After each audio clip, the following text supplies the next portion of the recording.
guys, it is time. It is time. He is finally here with 30k plus gems. We are going to be pulling for Vampire Sylus. Woo-wee! In the mail? We gotta go to the mail? We gotta claim? Oh yes, 3 or 2, 10 pulls. But I already had 10 already, so we have 3 free 10 pulls to go. Okay, it's time, guys. The moment we have been waiting for. Woo! All right, guys, it's time to resurrect this man so he can come to fruition, and then he can also suck out my blood. It is time to pull for this beautiful man. I will wear my heart rate monitor.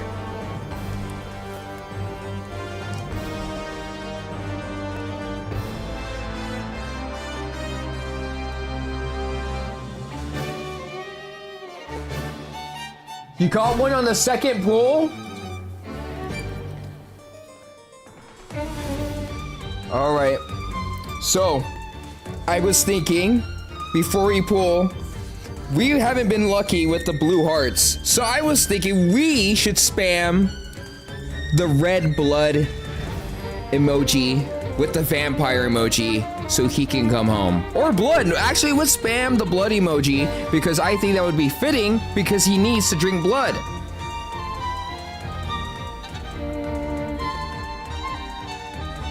Sylus can suck whatever he wants. Guys, that's no. He only wants blood. All right. It is time. All right, Snowy Jr., are you ready? Are you ready to witness this masterpiece? All right, guys, in 5, 4, 3, I can't wait. Please, give it to me. Oh, man. Dang, Xavier.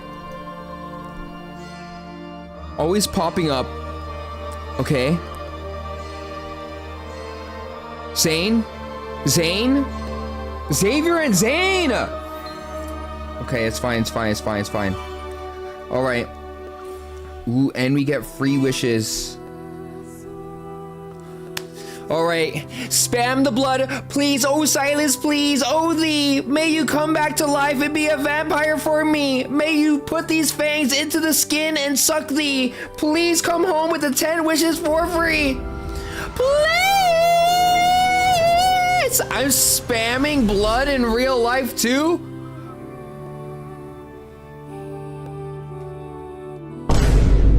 What the heck? No! You weren't supposed to read that! Look, I've been reading chat for the past 3 years. The fast chat, of course I can read it. All right. Please. Please. Do I have to have a nosebleed for you to come home? 3, 2, 1.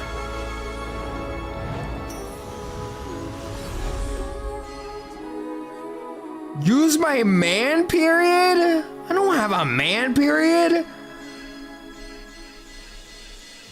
Bro, how?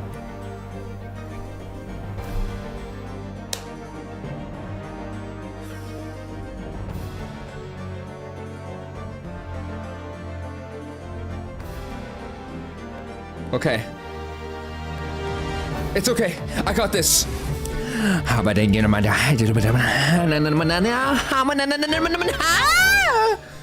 go!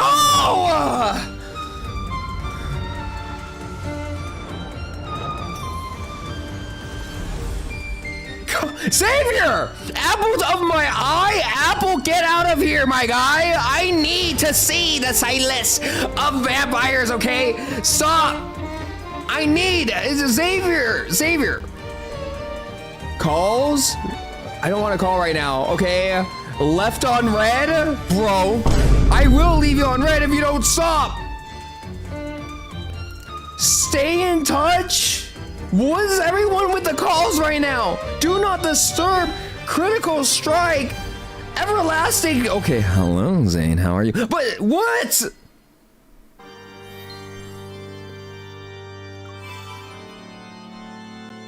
Oh my gosh. I just want to see that hand covering under that chin, grabbing from behind.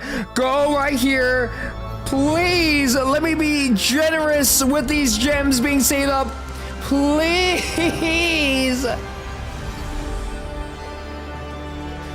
No! What do you mean, no? Oh my gosh, you guys are so foul, Infold. Energy drink? Oh, I need a hydrate, okay. Stage observer. Oh, you're definitely observing my stage, buddy. Lame party. I don't want to hear that from you, fish boy.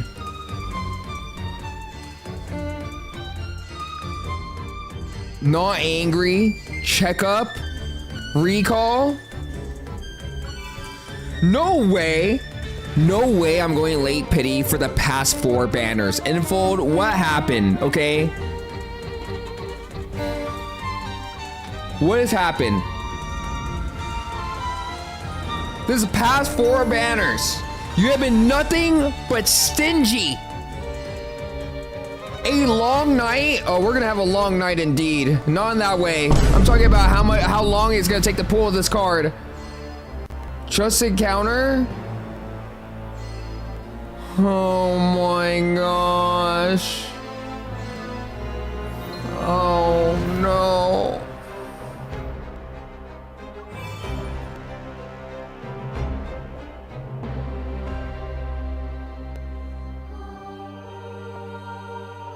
It's okay, it's okay. Oh, we'll do single pulls. This is the one. You gotta be joking me. You gotta be fishing, guys. I don't wanna...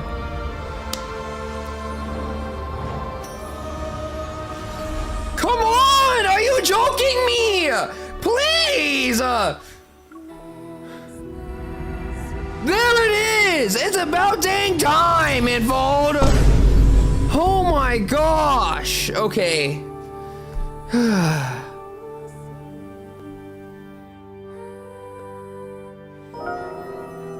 Yes, but at what cost? Oh man, and we still have to get one more?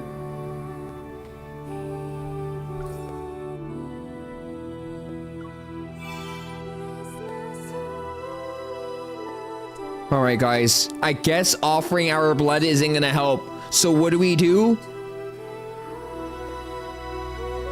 We need to spam blood in the peach emoji. Alright? Everyone, bring the peach and the blood. All right. 3, 2, 1. What, guys? It's the peach is for me and the blood is for you guys, okay?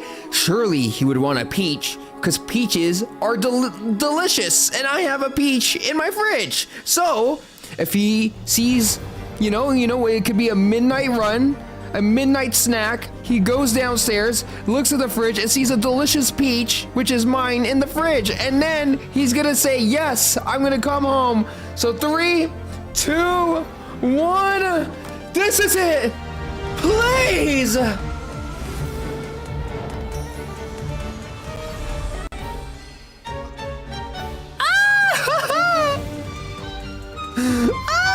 Savior, why do you keep popping into my life this time around?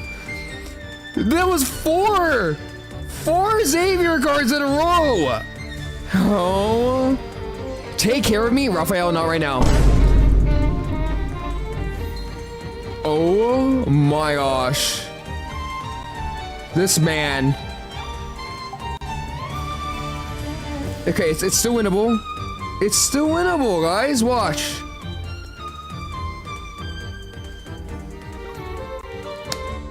Please.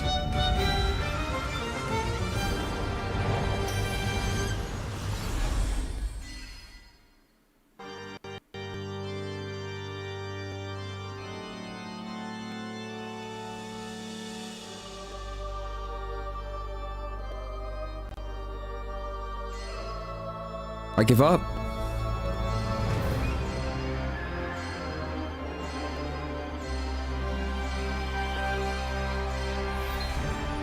I can't. I don't want to spend anymore. I wanted to stay within 25K.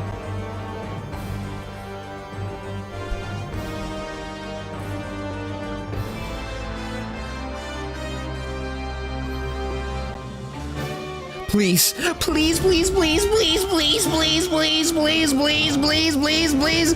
No! Why?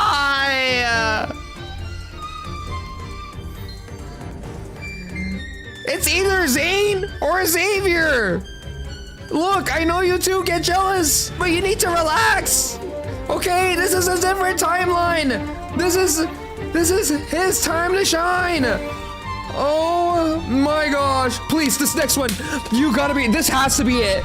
Please don't make me go late pity.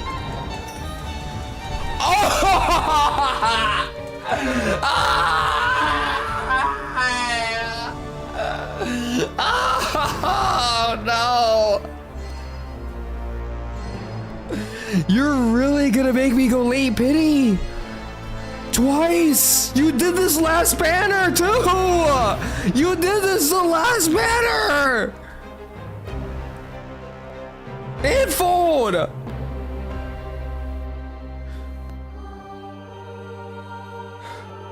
What happened to streamer luck? Did I use it all in 2024? Oh my gosh.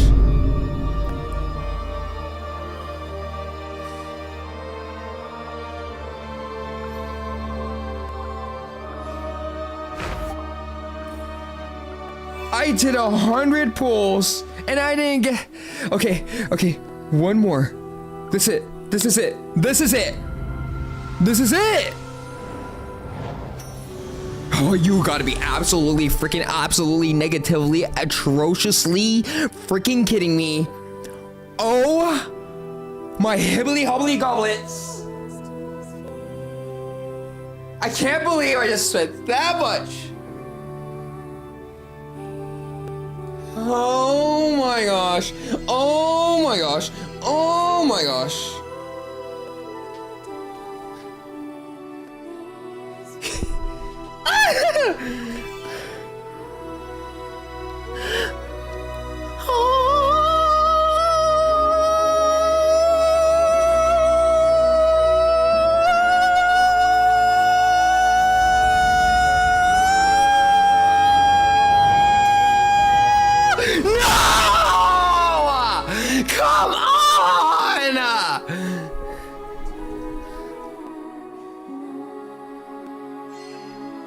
You gotta be bringing, don't get me.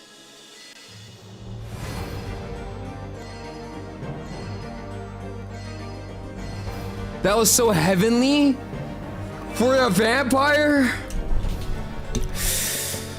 Sylus, my neck is right here. Come home, my finest king. Please. It's about dang time, buddy!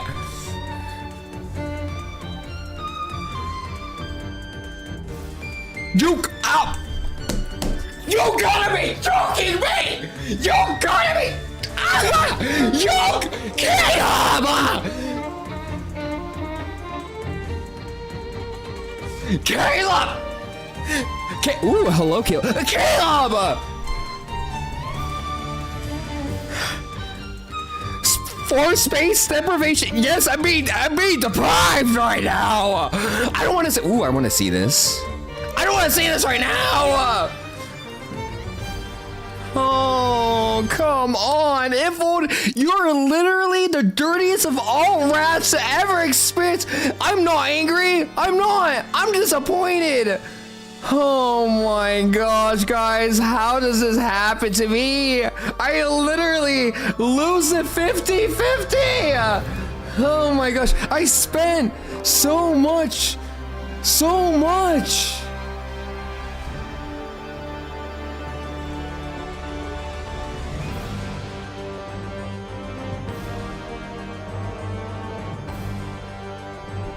17 for crate? Well, I don't care about that. I'm 16K. How do we go from 30K to 16?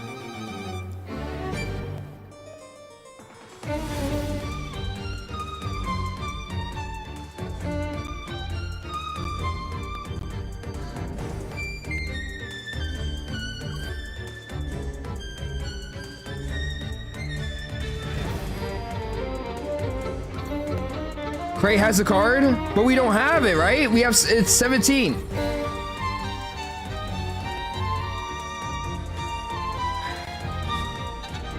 Okay. It doesn't make me feel any better because I had to spend, oh, this is another 1500 down that drain.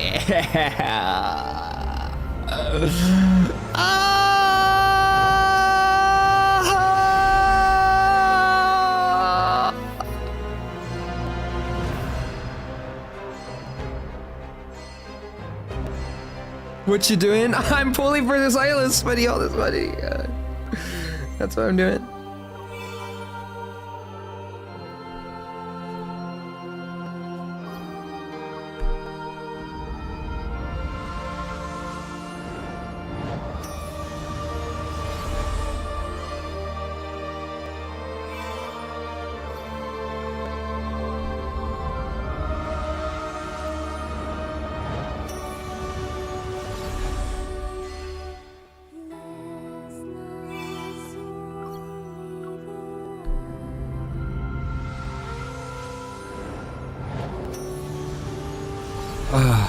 My heart.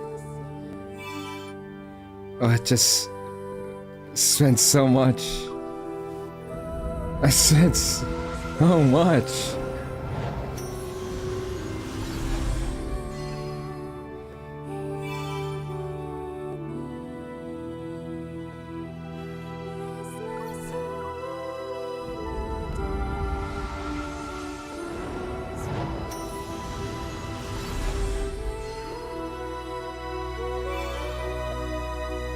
Is this part of the ritual where every lads player has to go through this initiation, this ritual of having to go through late pity twice, and not only going to late pity twice, but also losing the 50-50?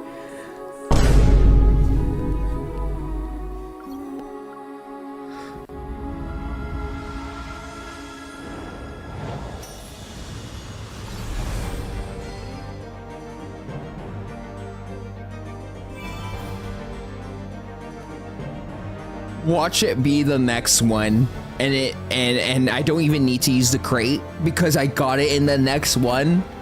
Surely Infold would do that for me, or at least to scrape the bottom of the barrel. You better not do me like that. Okay.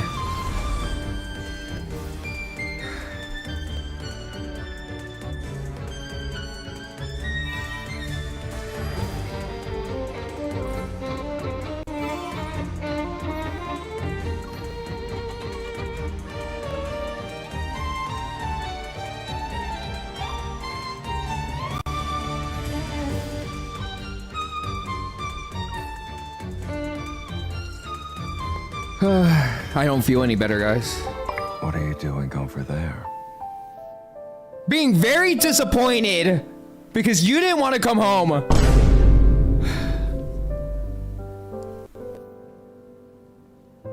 This guy. Where's my inventory? I can't even think right now. There we go. Yeah. Crimson Departure. Yeah. Yeah.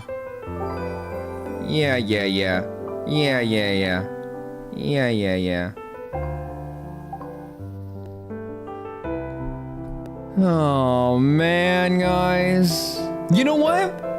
It's not about the past, even though it was like 30 seconds ago. It's about the present, and I have it now. So I will experience it right now.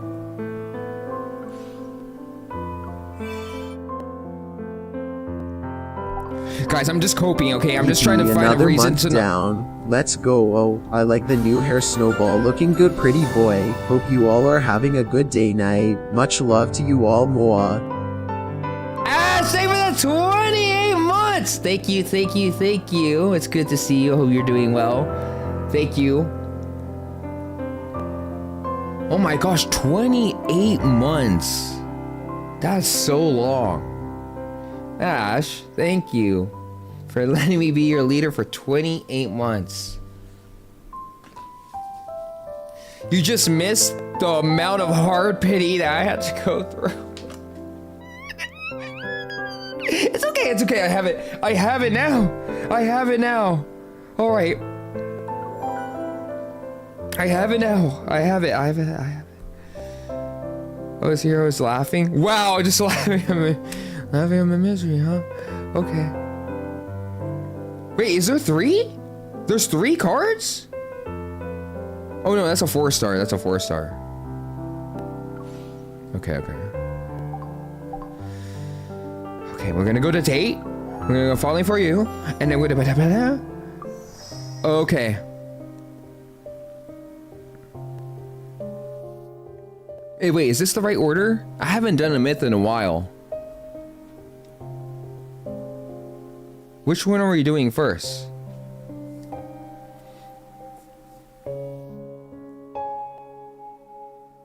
You're gonna try to pull? Go look on your pool, Sarah. Okay, we're gonna do Crimson to Death into Life. And then... Oh yeah, this is the one. Because this is a different one. Okay, okay. Alright, we're gonna do this one. Alright. Ooh, this is like a... What do you call this era? Victorian era? Okay. Chapter 1! Alright. The most fanatic... Okay.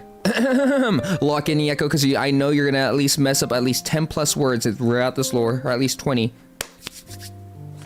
The most fanatical blindness and born from the darkest depths of ignorance and error and death's shadow engorges itself in magical fantasies. Mages represent the mortal world's hope and faith. Fiends rendered in verse whisper their way through the aristocrats' banquets. Masses worship magic radiance, and mages yearn for the sacred core's mercy. In a world of imminent decay, entering the sacred core is the only method one can use to rewrite fate. This is the only path. Doomsday Realization, Chapter 1. No blankie today? I mean, I could. Should we do blankie? If I have it. I think I removed it to replace something. Oh. There we go. Alright. Okay.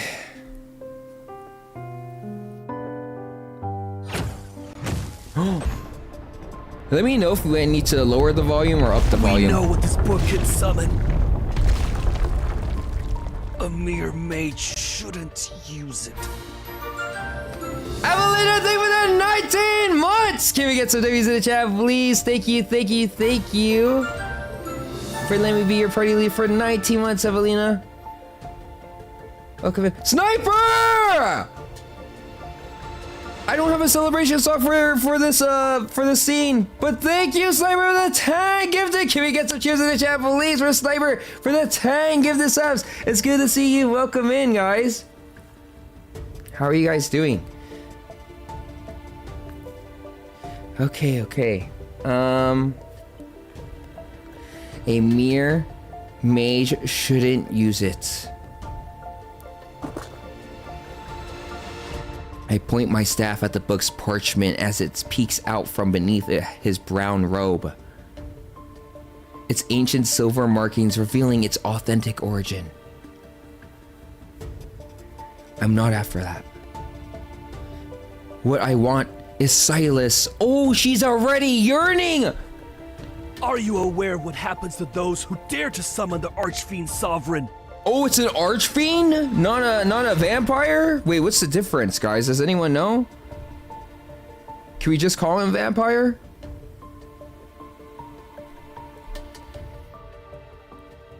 I don't care. No matter the cost, I must have him. The gem at the tip of my staff emits a faint red glow, and the book rises into the air.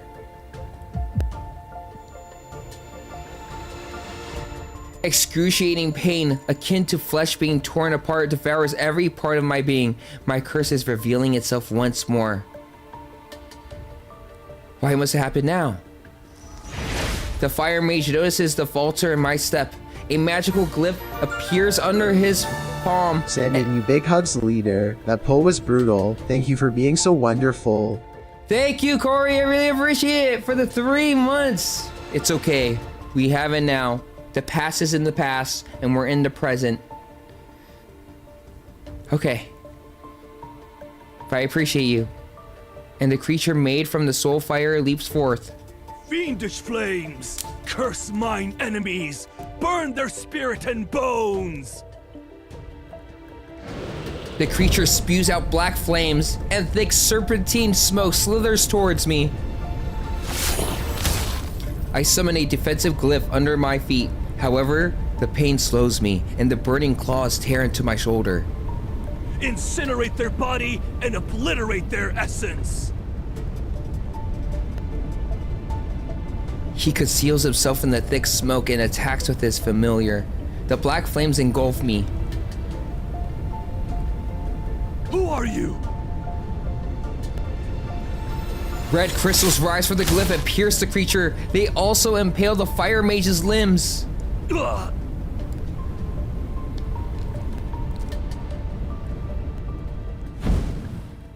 I emerge from the black flames, the blood from my shoulder dripping onto the scorched hem of my clothes. A body that cannot die. A monster such as yourself wishes to summon a fiend to enter the sacred core. Wait! Oh wait, I am immortal from the trailer, right? We are immortal. I stay silent, merely pointing my staff at the book he holds. The bloodstained tome flies into my hand. You're already immortal. Why would you rewrite your fate? Because I don't have my my vampire with me. When the intense pain first struck, the agony and suffocation made me believe I would get offed. But I quickly discovered that I was immortal. Immortality only means being repeatedly tortured while on death's doorstep, but none of it will truly off me.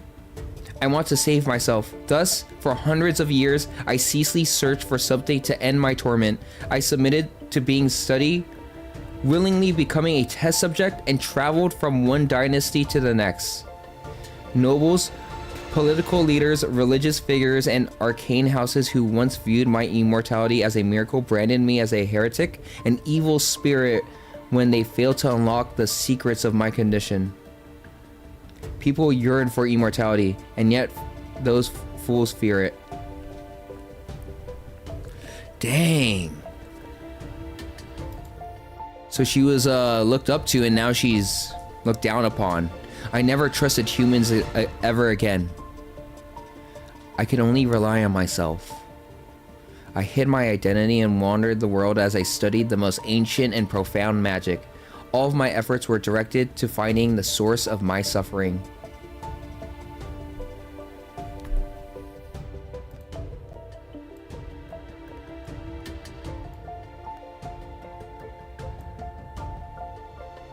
Time could overthrow dynasties and erase the memories of generations, yet it couldn't change my pain.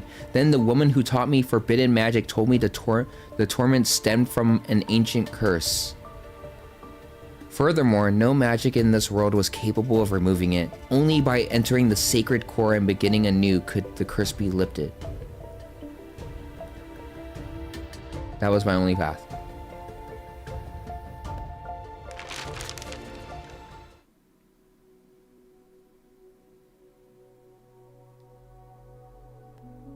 I exit the tower, the blood-red twilight illuminating the worn text on the parchment, the Fallen's Pact.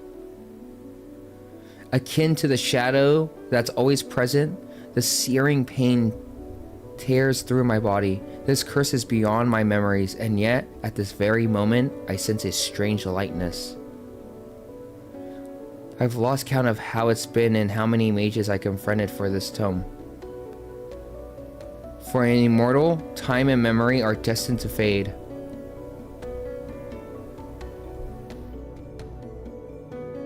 I turn to the tattered pages with my blood-stained fingertips, and dark ink rises. That name seems to awaken from its slumber.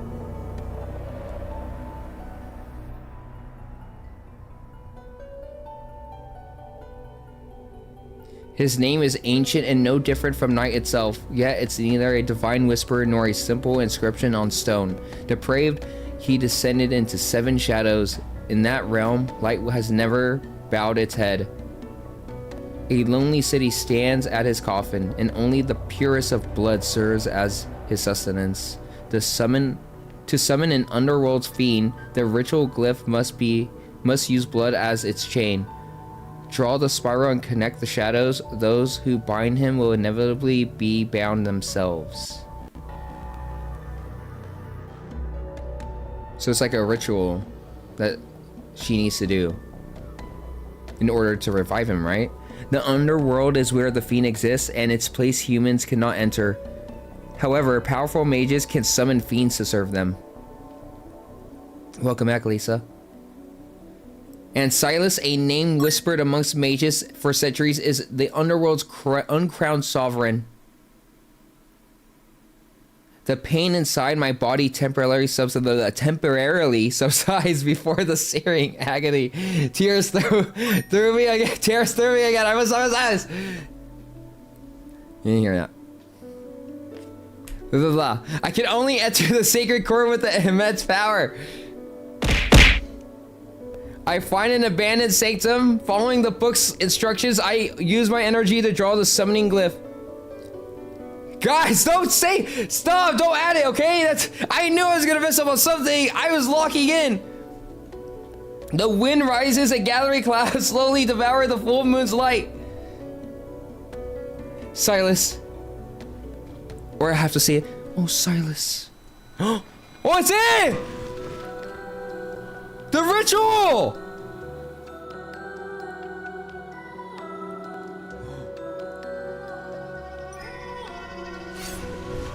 Oh, I have to offer my blood. What? I have to chant an incantation? Oh, I didn't know I had to do...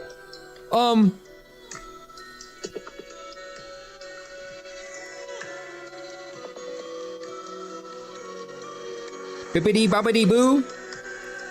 Come out, Sylus, through from the ground and come here and give me a huggy poo.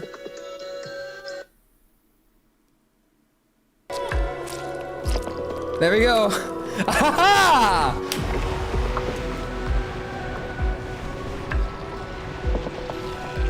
Oh, it worked! You used your blood as bait. I hope you're prepared to become my feast. Welcome back, Sylus.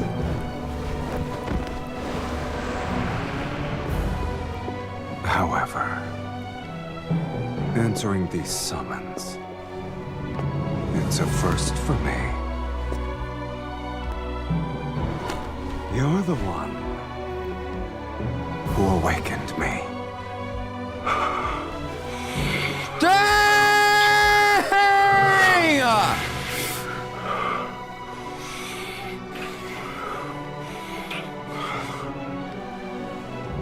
What the? Did you see the way he licked his teeth? He's like, yeah, that tastes good. I got that extra blood on my tooth. Did you see that? Dang! Oh.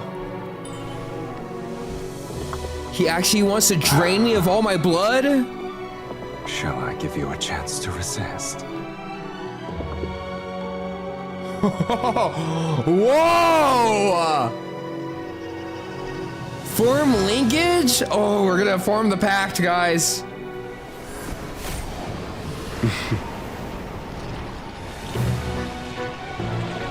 An amateur's trick.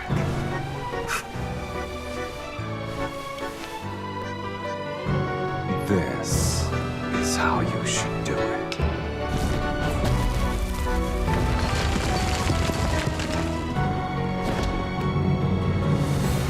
Oh, I did it! That's it!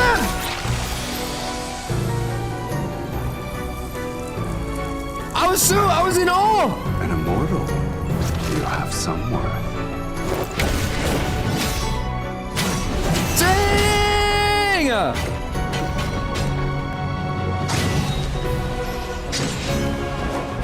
But this ends now.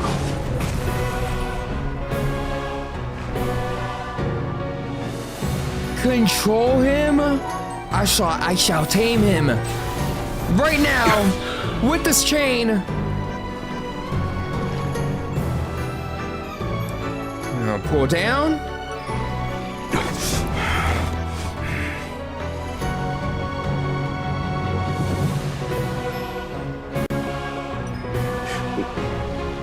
You may only have the blood I willingly get. What the heck? That's how you get blood, girl? Dang! He gets it from her mouth? What blood are you getting? The tongue? Check linkage?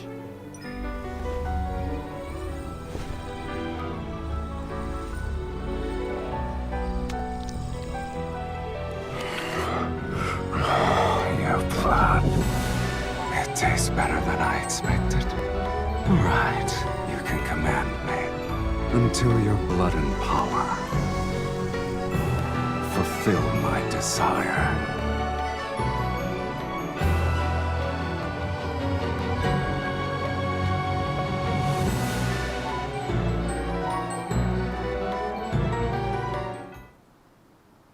Oh my gosh.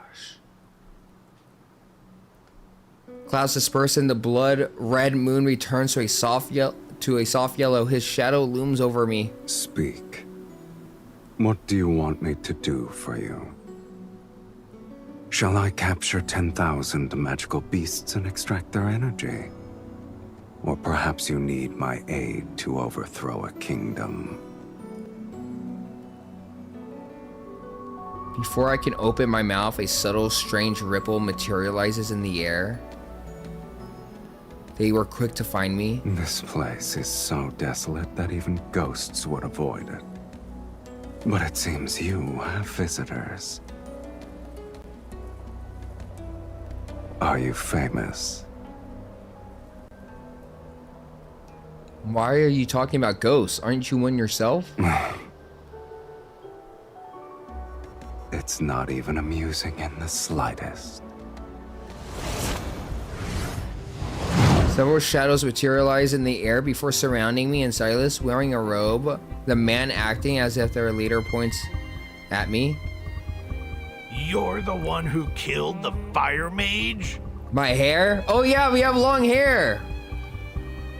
For those of you coming in right now, let me show you without the blankie. How do I, there we go. You love it? Yeah, Fina did it for me. We also have the braid, if you guys, let me show you guys the braid.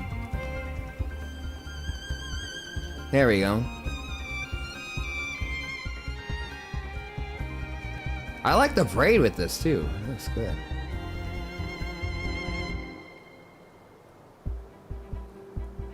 You look cute. Oh, thanks. Okay, guys, you're embarrassing me a little bit.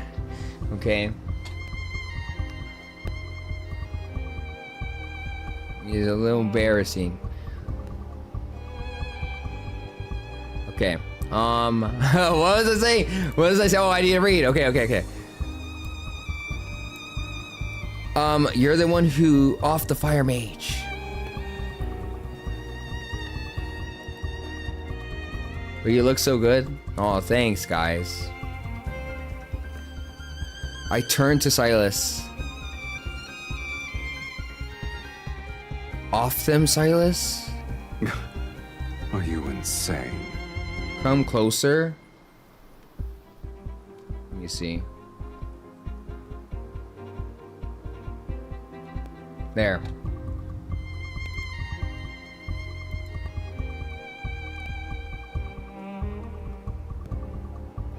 Alright. Guys, stop it! Make me all shy, okay? Give me a sec. I need to try this. Let me see.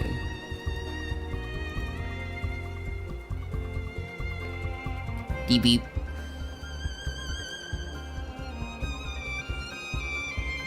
While watching your live, I burned my food I'm cooking. Look, just because I burned mine, I did not rub off on you, okay? That's all on you. That's all you.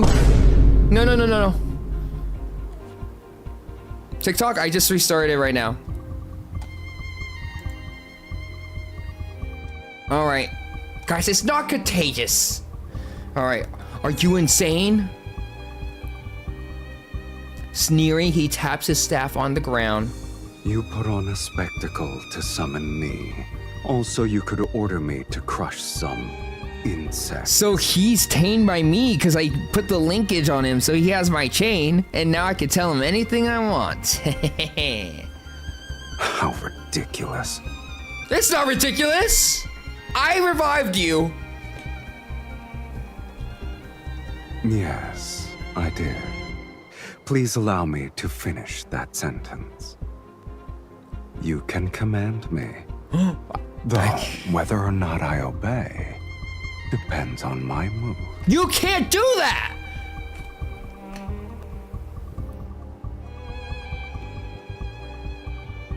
He leans against the stone pillar and idly twirls his staff to amuse himself. I expected Sylus to be more impressive. I guess the Fallen's Pact is nothing more than a nonsensical legend.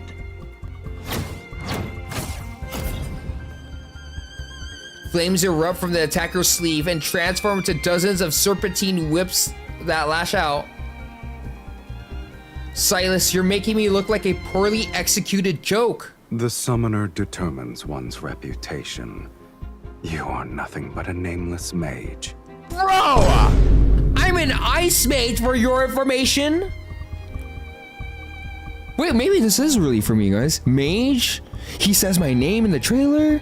Is this for... It is me. See, guys, I'm not the Lulu. It's actually me. It's actually me.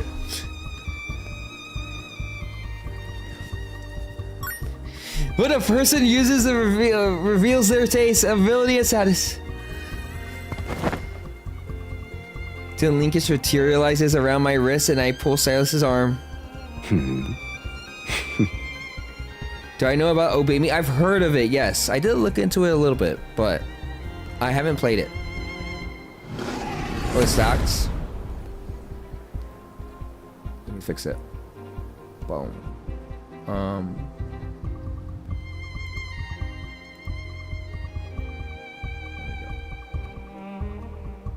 Forced to shield me, he stands between me and attack. Before the whips reach us, a black-red mist stops them. In the blink of an eye, they turn and strike the figures surrounding us.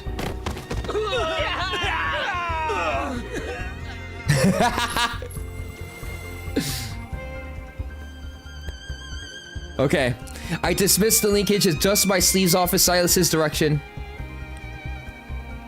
It doesn't matter if I'm a renowned mage or not. You're Sylus. Since I'm your summoner, you should be the one to validate my reputation. Your logic is sound. Clever, even.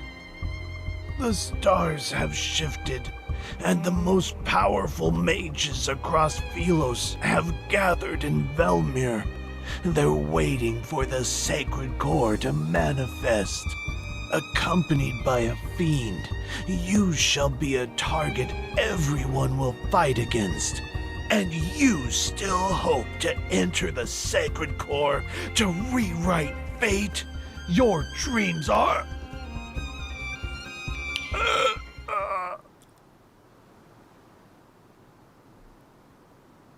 Sylus snaps his fingers. A silent is interrupted. He clutches his throat in silent agony as if struggling against an invisible hand. But Silas's gaze remains fixed on me. Dang. You summoned me to enter the sacred core. Yeah? Don't tell me you actually believe mages would summon you to overthrow kingdoms. You're no different from those other mages, rewriting fate. How boring. Dang, okay. If you help me enter the sacred core, you'll be able to break the linkage between us sooner. I perform an insincere curtsy. Welcome to Philos, Archfiend Sovereign. It's the epitome of boring. Haha! I remember! I remember, guys. Okay.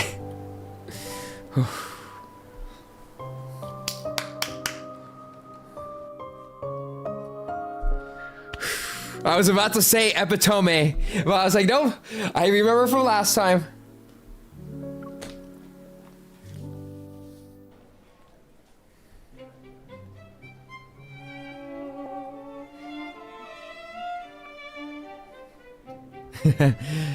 we're still some distance away from Velmure.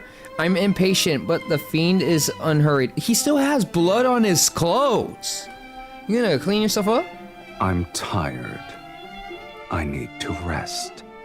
Dang, okay. Alright, look at the red and gold crystal chandeliers and the carpet with blue silver patterns and the polished oak staircase. You led me to various places to find the most luxurious inn in the city. We have the most expensive room. Don't tell me you actually think the Underworld's fiends have miserable, wretched lives. I mean, only close like humans that. tolerate suffering. Fiends don't have the appetite for it. Dang! That's true. Us human beings, we like to suffer. Oh! I wasn't charging my phone. There we go. Niyeko got the long hair to pull during back shots. You did not just say that. I ain't gonna wear the hair anymore if you say that one more time. You dirty rat. How dare, who's the little rat that said that? No. You nasty little conniving little naked mole rat, okay? I did deny it. Like I said, new handlebar. You guys, I need him. He's useful to me. You're wearing your thoughts on your face, my lady. No wonder you lost to other mages. I don't lose to other mages.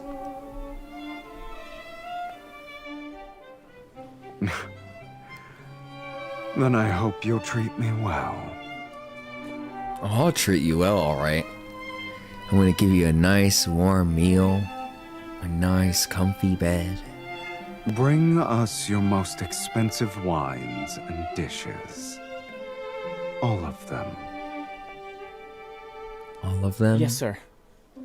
I'm gonna sit you down, pull the chair back for you, Sylus. You're gonna sit like royalty, and then I'm gonna feed you, and I'm gonna have you sip that wine like there's no tomorrow.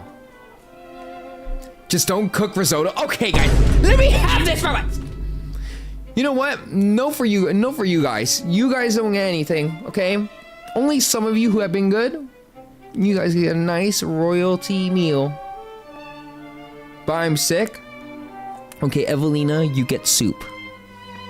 You get a nice warm porridge and some electrolytes. But I hope you feel better, Evelina.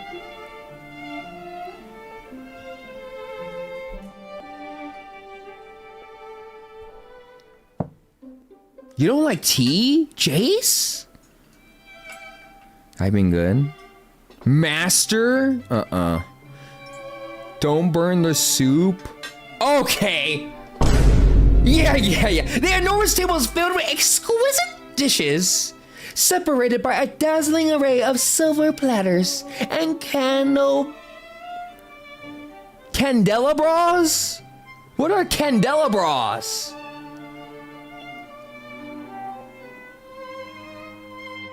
Candelabras. Sylus and I sit to the opposite ends. Oh, they're candle holders. Oh, okay. Candelabra. I viciously hack at the steak of my plate while staring at him from across the table. He swirls his wine glass. Books say fiends feed on blood. I didn't expect your appetite to be enormous and diverse. Your tomes are correct. I don't know about how that to speak part. Victorian. Okay, I'm trying.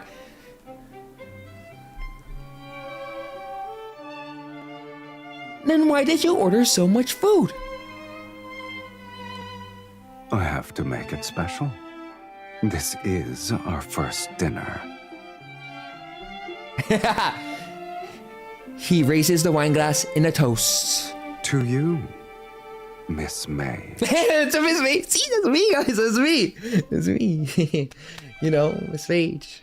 Because I'm a mice mage. Yeah. Woohoo! Miss Mage. Miss Mage. Okay. And to our last dinner. Miss Mario, mate. Okay, but okay. Stop.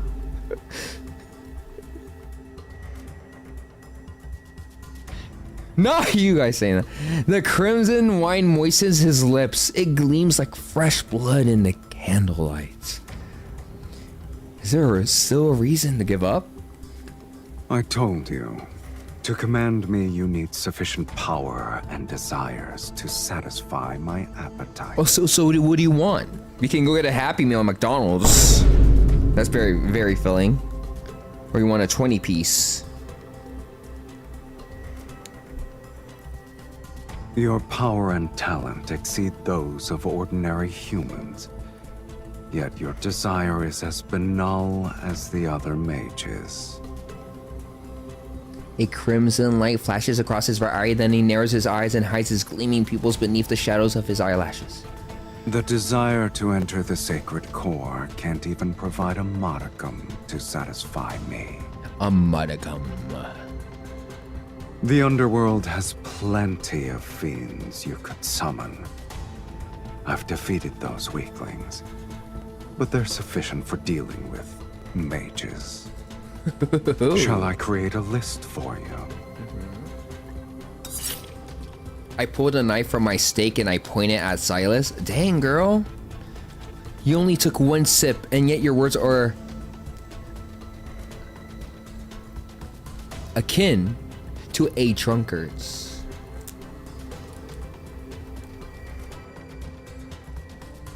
Do you need me to use your linkage to pull you here so I can kiss you again? Wait, what? Do you need me to use our linkage to pull you here so I can kiss you again? You might become sober. Dang, girl! Imagine someone saying that to you. Do you need me to pull the dog chain on you so I can kiss you again? Huh. So I can kiss you again? Go ahead. Not you guys! Let's Don't see wolf who's the me! hooligan here.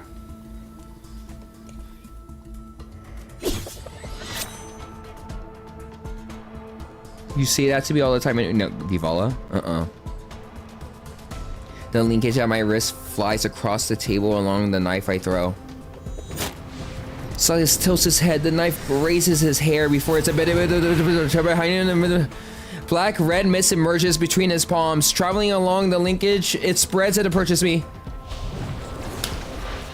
I concentrate my energy and pull, yet the black red mist drags me across towards him.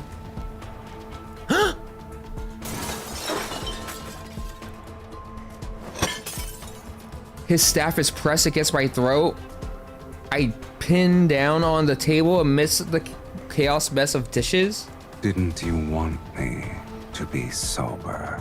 Dang! One kiss isn't enough. Dang! I grab my wine bottle from the table and swing at him, but he swiftly blocks it. Only wine spills out? Not a lover's quarrel. He carelessly tosses the bottle aside. He touches my face to wipe away the liquid. Since I still have some patience, you have one last chance to make a rational choice. And so, what is that rational choice? When his fingers move to my lips, I bite them. Oh, shoot! You bite them? Dang! You walked into Love and Deepspace, guys. For those of you tapping on TikTok, welcome in. My teeth sink into his fingers as I meet his gaze with defiance.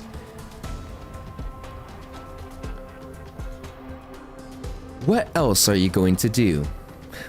Kill me?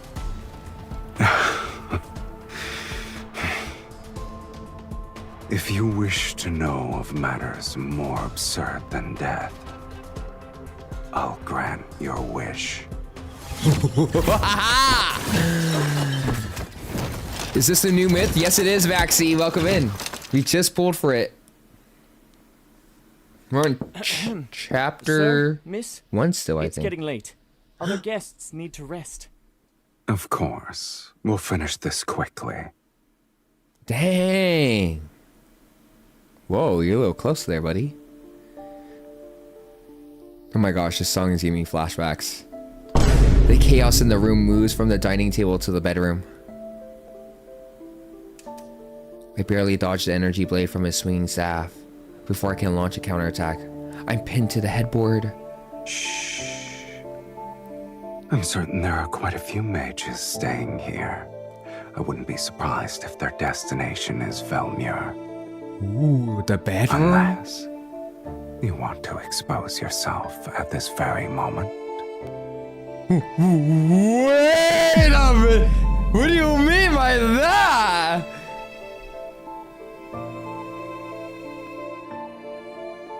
Perfect. They could help me defeat a fiend such as this. If you off a few in the process, I'll have fewer enemies. What a shame. I've already gotten my fill of entertainment. What?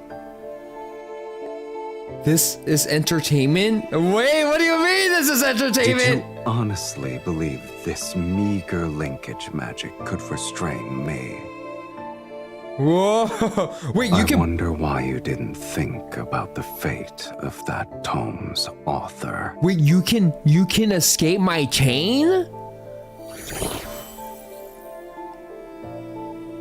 Excuse me? Black-red mist swirls around the bed's curtain tie back. It binds my hands to the... He's tied me to the bed! Forcibly breaking our linkage will harm us! Do I look like I care? Bro! You won't perish before my eyes. Not you guys saying me next! On the last page, the Fallen Pact states when the linkage is forcibly broken, the party with weaker energy suffers a more severe adverse reaction. According to my calculations, if we break the linkage, Sylus, then we're gonna be offed. One of us who's weaker won't be able to survive. Okay, I'm not saying that word. This bodacious man. He shakes the linkage on his wrist and taunts me. Then he turns and walks towards the door. Dang, that's a nice bed. Is that what I'm tied to? Oh, that's easy. You could tie someone up with the... You see those holes in the headboard? You could easily tie someone up there. As the distance between us increases, the linkage connected our wrist grows increasingly taut, and the force surges up in my arm. It overwhelms my body. Okay. How would you know? How would I know? It's obviously right there, Jace. Look at the headboard. It's not plain wood. It's metal. You could just put some rope. Or the blood linkage chain thing. Sylus, want to test it out? No. Farewell, Miss Mage. I'm not gonna, May we guys. never meet again. No, don't leave me. You're gonna leave me tied up to the bed? Bro, as the door is about to open, I grit my teeth into wait, he just exposed me. He tied me up to the bed. He broke the linkage.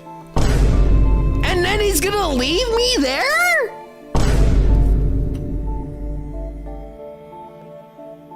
So how am I, what if someone walks in?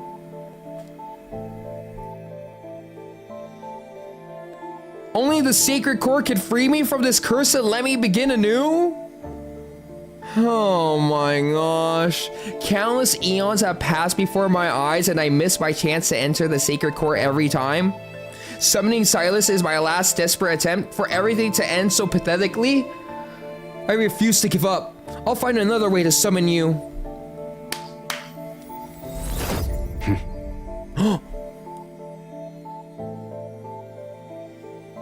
A strange yet familiar energy surges from my chest. It roars and travels down my right arm.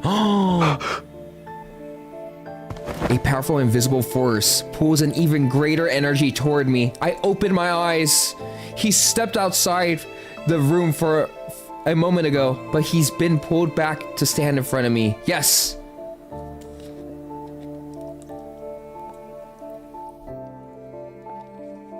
He falls onto the bed with me in his arms. The linkage between our wrists has reformed and emits radiance I've never seen before.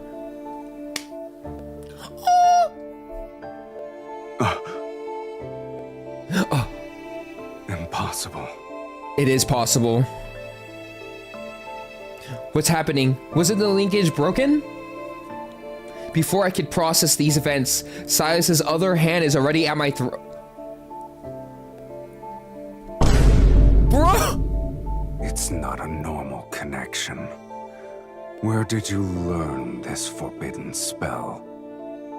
What is this myth, guys? Is this myth all about sucking, tying, hand on the neck, like, what is this myth? Why can't the ritual be like, you know, giving flowers or giving a hug or a head pat or rubbing their cheek or something? Okay, not that cheek, but you know what I mean. I don't want to act it out, guys. It's behaving differently from what described in the book. So I knew a secret forbidden spell. Never mind, I'll just bluff him for now. Oh my gosh. I just scrolled past this and I heard this and I'm on the speaker. Namiz, you better turn it off your Bluetooth speaker because it's about to get a lot worse from here on out. I put on a mysterious knowing smile and look into his eyes. Anger and curiosity flicker in his gaze. I'm not an ordinary mage. After all, I've been graced with immortality, and then I'm an ice mage. I didn't expect to see you again so soon, Archfiend Sovereign. Isn't this more absurd than death?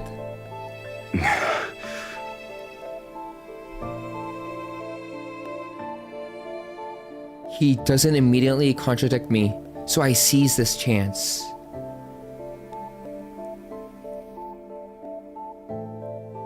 Seize this chance? Seize the moment? Carpe diem?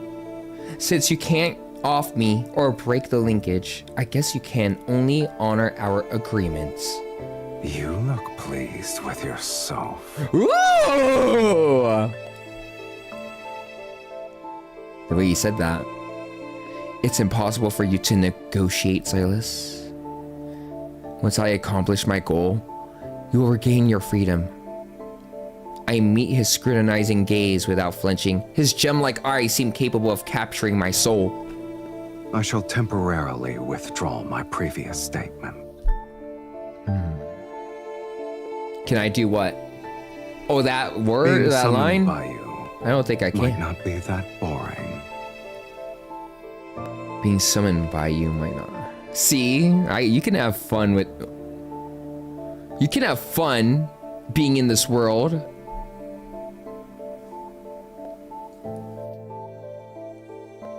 He pulls back his hand, and I secretly let out a sigh of relief. Then I'm aware of the lingering warmth of the fingers left on my neck. Continue what you're gonna say. I said you could have fun in this world, is what I meant to say. And the heat that's enveloping my entire body. Untie these ropes first. Also, I'm sleeping on the bed. You may have the couch. Dang!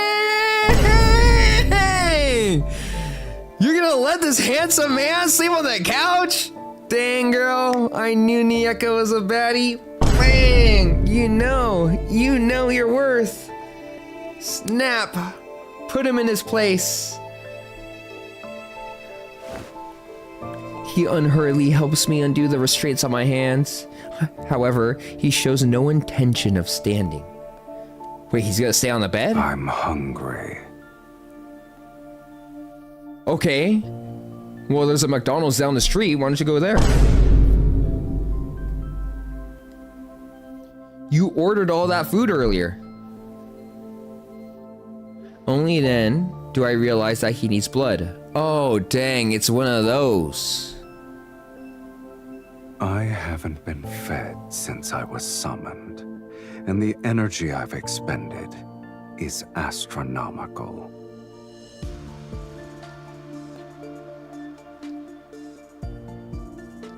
Why are you looking at me? I don't know. I'm not gonna.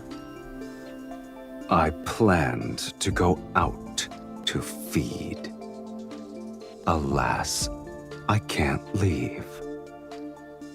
The restraints are gone, but his warm hand remains where it is. His thumb caresses the inside of my wrist. Wait, his thumb? Oh, like right here. Oh, he's like caressing. Oh, okay. I doubt you want to command a weakened fiend. He's manipulative. Ooh, I like this song. Ooh, sounds intense. It's already midnight. Letting him feast outside will attract the attention of other mages at the inn. Of course, he knows my concerns. He's simply negotiating. I'll respect your decision, Miss Mage. Miss Mage. I take a deep breath and offer him my. Oh, he's gonna bite my wrist?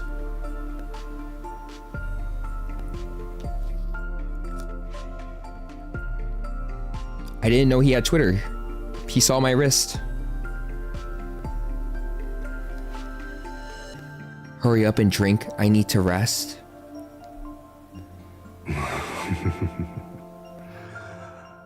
Just so you're aware, I like the taste of your blood.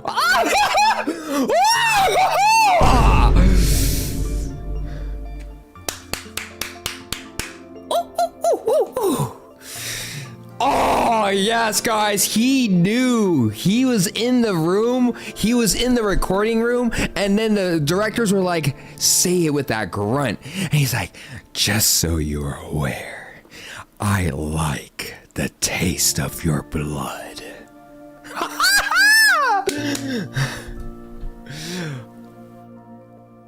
Fingertips brush over my veins. Under flickering candlelight, sharp fangs pierce my skin. They're neither brutal nor gentle. The scent of blood fills the air, and I watch him. His eyelashes slightly tremble, and his Adam's apple bobs. A crimson hue stains his lips. It's the sweet, succulent, ruby rose red, bloody blood that I have from my veins, Sylus.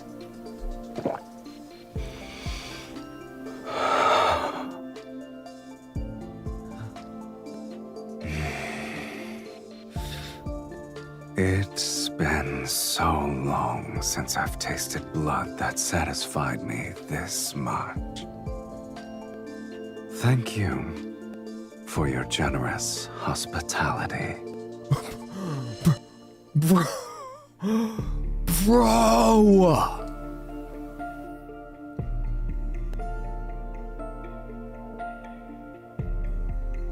And the song too.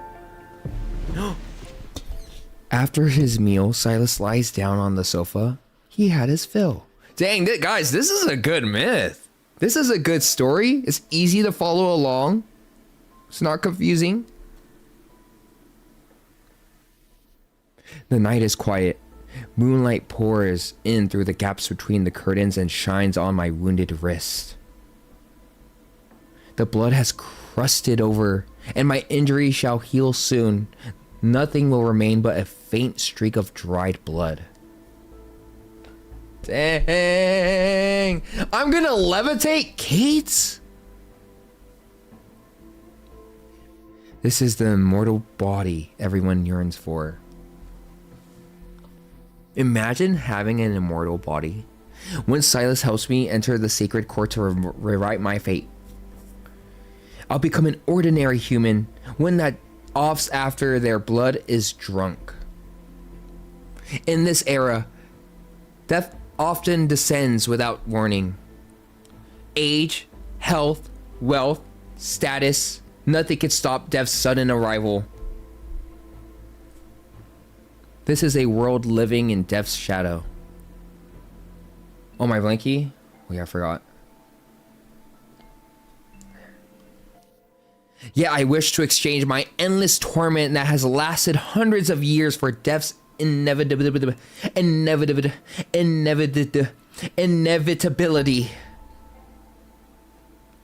I'm an anomaly in this world, in body and soul.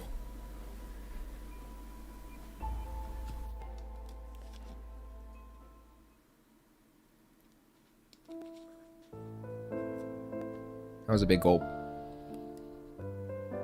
Ooh, fancy, guys. I feel like you can host a ball here. And then someone's at the very top of the stairway, like making an announcement, having a toast. After that night, Sylus and I agree to a temporary truce. Our long journey ends, and we arrive at the Velmure. Worn and weary, I lead him to an estate perched on the city highlands. Thank you guys for the follows, by the way. At last, I have the honor of meeting you. Welcome home, Countess. Before departing for Velmure, I hired a reputable housekeeper to prepare the manor for my arrival. As per the instructions in your letter, I hired servants to clean the premises and buy the necessary provisions. My phone just told me that Anya went to the bathroom. Okay. It's a shame this magnificent manor was empty for a long time. It's wonderful that you've decided to claim your inheritance, my lady. Portraits displaying generations of refined women hang along one side of the hall. The housekeeper gazes at them with an expression that reveals reverent admiration. This is my great-grandmother. Here's my grandmother, and this is my mother. I point to each portrait as I introduce them to the housekeeper. Ooh, do we get to see? Your lineage is unmistakable, my lady. You're the spitting image of your mother and grandmother. Oh, thank you, housekeeper. What is this game? It's called Love in Deepspace. We are playing the newest myth card that just came out. Welcome in, guys.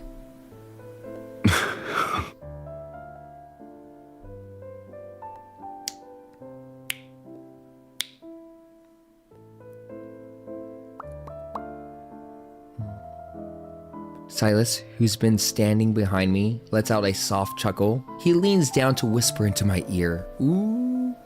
You're pretending to be your entire lineage by yourself? You've outdone yourself. Oh, wait! That's me! Because I live forever!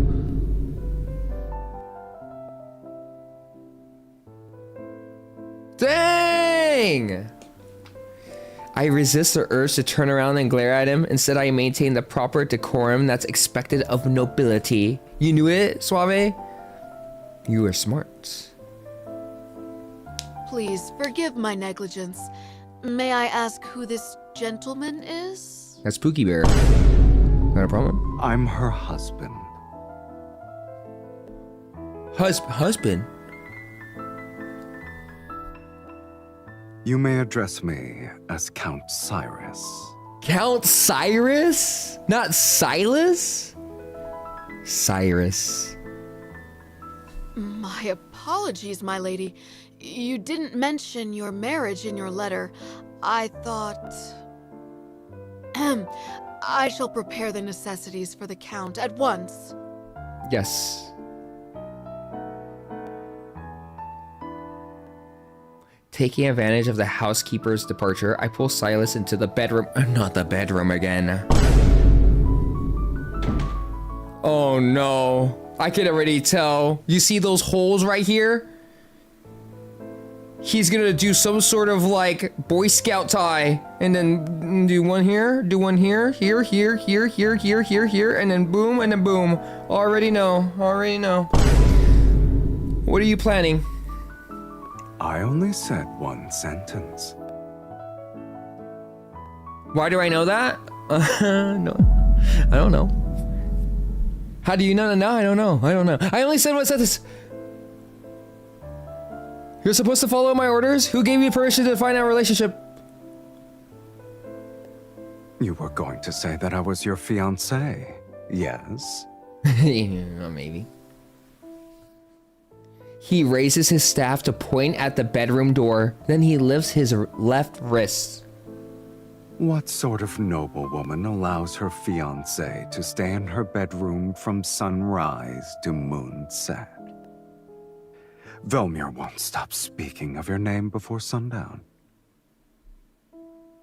But if that's what you want, then it's not too late to change our story.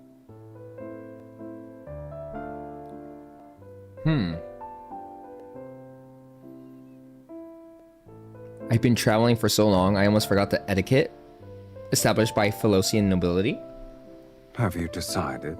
Okay, Maya, I'll see you Should later. I be your fiancé or your husband? Fiance or husband, guys? Fiance or husband? Fiance or husband? Fiance or husband? It matters not. It's settled then, my dearest wife. It's settled then, my dearest wife. This card is crazy. I suppress my annoyance at the point of the couch on one side of the bedroom. Oh, I point. Okay. In this room, your place will always be there. As you wish, my lovely wife. Wait a minute, did I say dearest wife? Wait, don't take that out of context, guys. Please don't clip that. No, wait a minute. Guys, no. No, please, guys.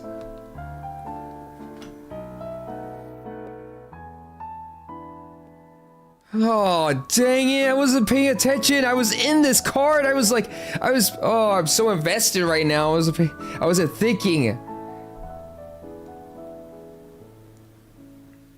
I'm one of your wives now. No, take me down. No, guys, stop. That was only chapter 1 or chapter 2. Now we're going to chapter 3. Okay, Livian or not. I'm gonna call you not. Yeah, that's nice. Livian, not Livian. Thank you for hanging out. The next item in our collection has been salvaged from shipwreck relics. Here is a tortoiseshell incense box with relief carvings. Marquez Swain. Ooh, that's a pretty angel thingy statue. Mwah. Based on the engravings at the bottom of the box, this appears to be a precious treasure used by a previous dynasty's empress. Remarkably, it still retains traces of its original fragrance. Again, Ladies what? and gentlemen, Again. which one of you would like to acquire this? The starting price is 8,000 silver. Please place your bids. Don't forget, the distinguished guest who acquires an item may invite their partner to lead the next dance. Oh, the statue?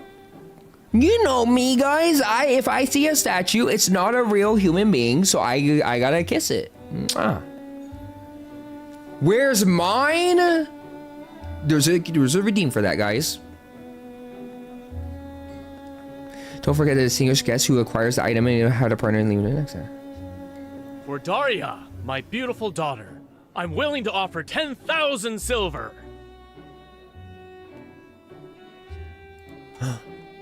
100% said yes for husband, as you guys should. But she's sick. Give her a smooch.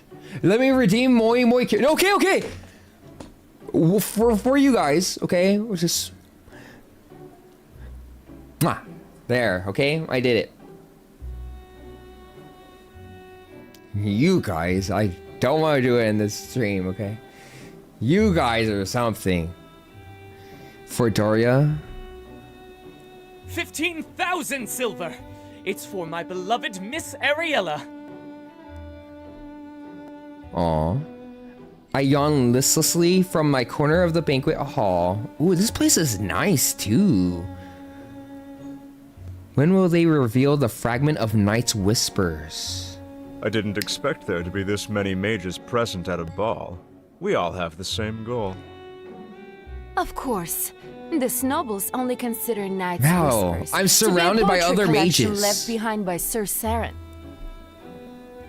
They forgot that he was the greatest archmage in Sylus' history. He was the last one who... Shh, lower your voice. Mages are already competitive enough as it is. We don't need nobles to increase the price because of their obsession with being refined. So, that's why you're enduring a boring social gathering. What does the poetry collection say about the sacred core? You should learn the virtue of silence.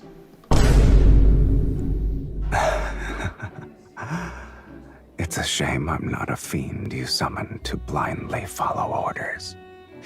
If you won't tell me, I'll find out through socializing. You socialize? Sylus? You? Sylus glances meaningfully at the group of nobles whispering around us. Perfect. The nobles here believe a count and countess who have returned from foreign lands are intriguing. Bodacious. One must be evil to know another villain.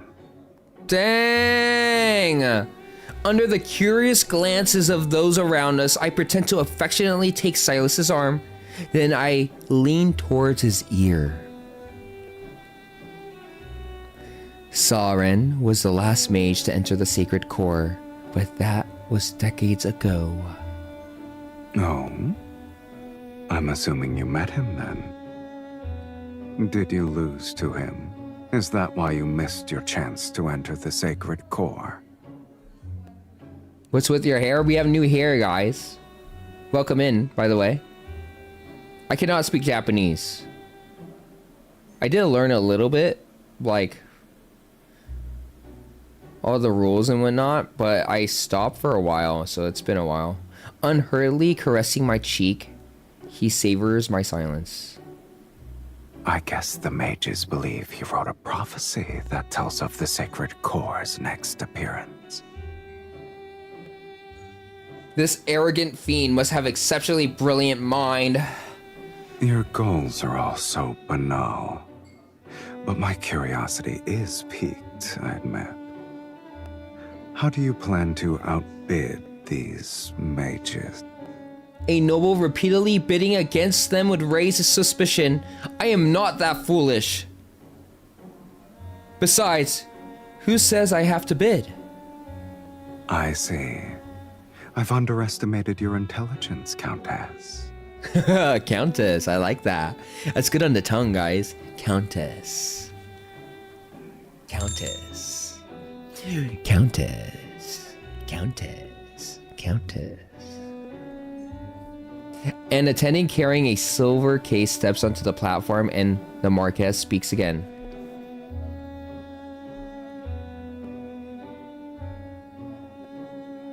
Come on. The next item is a fragment from a poetry collection written by Sir Saron. It's called Night's Whispers. Ooh, that's it, guys. The nobles show little interest, which makes it easy to identify the mages as they reveal eager gazes. He was more famous as a mage. Several of his poems circulated in a royal court. Here's my chance. Holding a wine glass, I stand up with my back to the crowd. With the slightest movement of my fingers, they barely perceptible traces of spell form into a tiny glyph in the air. The starting price is 1,000 silver. Please place your bids. 1,000 silver? That's not bad. It's pretty good. In a spot that no one has bothered to glance in, an invisible rift appears. It leads directly to the silver case. 5,000 silver. What? 10,000 silver! No one was showing interest and now everyone's bidding? I'm willing to offer 20,000 silver. 20,000 silver? I don't know if I can afford that. I channel my energy into the folded space woven by the glyph. I'm ready to silently extract the poetry collection. I wonder which poor soul will end up paying for this empty... Oh wait, I took it? I yoinked it? I yoinked the contents, and so whoever bids on it is gonna get nothing but an empty shell?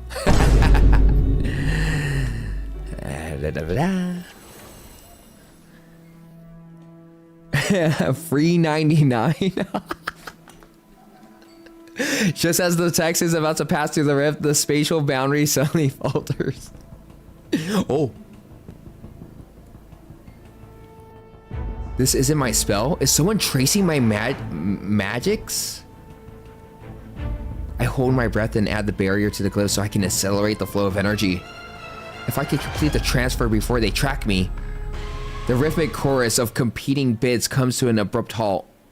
Suspicious gazes discreetly fall. Some are directed at me while others observe the subtle ripples in the air. I didn't expect so many to have a great interest in a poetry collection. The latest bid was 60,000 silver. 60,000 silver? Would anyone like to place a higher bid?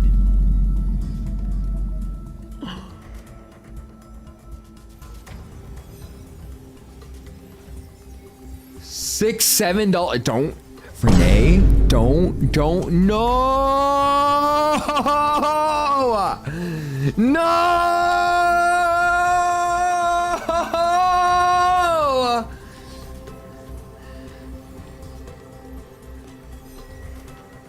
Dang it. I read it on accident. It's suffocating. I can hardly breathe. I pretended to be a delicate, noble woman. I pressed my hand against my forehead, as if I'm about to faint. Then I strategically waved the feather fan in my hand.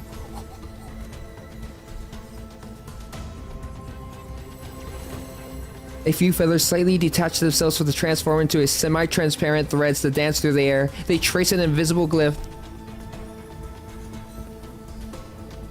Beams of light begin to warp. Ripples appear on wine. The edges of carpet undulate like water, and curtains gently billow. Did someone open a window? Where is this breeze coming from?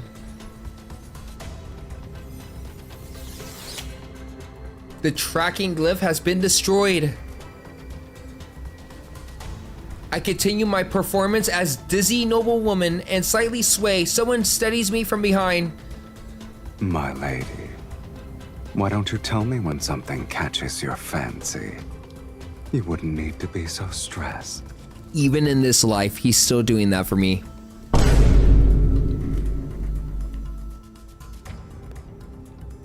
Dang! Glaring at him, I lower my voice. Since you know what I'm doing, you should help me instead of mocking me. Here's a hint for all of you. The next dance is called Moonshadow Waltz. Ooh, are we gonna dance? For those of you who are interested in being the lead dancer with their partner, this is your final opportunity. 60,000 silver!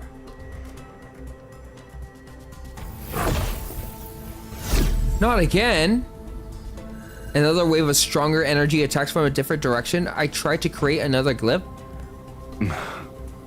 Since you earnestly made a request for my services. He's gonna help me.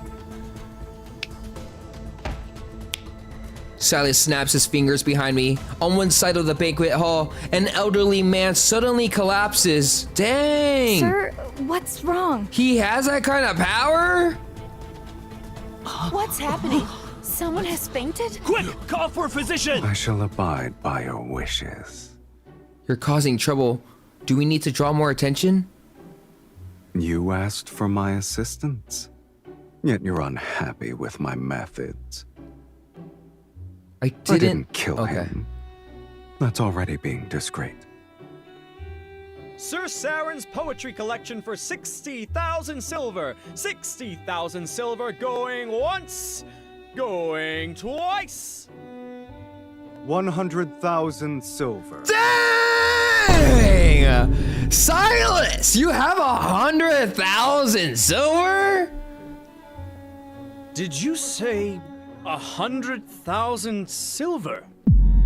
Sir... I'm Count Cyrus, and I am willing to pay 100,000 silver. After speaking calmly, he looks at me with an enigmatic smile. Since you've been compromised, I might as well buy it legitimately. Where will you get the silver? I thought you were the wealthy one here. So you're just gonna make me pay? Excuse me? As your husband, I need to prove myself worthy. This guy. 100,000 silver! Sold! Bro. Congratulations to Count Cyrus But it's on more- acquiring Knight's Whisper. But that's my money! That's what he just bid it for.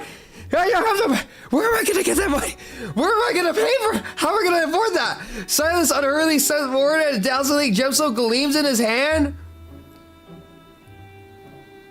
This little stone should be sufficient. Where are we gonna get our money? Yes, guys, we have to. How are we gonna pay that? This little stone should be. Wait, is that stone worth a lot? That gemstone is at least worth 200,000 silver. Wait. Velmir hasn't seen a noble spend so lavishly in quite some time. I heard only mages have an interest in this poetry collection. Could you be one as well? I'm sorry. I'm unaware of their strange curiosities. The story is what caught my eye. Hi, welcome in. He takes the silver case from the attendant's hands, opens it, and removes a worn, unremarkable book. Supposedly, this archmage witnessed the death of his lover in his youth, and she was a poet. Before she died, she left behind a blank page in her manuscript and asked him to complete it for her. Thus, on that same night every year, he used forbidden magic to send a newly written page of poetry to his lover. Huh? Until they formed a complete collection. These pages are his lover's epitaph. Sylus openly opens the poetry collection to a random page and begins to read out loud. Beneath frozen tears firmament, the rose in the mist eternally sleeps. Her petals bloom with the illusion's blood. She guides those marked by destiny to a place where none dare to venture.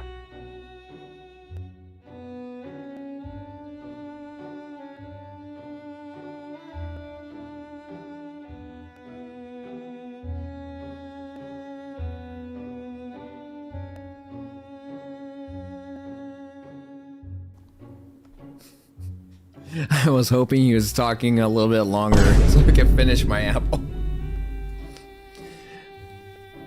I inexplicably react to these words, and in the depths of my heart, something trembles. I didn't know the poetry collection concealed a beautiful tragedy. It's the first time I've heard of it. I was only made aware of the tale a few days ago, yet I knew I had. Wait, why skip it? No! Wait, can I, oh, right here. I forgot you guys taught me this. I was only made aware of the tale a few days ago, yet I knew I had to obtain it regardless of the price I must pay. I needed to give to my wife. Okay.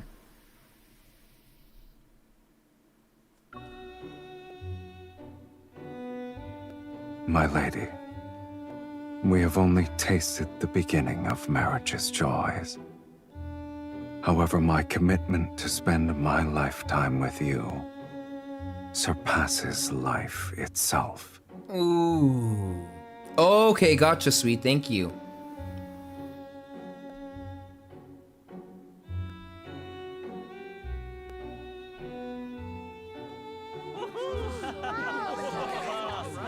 I believe the Count wishes to extend an invitation to his wife for the next dance. Ooh, we're gonna dance!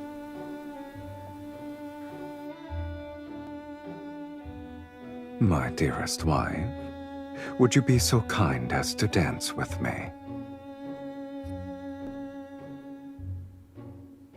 I mean, I guess I can, yeah.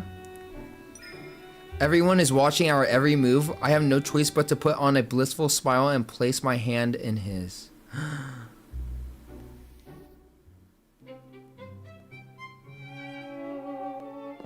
Sylus gracefully leads me to the dance floor, and he guides me into a gentle spin. You can't dance, but yes, don't worry. Sylus will be the man who guides for you. He'll put his arm around your waist and then take you onto a nice swivel of dances around the ball, around the hall. My dress sweeps in an arc as the movement flows with the practiced grace. He could put his arm somewhere else? Huh? Huh? When we finish the first part of our dance, the other guests join us. The silk garments ripple outward like waves. So poetic, thank you. I'll put my arm around your waist. No, guys. Where did you hear that story from? Did the previous mages who summoned you reveal it? I came up with the fantasy myself. Why not? Because I don't know how to ballroom dance, actually. It happened decades ago. No one remembers it anymore. People will believe anything you tell them. We'll teach. Wait, you guys know how? You guys know how to ballroom dance? That's actually really cool. What?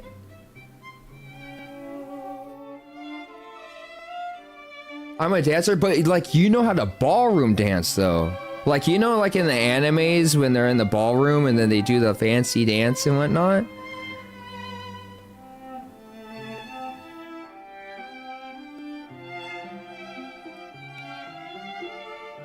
Yes, sire. Dang, I didn't know. Evelina, I didn't know you knew how to ballroom dance. And, tattoo as well. You know how to pole dance?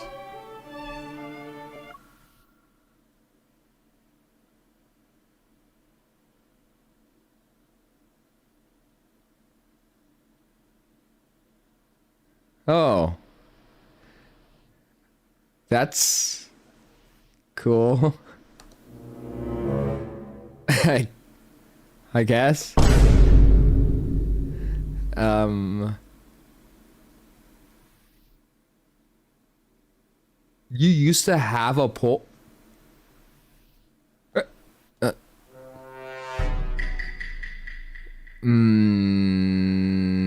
know what? From what I've heard it takes a lot of core strength to do it, right, guys? So, that's all I know. That's all I know.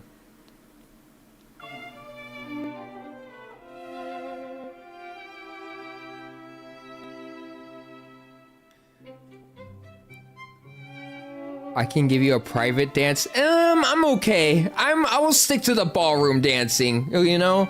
Our dance elegantly continues as we move to the corner of the banquet hall. A decorative mirror with a golden frame catches my eye. He holds me with one arm as I follow his lead. I lean back and turn my head. I'm startled to see only myself in the mirror. My dress twirls, and I raise my arms. I feel his grip on my waist, yet the mirror only shows me dancing alone. Mirrors in this world cannot reflect beings from the Underworld.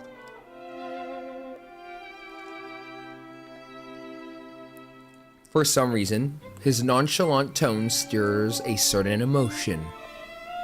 I hesitate before using our dance to lead him elsewhere. Are you afraid they'll discover my existence? To these people, I shouldn't exist. Hi, Julie. Welcome in. Why is someone in the chat named Skara's Underwear? Bro. Welcome in, but why is your name that? So we're the same? Curious. A mage compared herself to a fiend.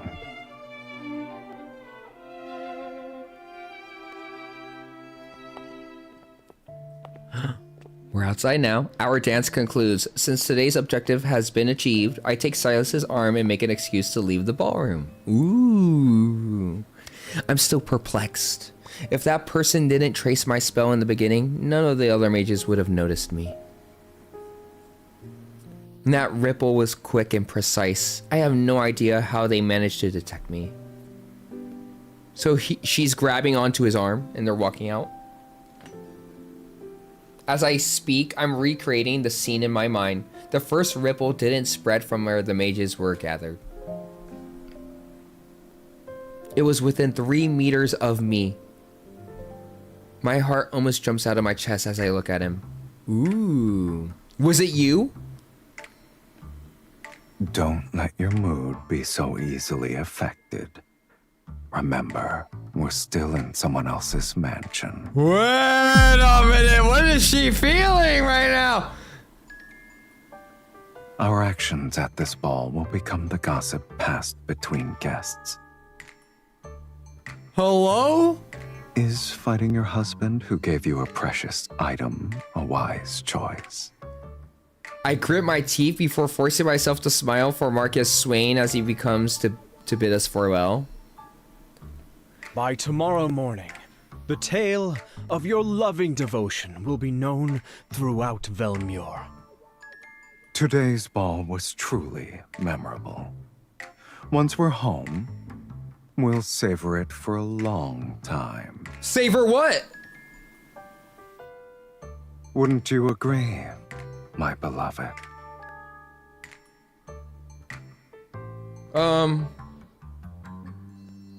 Thank you for your hospitality, Marquez. This evening has been very delightful.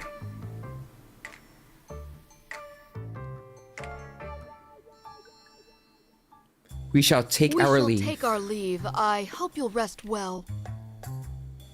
Oh, we're back at our place, right? As soon as we returned to our residence, I ordered the servants to retire to the East Annex. Only Sylus and I were... You, girl, are doing this on purpose. You wanted alone time.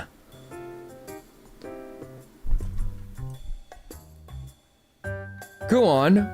Reveal the reasons for your betrayal. Me? A traitor? I wouldn't refer to it as a betrayal, let alone insubordination. I suggest you call it a test. Okay, Franca, see you later. Thank you for hanging out. Sorry for those of you who missed it. Let me catch you up to speed. We basically left the ball, and MC is kind of feeling a little bit bodacious, a little bit bold. And so when they got back to the residence, she's like, housekeepers, you may leave to the East Annex and leave me and Sylus be alone. And now they're having their conversation. He slowly unbuttons his collar. You must endure these sorts of trials if you want me to stay. And to serve you, I must confirm your true capabilities. To be honest, why does he look similar to one of the characters in Genshin Impact? Well, Forsaken, well, why does your name look similar to something that's from Roblox? Huh?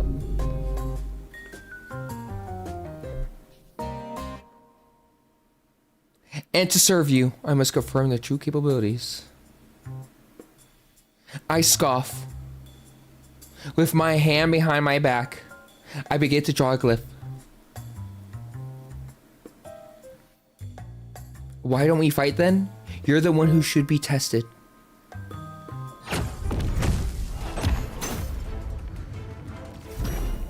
I'm joking, Forsaken, I'm joking. And yes, we're still alive. We attack almost simultaneously and energy warps the air. Currents clash as the rumbling shakes the entire building. Don't aim your attacks to the right. You'll hit my 300-year-old portrait. You're so cautious for a simple duel. And you desire to enter the scene. Let's assume you break those antique vases. Who will provide an explanation to the housekeeper tomorrow? I could destroy all those portraits in that case. We can say your ancestors' spirits appeared at midnight for a family reunion. Dang! He laughs as he speaks. His staff sends out a stream of black-red energy orbs. Even if they did appear, they only remind you of your place.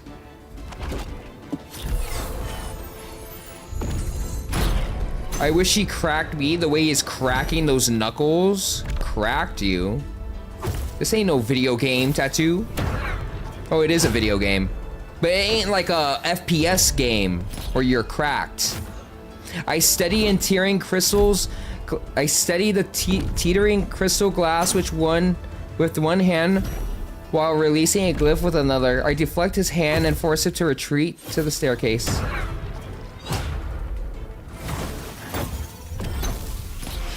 Our battle moves beyond the Great Hall as we fight our way upstairs. What's happening? Huh? Oh, there we go.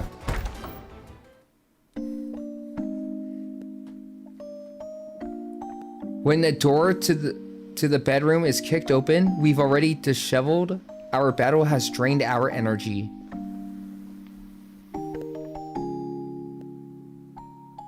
Having used too many spells, I sit on the edge of the bed to catch my breath. Sylus rests on the carpet and tilts his head. Neither of us are dead. I suppose we'll continue this at another time. They really like sparring, huh? Is that how they show love? It's just sparring? I don't respond, collapsing onto the bed as drowsiness overtakes me, but he stands up and pokes my shoulder repeatedly.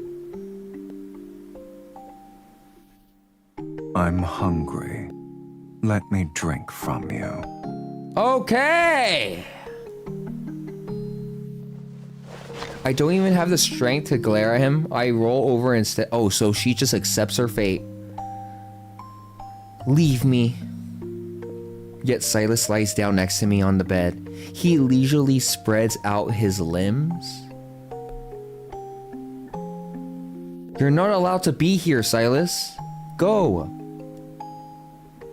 I turn and try to kick him off, but he lies there with his eyes closed. He refuses to budge. I can't drink blood and the couch isn't comfortable. You either let me dine or allow me to rest well tonight. Dang! Okay! I didn't know Sylus can act like a little brat.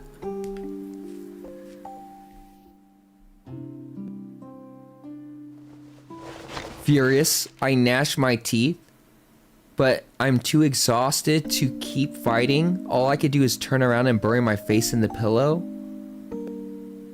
The fatigue from using my energy washes over me. My consciousness quickly blurs into nothing.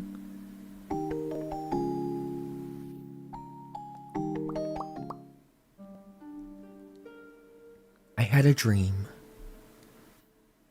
Endless rose bushes line a path enshrouded in the mist. I walk forward as the mist grows.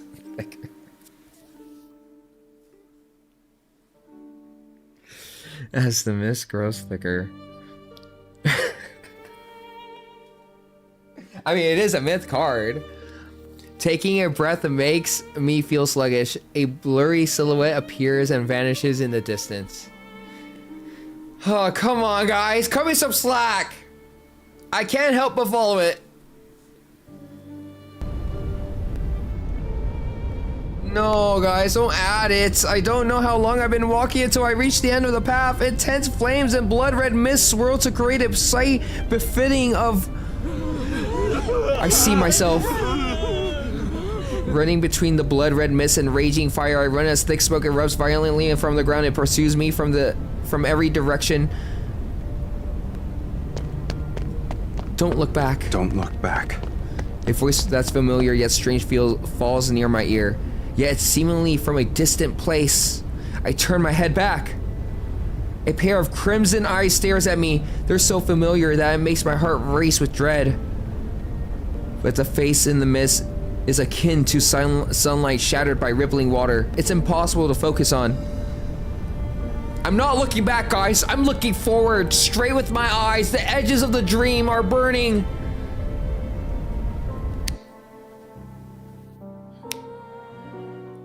Chapter 4.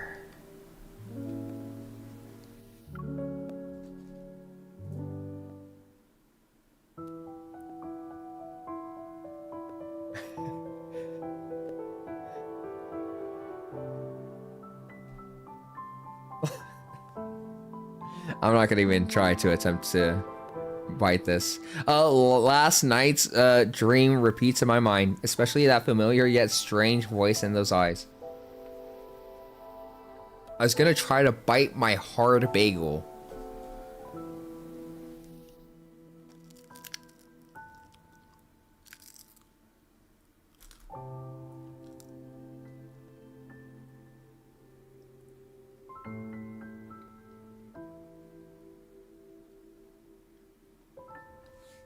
I didn't burn it. It's just a little extra crispy, okay?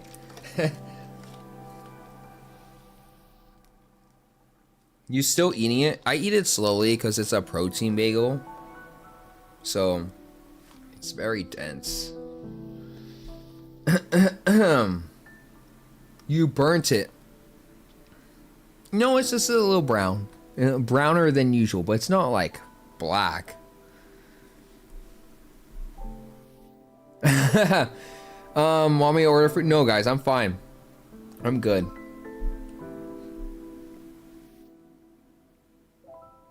I know that tastes bad. It's not the worst tattoo. It's okay. The poetry in Night's Whispers and my dream direct me to the same image. I don't believe this is a coincidence. Can we nom you? No, guys! Thank you for the hydrate. I just hydrated. It tastes bad. It's not. The strawberry jam makes it better. When dawn's light begins to touch the world, I'm already at my desk. I carefully examine the fragments of ancient poetry.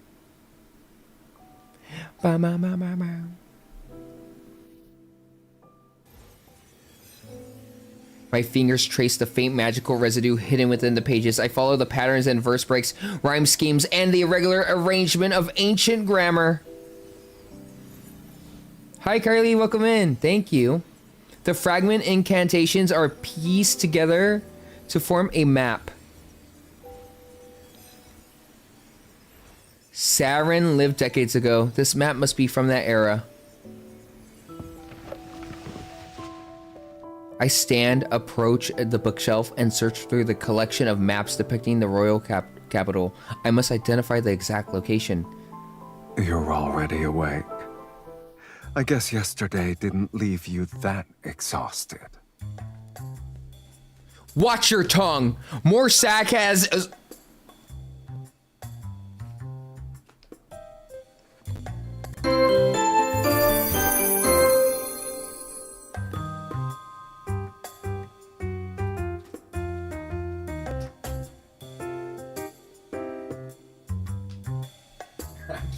I am so embarrassed right now. I can't even want to read this anymore.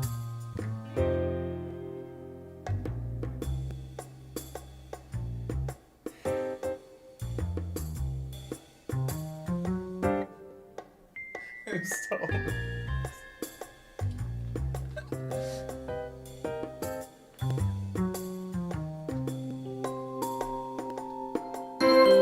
Oh my gosh.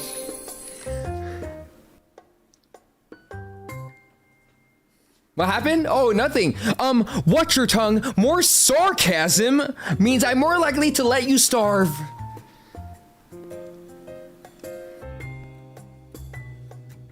My lady, may I come in to clean? Blame the bagel. Guys, I know how to say that word. Don't add it to the dictionary.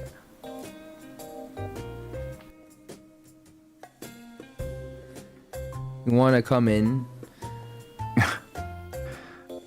What kind of threat is that? You're not the only one with flesh and blood. Yeah. What did I say? I said sarcasm. Yeah, sarcasm. Don't get sarcasm. Guys, stop! I said sarcasm. Sarcasm. I said sarcasm. I said sarcasm. I said sarcasm? Okay, I said sarcasm. I don't know where I put the R, okay? You won't target innocent humans. I warn him with the look as I tell the maid to come in. My lady, when I was arranging the bed before, I was worried you and the Count... What were you worried about, huh? We didn't do anything. I glance at the messy bed, then I force myself to smile as I link arms with Sylus and... You two did not!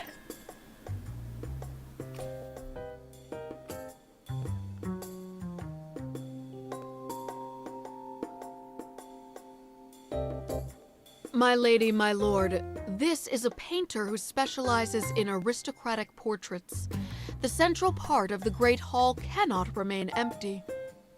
They're married, it's fine. Yeah, I mean... there's no way, no, because Sylus said he was tired. He was either really tired and he wanted to stay on the bed, or he was thirsty for blood. So there's no way they did that. Okay. Then MC moved. That's true. But that doesn't mean a messy bed could mean anything. It could be, what if Sylus is a messy sleeper? He sleeps and then he rolls around the bed and then he takes the blankets and he moves it around. That's what it is. Yup.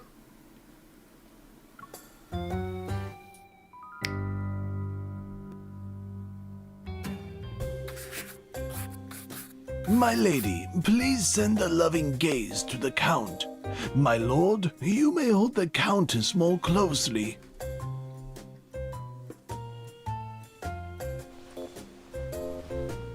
My lady, you have my permission to lean on me if you're tired. I look at the teasing gaze and force myself to speak with a stiff smile. With a smile. We should have asked the painter to use a gladiatorial arena as our background. In such a landscape, it's kill or be killed. I don't believe it suits our marriage. I don't know, Niyeko. Let's mess up a bed and see what everyone thinks. Sever our bond. They would just think you are a messy person, Tattoo. Like, literally, it's not that hard. You just scrunch up your blankies and throw it everywhere. Is there my lady redeem? I can feel the passion in your gaze alone. It's rare to paint a lively couple. I will ensure your portrait captures your essence perfectly. Good idea. No, guys, I ain't doing that. No.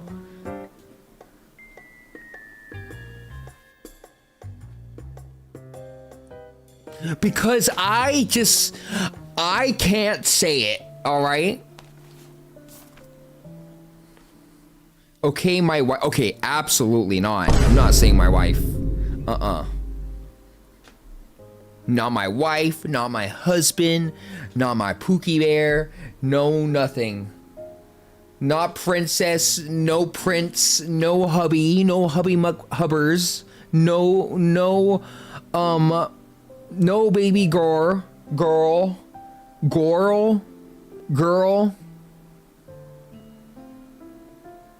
What's wrong with Pookie Bear? I can't speak English today. I can't speak today. I can't speak. Okay, why is it every time I do a myth card, I cannot talk? Okay.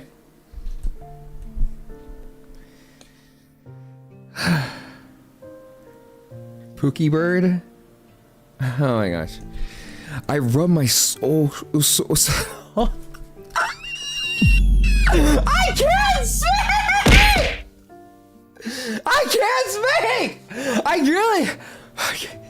Okay.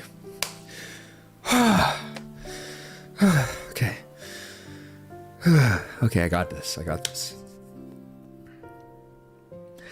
I rub my sore shoulders as I copy the poetry collection's hidden map onto the thin piece of parchment.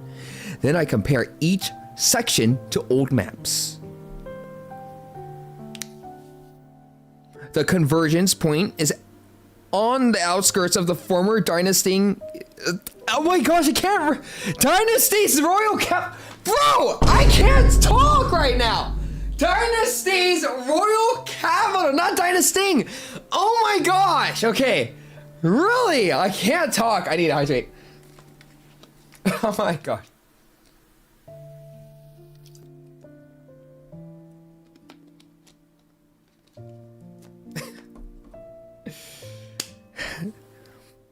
This is an underground vault in the royal old capital. We're leaving tonight.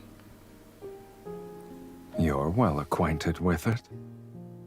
Living a long life does have its perks, I see. No amount of sarcasm will change the fact that you must obey me. There, it's easier when I talk like a robot. I lift my wrist and wave it threateningly. Save your strength for when we enter the vault. Remember that your freedom and hunger are in my hands. There we go. I can read it now.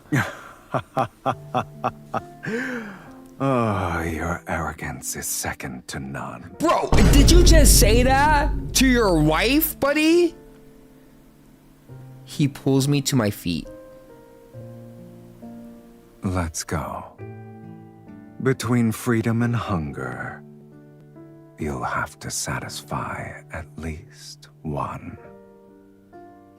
Well, you're regardless of the situation, Sylus, you're gonna keep asking to take my blood, so.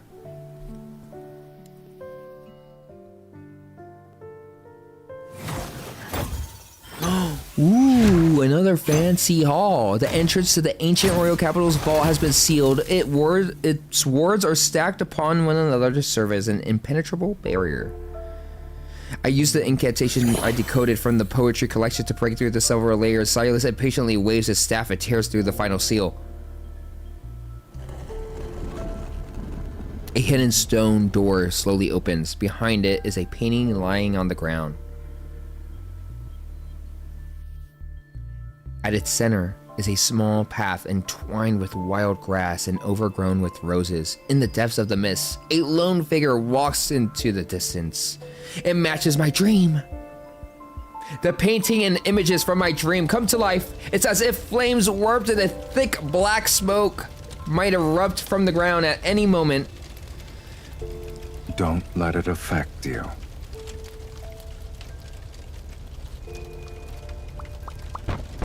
Sylus taps the canvas with his staff. It's been infused with energy and appears to contain a seal. If it's a glyph, we should be able to decode it.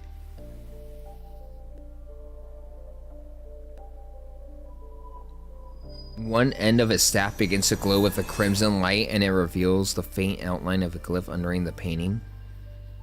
Layer by layer, the glyphs appear in sequence, but just as they're about to connect, they stop. It won't open. It won't open. We'll need to utilize a specific method. Nouvellette vibes? Oh, yeah, I could see that. Why do you sound like you already know the answer?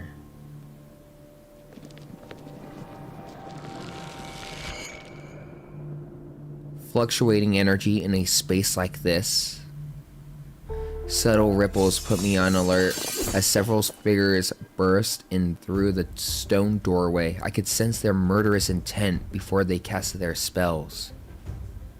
You won't escape this time. Oh, really?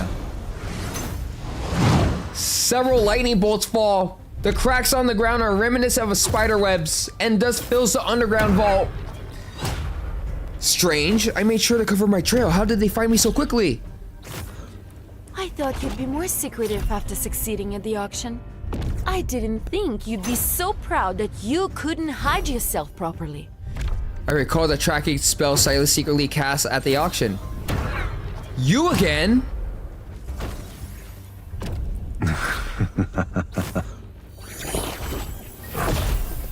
Another mage raises his hand and releases black threads from his fingertips. I'm forced to set aside from anger to focus on my fight. Are you just gonna stand there and watch, Sylus? I can't help myself, my lady. Your fight with them was too captivating. Wow.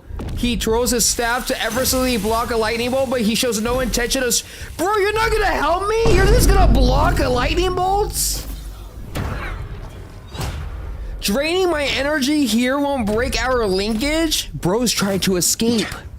We won't know until we try. This guy is a rat. He's trying to escape. Intricate glyphs rise for the incantations to conjure silver rings in the air that close in. They threaten to strangle us where we stand. Sylus, you're a useless rat in the underworld. Or fiend. He cleaves through one of the rings. Why don't you go down there with me? And see which of us is truly useless then. Wow, buddy. I don't have the time to argue with you at the moment. Ah. So we were arguing. I dodge the rapidly spinning rings, retreat to his side, and grab his hand. If you don't help me now, don't ever think about drinking my blood again. I was just about to say that, Niyeko. You already know. Great minds think alike. Is that a threat or an invitation? It's a threat, buddy. No sucking from this body ever. I meant neck. I meant neck. I meant neck. I meant neck. I meant neck. I meant neck. I meant neck.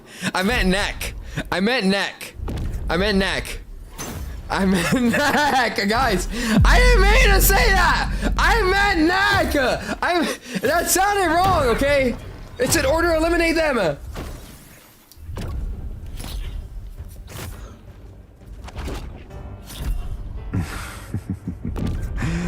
As you wish, my dearest wife. Oh my gosh, I need to be careful what I say. The shadow beneath the feet begins to stretch and twist, and a crimson light shines through the depths of his gaze. A black-red mist surges from his staff.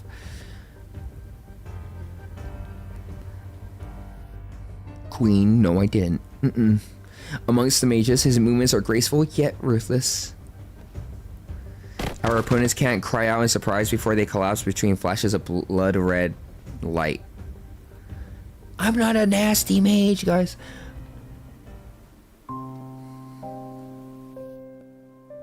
As the last mage falls to his knees, Sylus suddenly bends down and bites the man's neck. Dang, he's eating some food.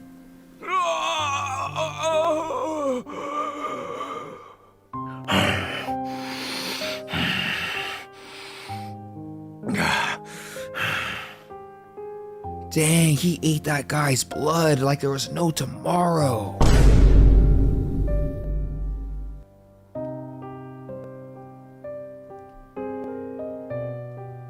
Blood overflows from the wound. The man doesn't even have time to struggle before getting offed. Noticing my frown, he wipes the blood from the corner of his mouth with a silk handkerchief and calmly walks to the next mage. Your furrowed brow reminds me of an intricate glyph. Can you blame me? Can you blame me, though? I haven't eaten in days. If this continued, the Archfiend Sovereign would have become the Sovereign of Hunger. He picks up another unconscious mage. Your blood is special. One sip is worth half their lives. But since you're unwilling, I'll have to make do. Dang, my blood is that sweet? You lured in these mages for that?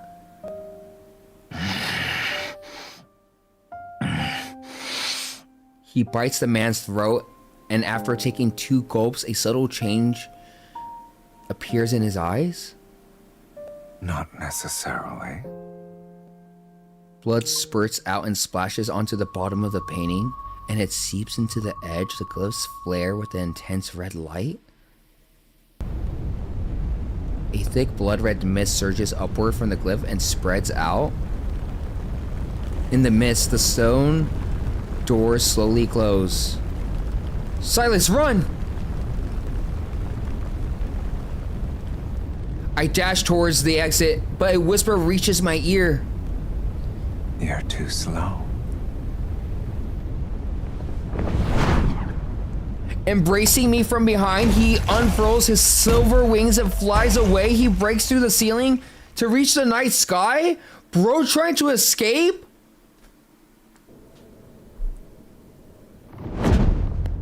At night, Velmir sits under a cold silver.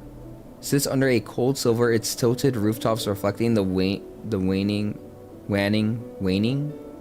moon's light.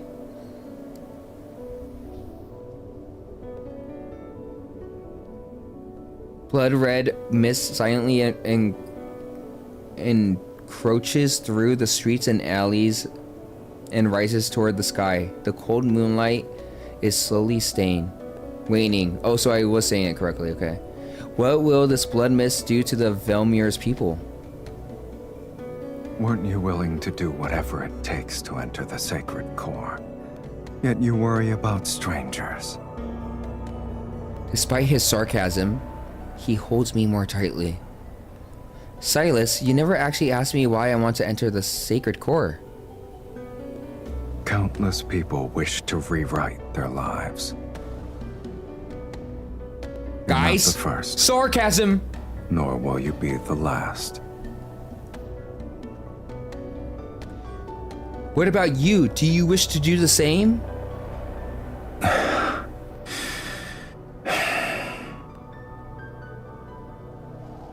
The blood mist churns in the wind, no longer a mere shadow encompassing the streets. It's an omen unfurling across the sky.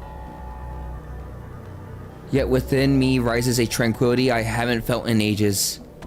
It's as if some distant past I had looked upon the ebony city like this. In the future, I'll give you blood. Are you trying to say we'll compromise? So long as you stop giving me these trials. Your offer for a truce is more sincere than I expected. So you'll accept it, since I'm being sincere? An agreement this important needs a proper acknowledgement. Hold on tight. We're being princess carried? And he's flying? Sylus lands on the residence rooftop with me in his arms. The wind lifts his cloak and hem of my clothes. I tried to jump down, but he doesn't let go. Instead, he sits on the roof with me and still in his embrace. He lowers his head to take my scent. Has anyone ever told you that after you cast spells, you radiate a unique warmth? It corresponds to your energy. Huh.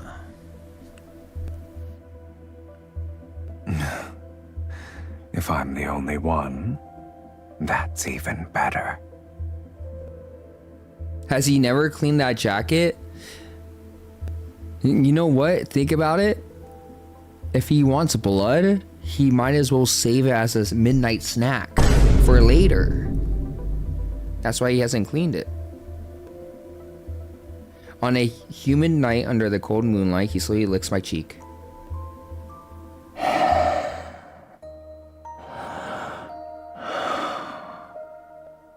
The warmth of a spell's embers on your skin is enchanting. Are you sniffing me? Are you trying to feel my warmth? His moist breath travels down my cheek and neck, his lips brush against my wrist, and a smile forms on his face? Didn't you already...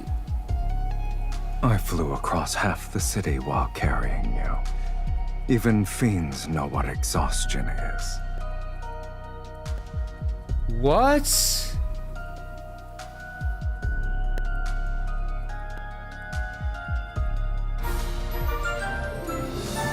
I'm so confused. Discussed before. What are you guys saying? Matt, thank you for the Prime sub. I really appreciate it. Thank you. Acknowledgement to be finalized. Thank you, thank you, thank you. You are now a party member. So excited to be your party leader. Can we get some W's in the chat, please? As we've discussed before, formal agreements requiring a proper acknowledgement to be finalized. What kind of acknowledgement is this supposed to be? Despite my eternal skepticism, I don't pull away. Since you've agreed, let's sign it. Let's sign it. With my power, you shall tear open fate's gates. And with your blood, I'll maintain my invincible form. Guys, I do not go commando or go shirtless! Don't say that to the new people! His warm lips gently press against my wrist. The moonlight will be our witness on this night, at this hour.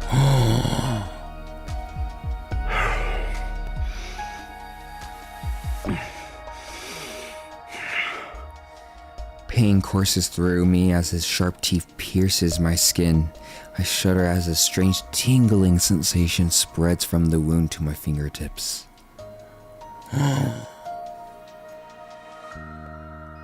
His fingers graze my palm. They move in tandem with his lips and teeth as he sucks my blood.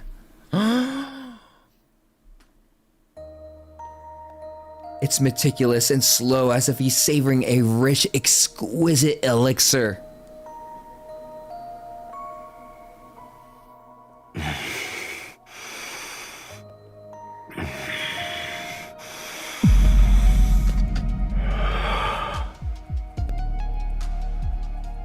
It lasts a long time until the blood red gradually envelops the silvery white moon.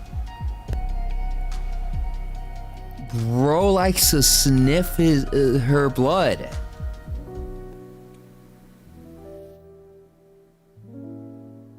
That does not sound like me, guys. I don't go.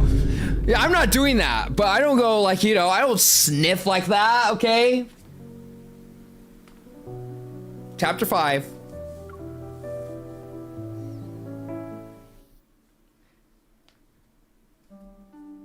We need proof? Okay, it's like... There.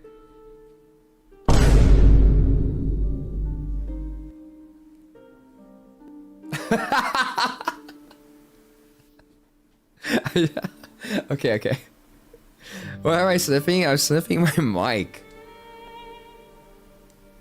I once again find myself waking along the misty path of roses in my dream. A dog does that? Wait, are you calling me a dog? No! Hi, Boba, welcome in. Welcome back. The flowers on either side are no longer blooming. Their petals fade and curl once before transforming into a silent ash at my feet. The mist clears and reveals a dead garden at the end of the path. Charred vines with roses and snare-broken colonnades. They're akin to memories that lost their life, yet refuse to fade. Looking up, I see Velmure. It's no different from a hanging scroll slowly peeling away, its colors fading layer by layer until everything dissolves into a gray mist. When the roses bloom again, will you remember who I am now? Yes, I want to remember you. But will you still be the same when the time comes? Guys, I don't want to treat... as our souls remain unchanged. What am I sniffing the mic? Surely recognize.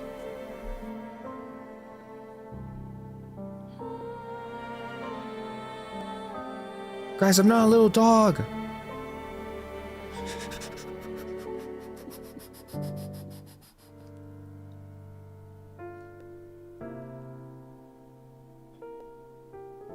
I open my eyes to find a blood red sunlight filtering through the gaps in the curtains. There is a thin layer of eerie mist in the bedroom. Calm myself. No, don't say it. Was that a dream?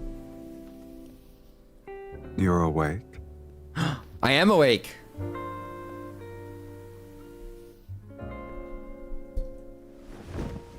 I try to sit up, but the arms around my waist tighten. I'm pulled back against a fur. Oh, so he's hugging me from behind on the bed and he pulls my waist closer to him, to his chest. Oh. You release me. Who said you could sleep here? Yeah, who said you could sleep here, Sylus? Wow. I mean...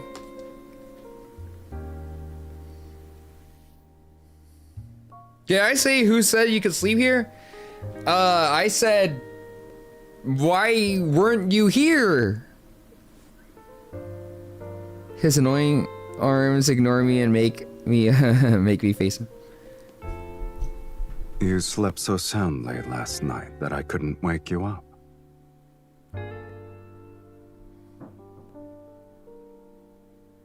If I wasn't a kind gentleman who carried you back to your room, you'd be sunbathing on the roof.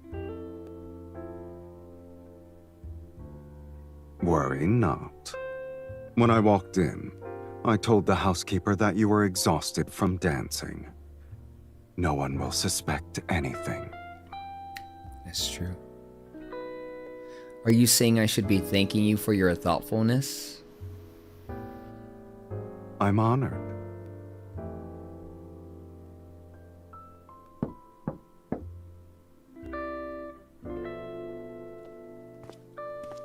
A maid enters with a tray that has my breakfast. Once she sets it down, she helps me bathe. Did you have any strange dreams last night, my lady? Oh, tell me about it. I dreamed of a path covered in roses, and when I woke up, I held a rose petal in my hand. You want this bedroom? I don't know. You see this chandelier? I could tell that this is going to be a pain to clean. This is not fun. And those chains too? I dreamed of a path covered in roses. When I woke up, I held a rose petal in my hand. And plus, you don't even have blinds. People could see through. Unless this is on the very top of the castle, right? Maybe not.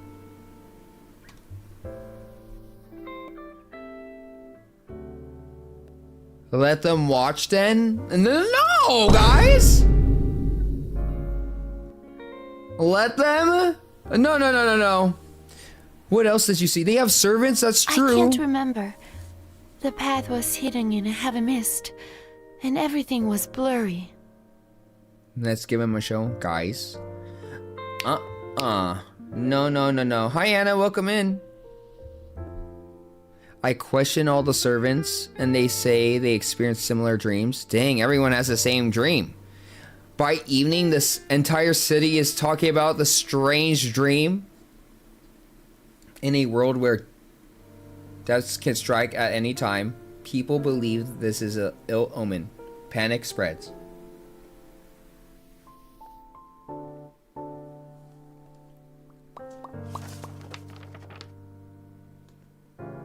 In the flickering candlelight, I once again open Night's Whispers and search for the fragmented text for the blood mist.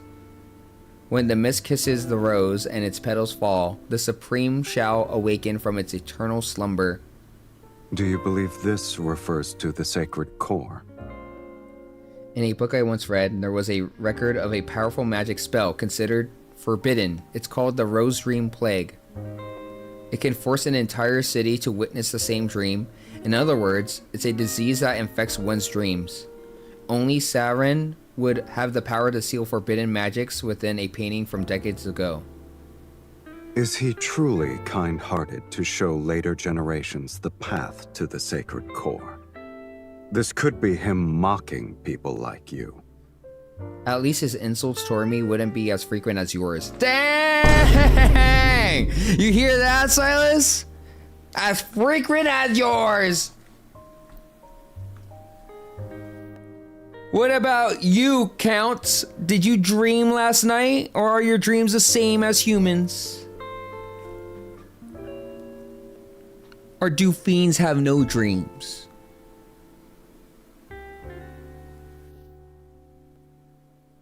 He gives a non-committal smile, but his eyes show no traces of amusement.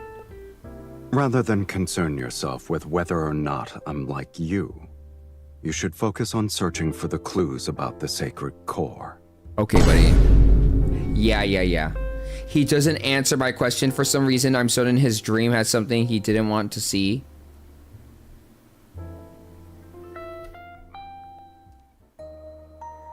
Oh, it's nighttime. That night, Sylus had a dream. In it, Niyeko oft in blossoming roses. Oh no. When he woke up, he thought it was ridiculous. Dreaming of an immortal's offing was a cruel, ill-timed joke. But the lingering remnants of the dream prevented him from showing his usual mocking smile. He still remembered the complex emotions from the dream. Chaotic, melancholic, and a pain tearing his soul apart. She is a mage who summoned him, and This is a game to pass the time, and as long as this is how could your death cause me so much agony? Sylus realized that although he was no longer dreaming, he was still affected by the emotions from his dream. Did I lose my mind drinking your blood? He laughed at himself, his knuckles gently brushing over the girl next to him. Her skin was smooth, warm. He held this bundle of warmth in his arms as if to dispel the vivid despair from his dream. He thought it was just a dream. Yes, it was just a dream.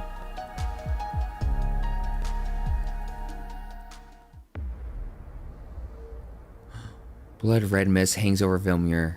Stubbornly refusing to disperse, it becomes a veil that enshrouds the city day and night. After the initial panic, people grew accustomed to the sky's disturbing color. In the era where Death Shadow looms, no one can predict if they will be pushed into the abyss by Fate's hand tomorrow.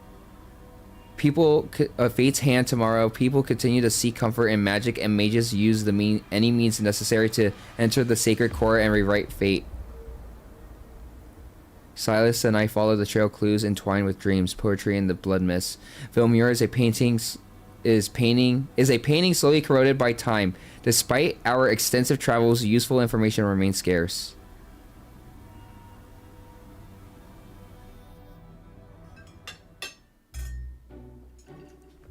Ooh, Marquez Swain. Swain passed away from an illness several days ago. Bro!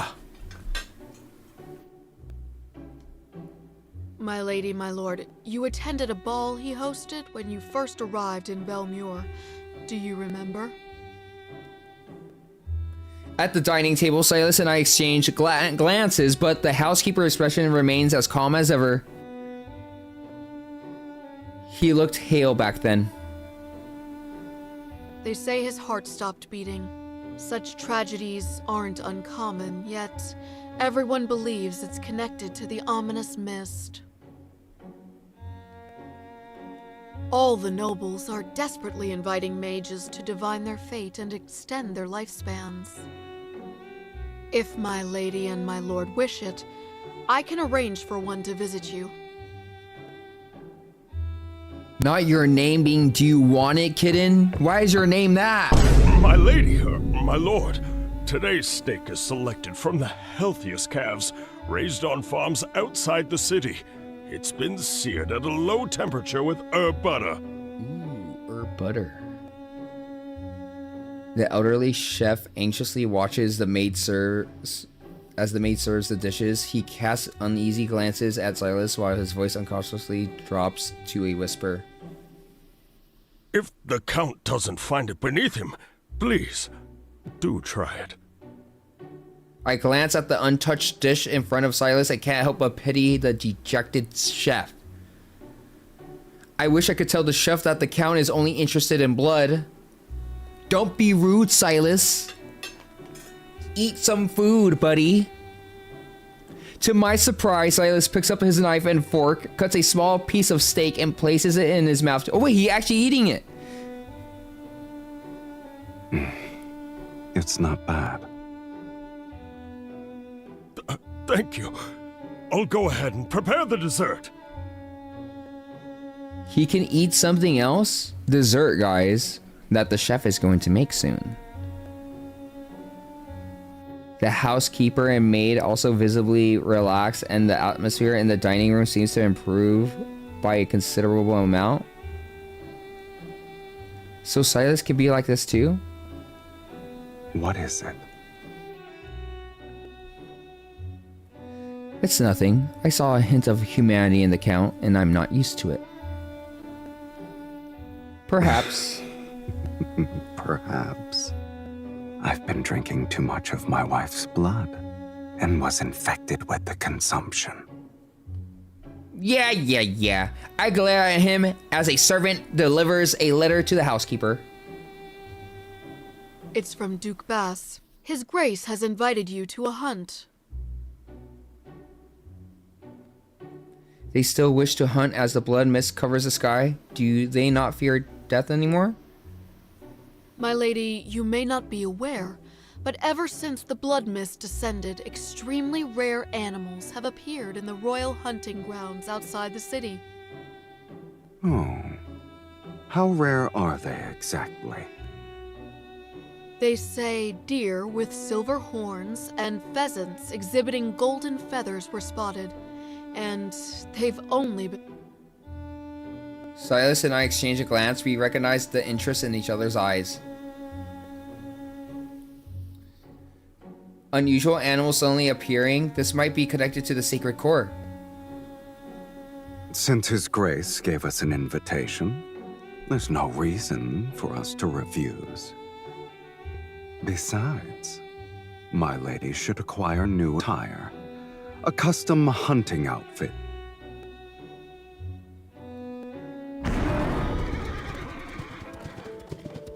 Oh, we're going hunting, guys! Sunlight pierces the crimson mist and cascades over the forest located in the royal hunting grounds. Every leaf is coated with a blood-red light. The horns sound, hounds bark wildly as they run. The dozens of magnificent horses gallop through the woods. They temporarily disperse the eerie atmosphere that looms over the forest. Look, there's a deer with white markings. In the distance, a herd of startled deer races into the forest depths. Their fur is adorned with vine-like white patterns. Is that a peacock? There are wild peacocks here? I just heard Niyeko bark. I didn't bark. When did I bark? On the other side, a silver peacock stands on a large rock while displaying its tail. Its feathers shimmer with an almost surreal quality. I didn't bark, guys.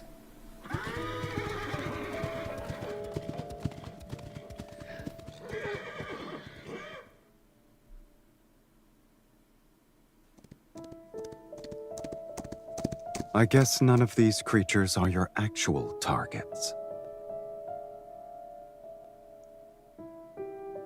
Sylus rides a tall, dark, red hunter horse. His posture is impeccable, yet he possesses ineffable ease. I could almost believe he's going for a casual stroll. According to the books I've read, when the sacred core is about to manifest, living creatures are transformed by powerful magic. They become incredibly beautiful. Are there any tomes you haven't read? You're a walking sacred core encyclopedia. No! Wait!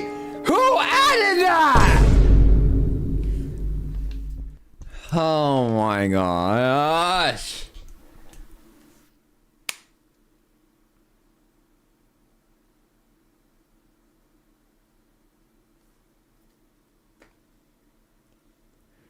Not you guys.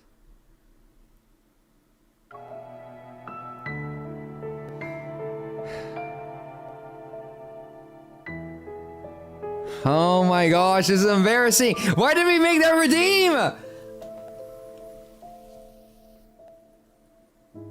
With feeling.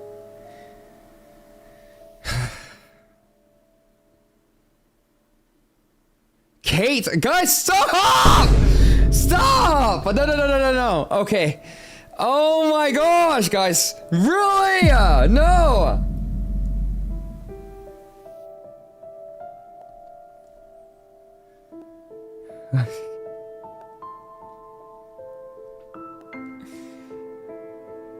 Okay, no. Good, I'll do it.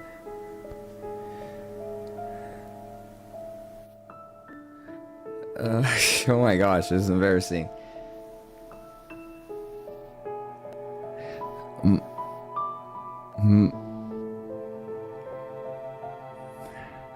Oh my gosh. It's okay.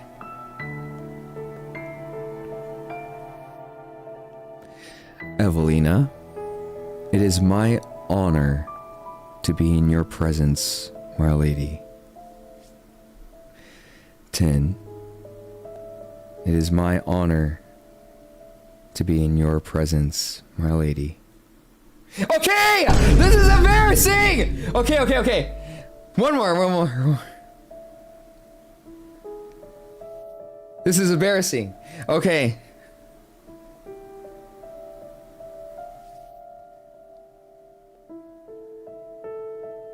Kate, it is my honor to be in your presence, my lady. Okay, there. I did it. No more. No more. No more. Wait, how much does that redeem anyways? No.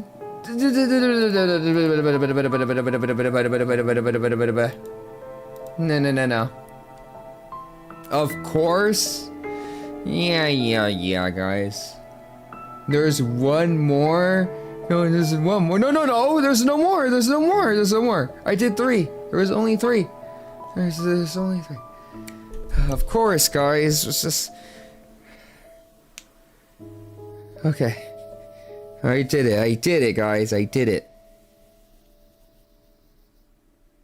Thank you, stanky leader. Of course. No, I'm not gonna say it. I already said it once. You want more? No, I'm good. Encyclopedias are thick. Those who can only make nasty remarks should be careful, lest their skulls be crushed by one. I'm sure. I can request it too. I am good. There's not one more. There's only 3. I did Evelina, I did Tin, and I did Kate. So redeem. I can as well. Ariel, did I ever tell you that you are like a bundle full of sunshine that would never do such a thing, right? Did I ever say that? Well, if I never did, I just want to let you know. Jace, did I ever tell you you are one of the nicest mods that anyone could ask for? Actually? Please?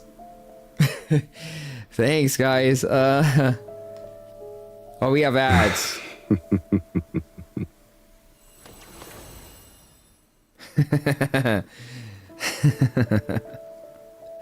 Please, guys, please. Sylus. Excel? No. I sense it. Let's follow it. You sense it? Oh, wait! You're waiting till the shower stream? Oh no, I forgot about that, guys. Actually, I don't mind if you spend it. We avoid the groups that track the magical force in the dense forest. Honey redeem? Guys, no, please. The blood red mist thickens and a streak of disturbing white flashes. It's a white crow. Its feathers are pure as snow. A rose vine crawls out from the back, and then a semi-transparent bud grows from the vine. A thin streams of blood are flowing from within. It's...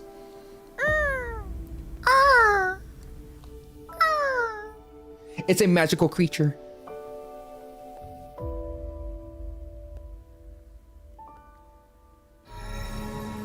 I dismount, my fingers moving rapidly as the glyph appears on the ground. The glyph wraps itself around it, akin to the chain. It's about to tighten and trap the white crow.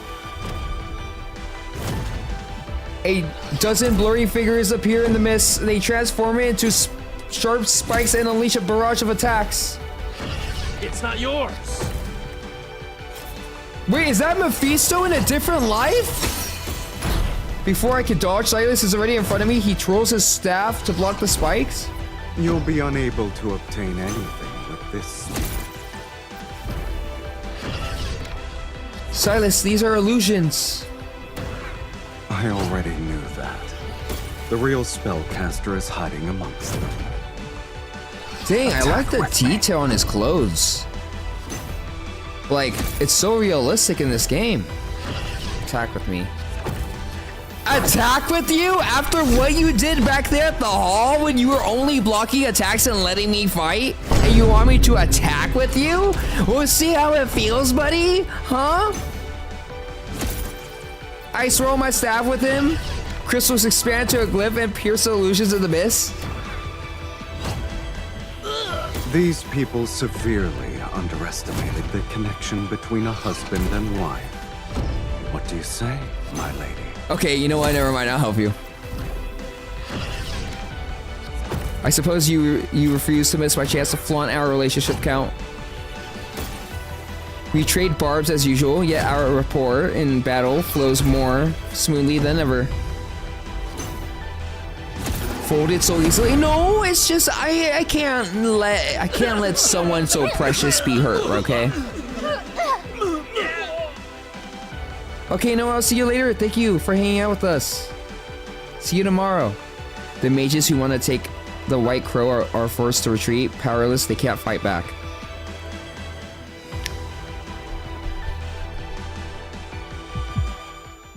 Thank you, Gigi and Clara, for the follows. Welcome in, guys. A familiar, nauseating agony explodes in my chest. My breath is almost cut off. I fall into my knees in the cold, damp mud, and the power of my glyph dissipates. No! Why is it even worse than before? My vision blurs. I can only see Sylus rushing through the mist. He catches me before my face lands onto the ground. Your body. She can't move. Here's our chance. The dozen or so mages surround us and raise their hands in unison. The group erupts with blinding white light, accompanied by deafening roar. Spiraling rains of light rise. I can't kill them all when the linkage is limiting me. They need to come closer. 5 rings of light rotate in various positions in the mesh together in a gear-like fashion as they close in. My energy and silences are draining. Several impatient mages move, hoping to seize opportunity to capture the White Crow. At last. Within range, Sylus cuts through the group of mages akin to the blade. His staff repeatedly pierces their chests.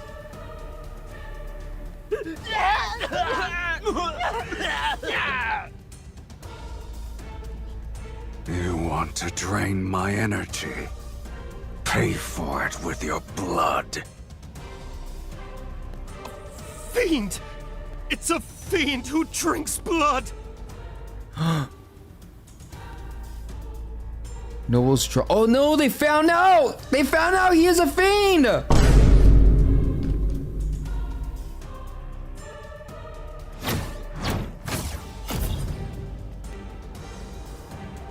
The spiral glyph continues to move and the energy is... Sylus? He returns to my side, his eyes flashing with savage intensity, yet the brim with a certain determination. He raises his wrist and pierces his skin with his fangs. Bright red blood winds down his arm. Drink. Drink? I feel a fear of depths of my subconscious and use my last ounce of strength to shake my head. You don't have a choice. What? He grabs my jaw and presses his wrist against... Wait, I'm gonna drink his blood? Not you guys bowing and saying yes! Guys, what are you doing? When my tongue touches his skin, his blood reminds me of burning embers. It explodes inside me and churns in my veins. My heartbeat is all I could hear as it's accompanied by a sharp burning pain. Yet it's quickly dispelling the weakness and oppressive sensation in my body.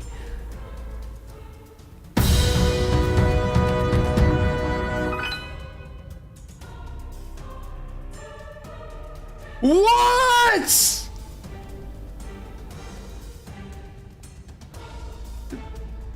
What? I don't have a celebration to talk about what?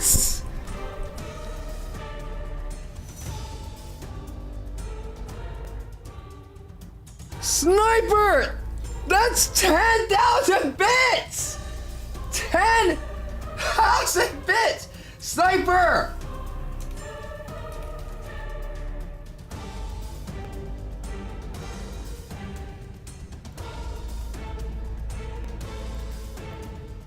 Thank you for the 10,000 bits. I really appreciate it. Thank you, thank you, thank you, thank you, thank you. Can we get some cheers in the chat, please?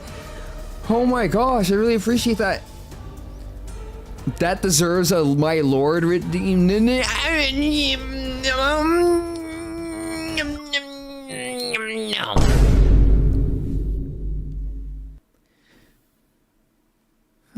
Oh, come on, guys.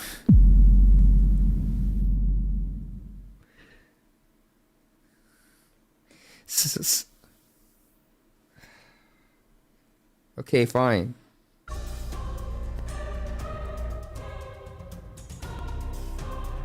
I know it's a lot of bits. They got the bit badge though. Okay, fine.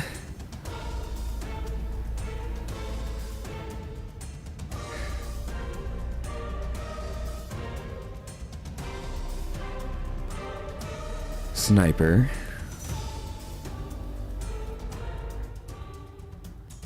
I am the utmost grateful to receive the huge donation of 10,000 bits, my lord.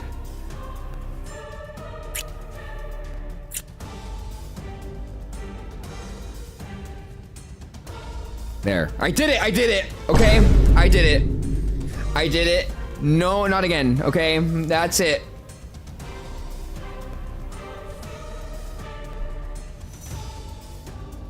Guys, stop! Stop.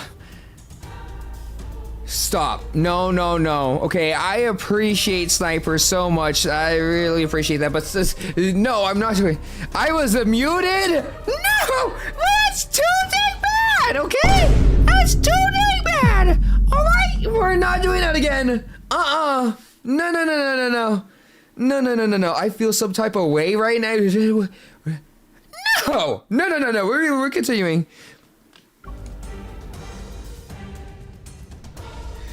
The mist around us are as churns and swirls of countless hidden eyes. The gear-like glyph is silent. Its light is dissolving into the mist. Lean on me. We'll leave this place. I will lean on you. Not in that way, guys, okay? Our figures vanish into the depths of blood mist as Sylus holds me.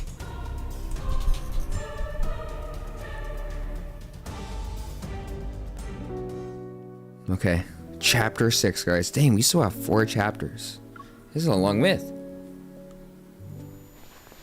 In my hazy consciousness, I can only feel a warm, thick, strange yet intoxicating liquid between my lips. Wait, what the heck did I just read? In my hazy consciousness, I can only feel a warm, thick, strange, yet intoxicating liquid between my lips? Up or down? What do you mean? Oh! Yeah! Stop! Stop! Stop! Stop! Stop! Stop! Slow down. Slow your roll, okay? Alright? That's not very cinnamon roll-like of you. You nasty. Where's the music? Why are you playing this without music? My throat tightens as I greedily drink. What am I reading? My throat tightens as I greedily drink it. I'm savoring the sweetest poison drawn from darkness itself? A little more. What? Breathe. You're doing well. What the heck? And no music too? I slowly open my eyes, and my vision is only filled with a dark crimson hue. Blood?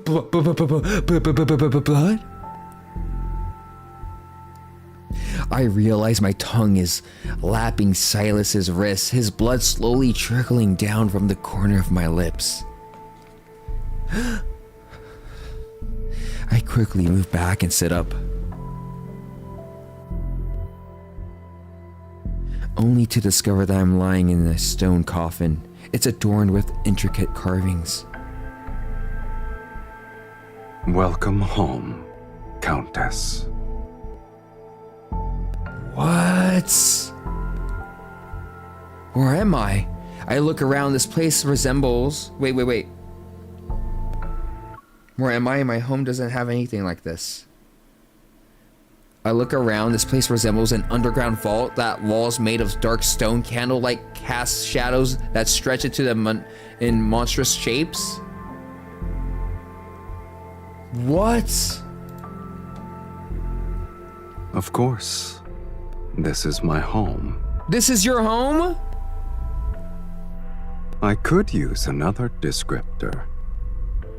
Welcome to the Underworld, Miss Mage. The Underworld? How could a human possibly enter this place? Unless I change it to They would have to drink my blood. Did I become him? The metallic taste of blood lingers in my mouth, but I'm not repulsed by it. How strange. The suffocating feeling from before has subsided without me noticing, but the pain inside my body still reminds me of everything that's happened. Wait! It's like in the movies, right? And the books, if you drink a vampire's blood, you become them or something, right? I don't really read vampire books or anything, but I've heard of it before. The suffocating feeling from before has subsided without me noticing, but the pain inside my body still reminds me of everything that happened. The White Crow. The clues to Sacred Core must be on it. Where you been, Loka? Guys, I live under a rock, okay? I come from a small town, mind you. You forget about that. A very tiny town. I forced myself to climb out of the stone coffin, but when my feet touched the ground, I collapsed from excruciating agony.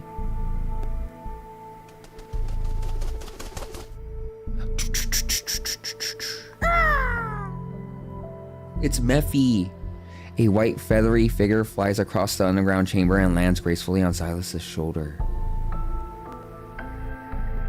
Here's your clue. Hi, In your Justini, welcome in. current pitiful state, you shouldn't be running around willy-nilly.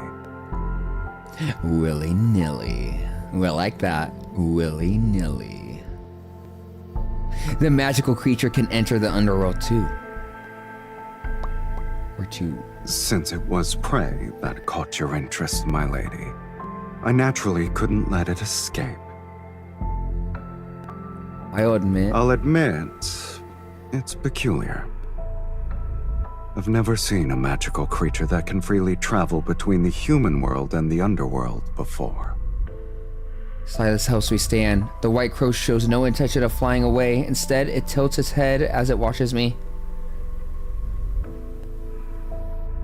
The vine on its back sways gently with each breath, its bud remaining tightly closed as if it's hiding secrets. I wonder how long it will take for the flower to bloom. When it happens, what you're looking for might reveal itself. But your weakness has been exposed. Those mages won't give you a moment to breathe anymore. Dang. If you leave now, you'll be walking into death's sweet embrace. His eyes reveal their typical mocking gleam, but there's a hint of genuine concern. I remain silent for a moment. That intense anguish coursing through my body forces me to lean on him for support. If you don't mind me staying here, then I'll wait for the rose to bloom, Count. I have welcomed you from the very beginning.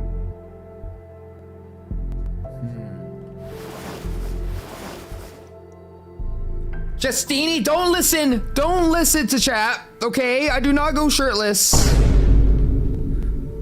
That was a 3-time thing. It was only 3 times. Or 4 times. Or maybe 5. Okay, I lost count. But still, no. Suddenly, he picks me up, carrying me, he climbs the stairs.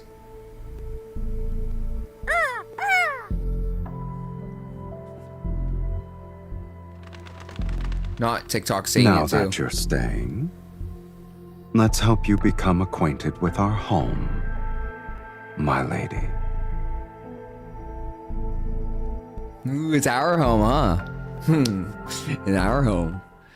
Oh, wait, we kind of need to sweep the place, Sylus. Have you ever heard of a broom? Because this place looks like it could use some spring cleaning. This is not where I want to be in if I have to live here. Sylus and I reached the top of the staircase. Inside the massive castle with its vaulted ceiling, bright candlelight reflects the countless treasures. Its radiance is dreamlike and dangerous. Massive beast skulls hang as decoration. Ew. Crystals taller than a person contain strange weapons and items that shimmer with an otherworldly glow.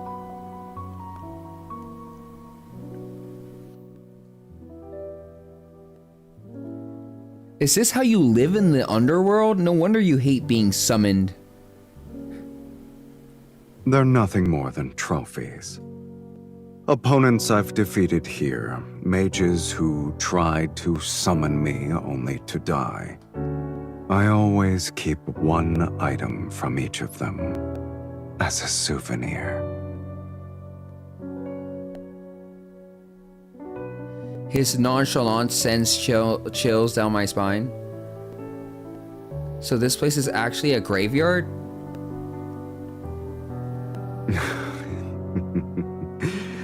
Your sense of humor never fails to delight me. Even if this is a graveyard, it's been deathly quiet for a long time. I've run out of rivals in the underworld. There are no fiends who dare to challenge me. I'll challenge you. We always spar. And I can count the mages who survived long enough to complete the summoning ritual on one hand in the past century.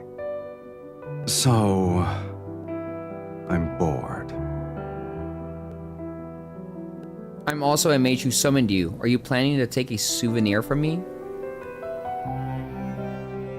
He glances at me. We'll discuss that after you're dead. So you also have a sense of humor. It's a pity that the underworld and the human world lack individuals like you who appreciate it. It seems my sense of humor is destined to only entertain you. Ah. As he carries me around to brag about the keepsakes with great enthusiasm, I catch a glimpse of something within the castle.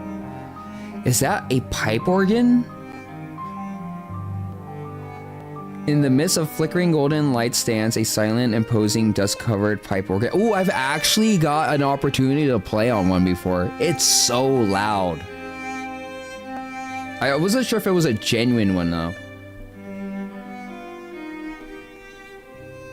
Its wooden casing has lost its luster and been forgotten in the depths of time. Can you play it? Not louder than us? That's true. Wait a minute. No! That's not true! What do you mean by that, buddy?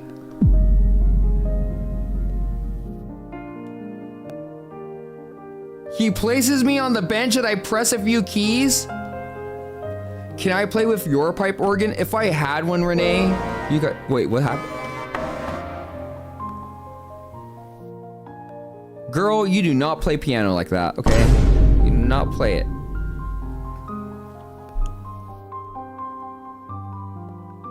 I don't have a pipe organ, Renee. That's but normal. I do have a No piano. one has You ever guys could played it. play on that. And you consider it normal? A room of treasures arranged around a broken pipe organ. I do? I mean, my keyboard has different sound settings, so maybe I could, if I downloaded the VST for it, I could have like a pipe organ sound for the keyboard. But I don't know. I've never actually looked. Is it special to you?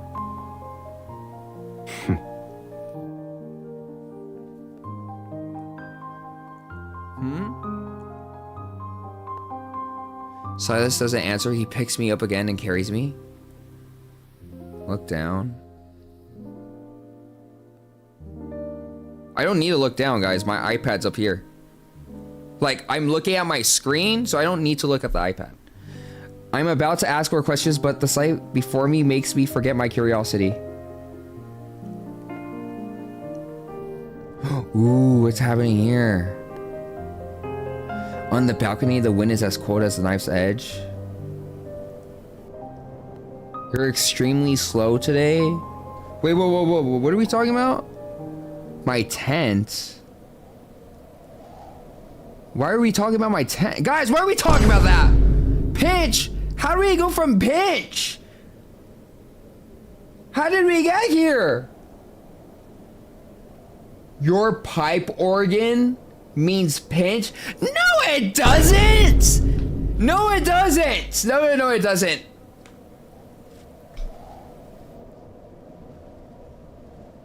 No, it... Does pipe organ mean pinch? Or mean ding-a-ling? Because they don't know what a pinch is. But, a pipe organ is a complex musical instrument. No, right here! No, pipe organ does not mean ding-a-ling. They are two entirely unrelated terms. A pipe organ is a large, complex musical instrument that produces sound by forcing pressurized air through numerous pipes of varying sizes and timbers. See?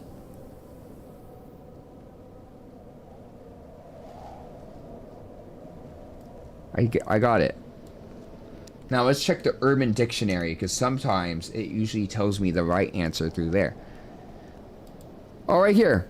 Pipe organ, a musical instrument or keyboard family that is generally built into a large building such as a cathedral or a large concert hall. See, guys? Told you. I told you. Okay, now let's get back to it.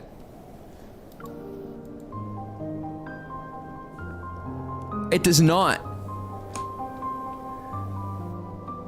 When you pipe someone, it equals when you kind of like plumbing, and your organ is your...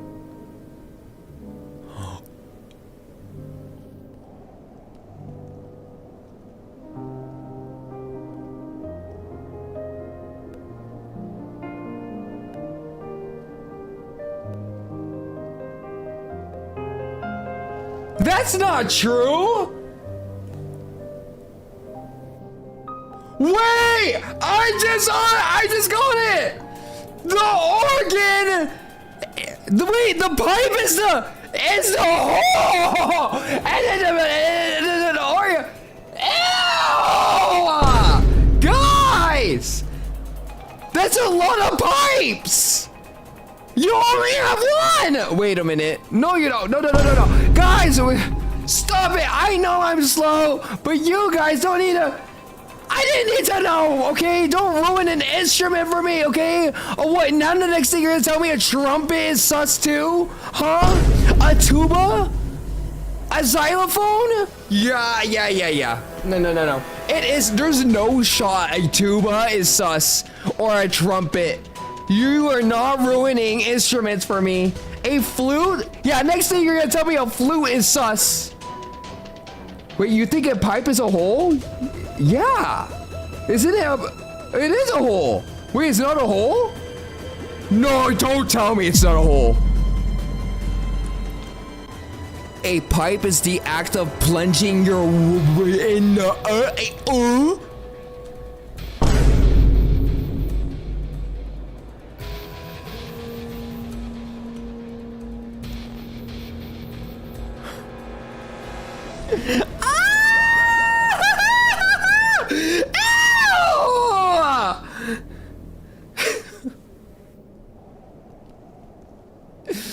It's the...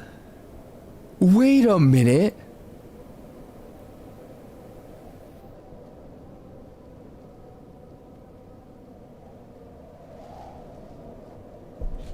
Oh my gosh. I just had a realization. when I went to school, right? This was like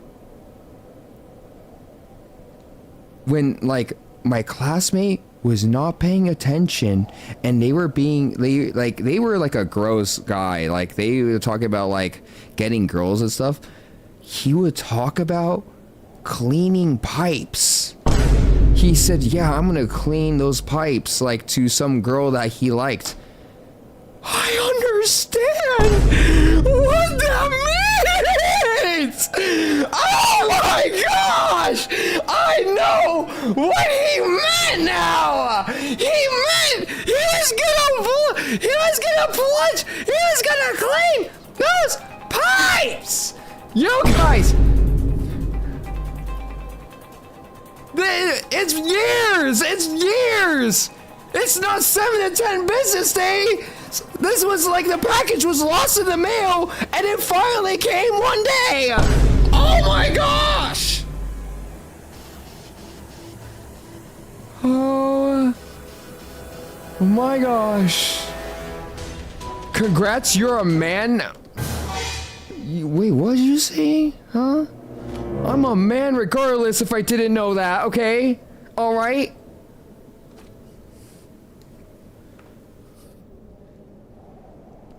Oh my god, that guy was nasty!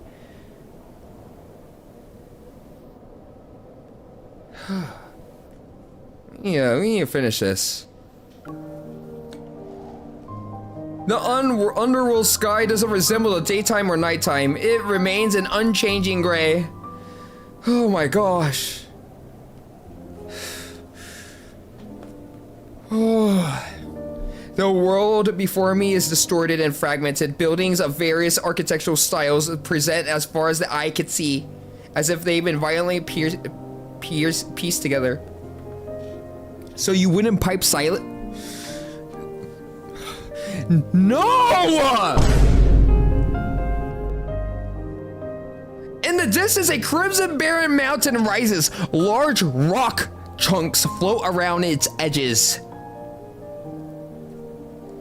No, we cannot, guys. No, I don't own an organ, okay? No. Beyond that lies a motionless sea, akin to the glass sculpture. The waves are frozen as they break.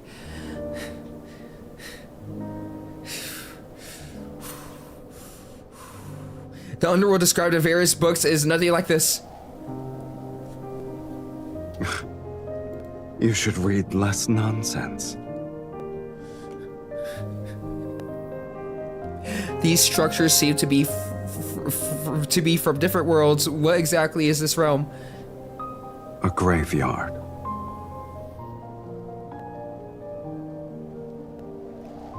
An indescribable shudder spreads from the depths of my heart. I don't understand.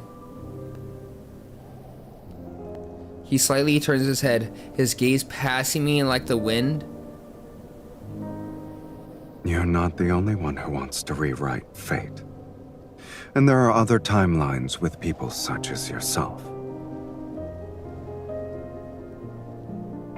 Have you ever wondered where those discarded fates go? I'm gonna make sure. Okay.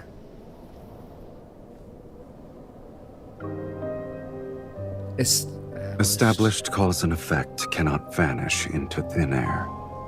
A place must receive these fragments erased from various timelines. When enough fragments accumulate, the Underworld is a fate's graveyard.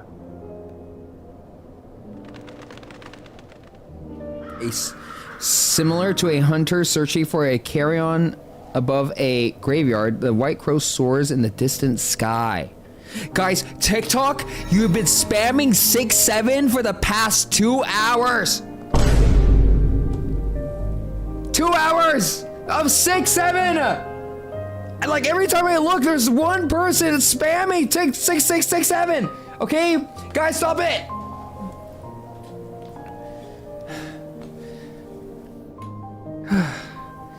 I didn't know I was stunned and by Silas's words or affected by the countless energies surrounding me. Why did I read it? Because I'm wondering who's starting it. A ringing noise floods my ears and my limbs weaken. The magnetic field here is too chaotic. Your body isn't strong enough to stay outside for too long.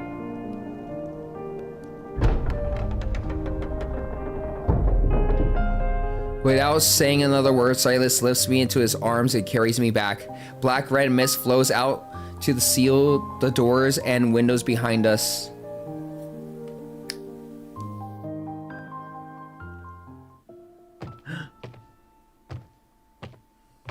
Back in the stone chamber beneath the castle, what was once eerie now feels comforting by comparison. It's suddenly quiet in here. The stone chamber shields me from the chaos outside, and even my breathing becomes steady again. Only being quiet isn't enough.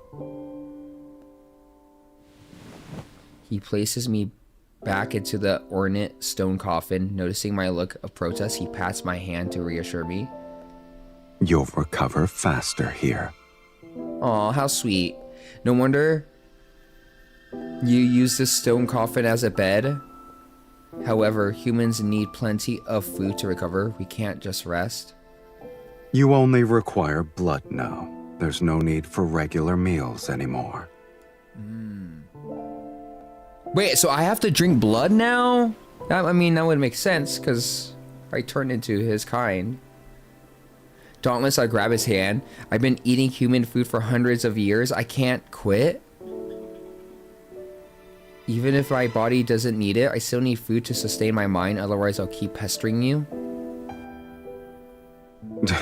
Okay, Muchito, I'll see you How later. troublesome.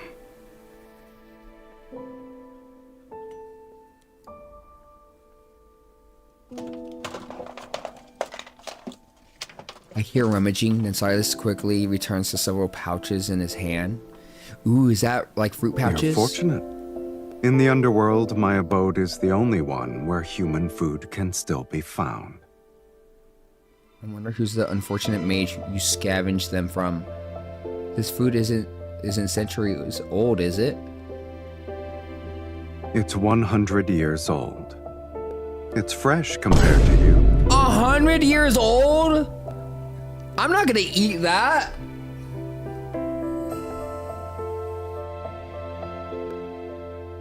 There are traces of magical seals on the pouches. Mages typically use this method to preserve food for extended period. Okay, never mind. Never mind. Smart mages. But no mage expects their food to last for 100 years. Are you going to eat it or not? I'll try it.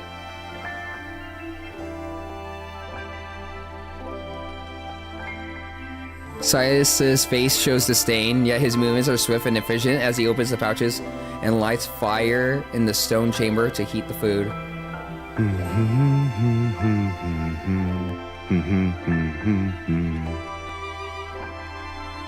I look at the cold, gloomy stone chamber and the coffin I am lying in, then my gaze lands on his busy, happy figure. Sylus, were you this elated when you were alone here? He pours the heated, sticky mass of food onto a meal plate and hands it to me.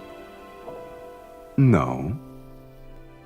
It's because I'm giving you this meal, so I can feast properly later. So you just want to drink my blood.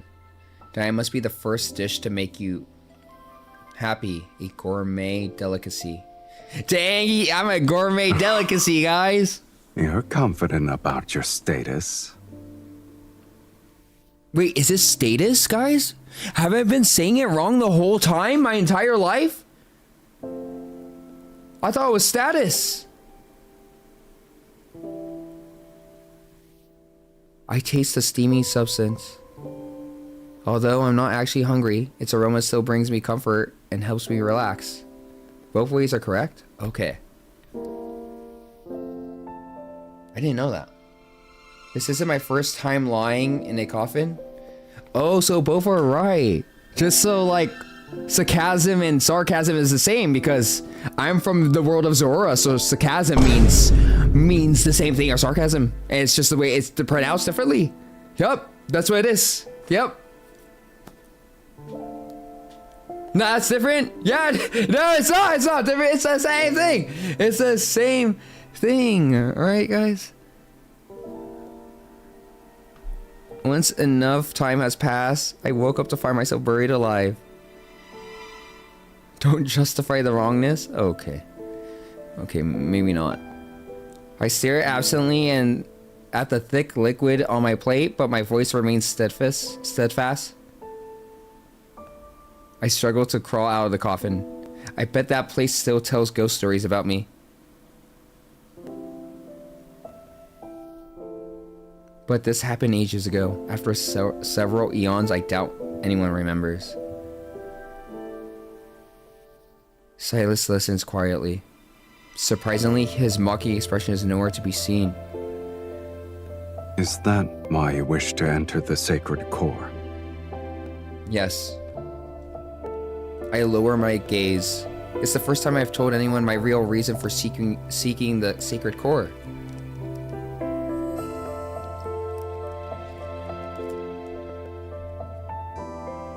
I lost my crucial memories and only vaguely remember that because of this curse.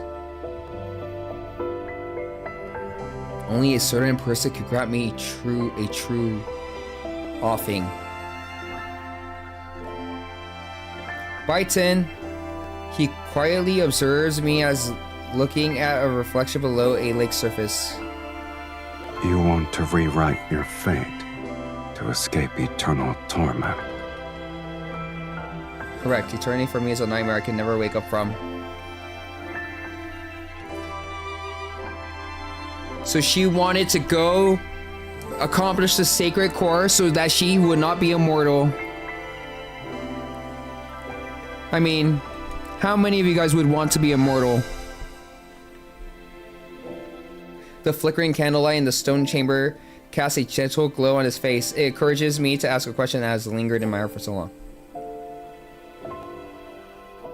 Do you remember why you're here?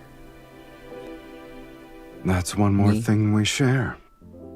For better or worse.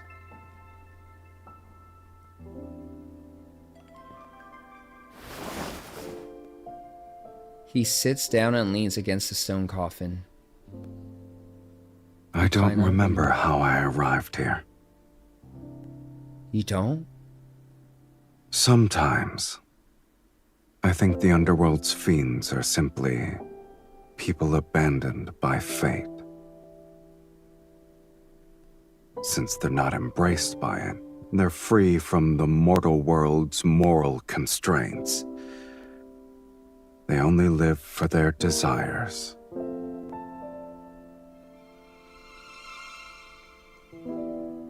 But you said you weren't happy before. I suppose when I defeated a fiend, I'd momentarily feel the zenith of pleasure. That's why I spent most of my time becoming the ruler of the Underworld. I would love to be eternally young and immortal. Too many books to read and games to play. Valid reason, Corey. You want to be able to experience every game? But pleasure has always been fleeting. After the rapture passes, all that remains is longer periods of emptiness. He speaks of his distant past in a detached tone. With time melting, bloodshed, and brutality, only drifting ashes are left. I understand him, though there's no reason for it. Perhaps it's because I also experienced the passage of time. Maybe my life only has one sensation left. Or to put it simply, we're like kindred spirits. You must have traveled through many fragmented space-times before. Why did you stay at this castle?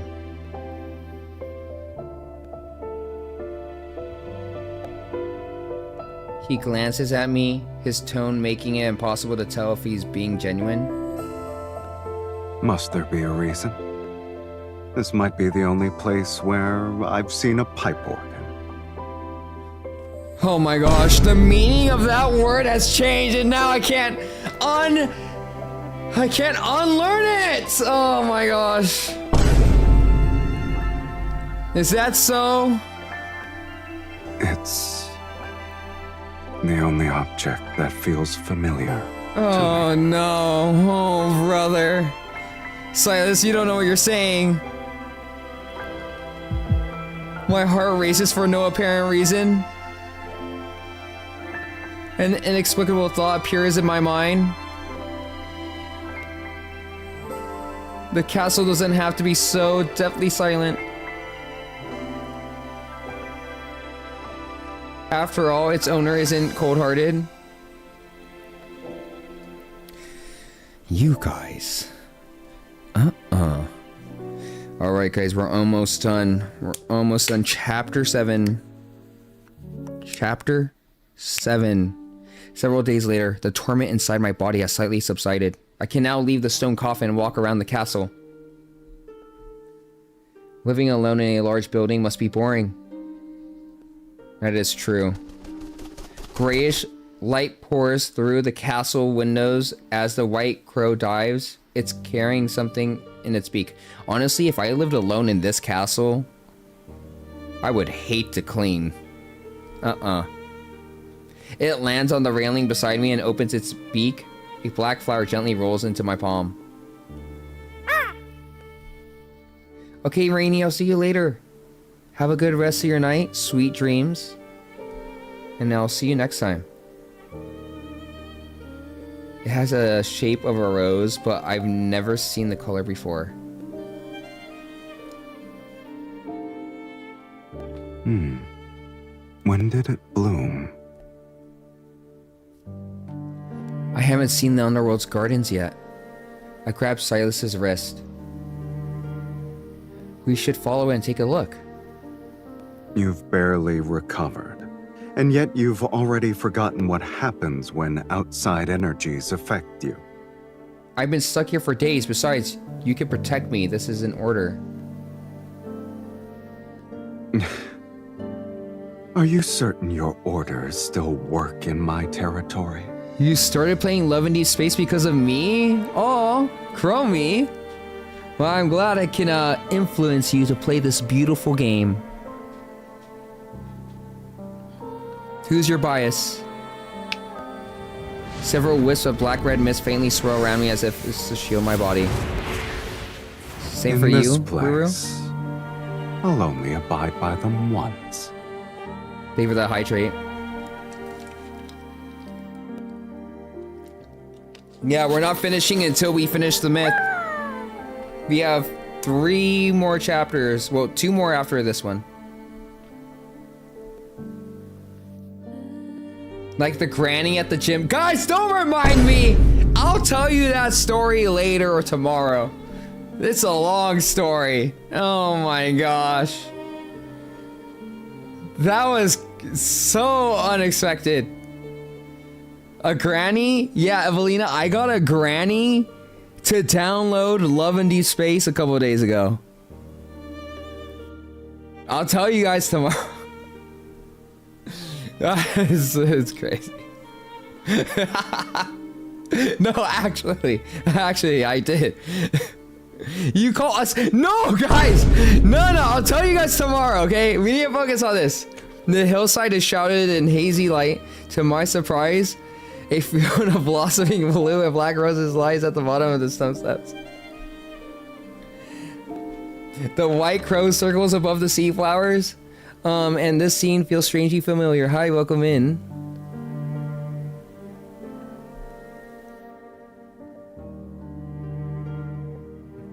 You won't be here? I feel like I've experienced this before. In a dream? In a dream? You're going to tell us to marry yo? Nah, it's my 18 months of anniversary now. Tell us. Oh, you dirty my rat. gosh. Okay, I'll tell you after the myth. Just remind me. Thank you for the 18 months. Rosie, thank you. Okay, we got some cheers in the chat for Rosie. Thank you for letting me give you trouble for 18 months. In a dream. In Velmure, there's a secret garden filled with roses. It has red roses. I remember seeing a black crow there. It feels similar to what we're seeing now. It's almost like a mirror image. I pick a few roses. Their rich fragrance is exactly like the scent one can find in the human world. It adds a touch of vitality to this cold realm. Perhaps the human world and the underworld aren't completely separated. How else could this white crow travel between them? And it carries clues about sacred core. It could be considered a messenger. The sacred core's messenger. The sacred core's messenger is similar to an ominous sign. Okay. It deserves a fiend's name. A fiend's name. We'll call him Mephisto. Mephisto. Yay, we named the right white crow. Did I say right? I said right. Guys, don't add it, please.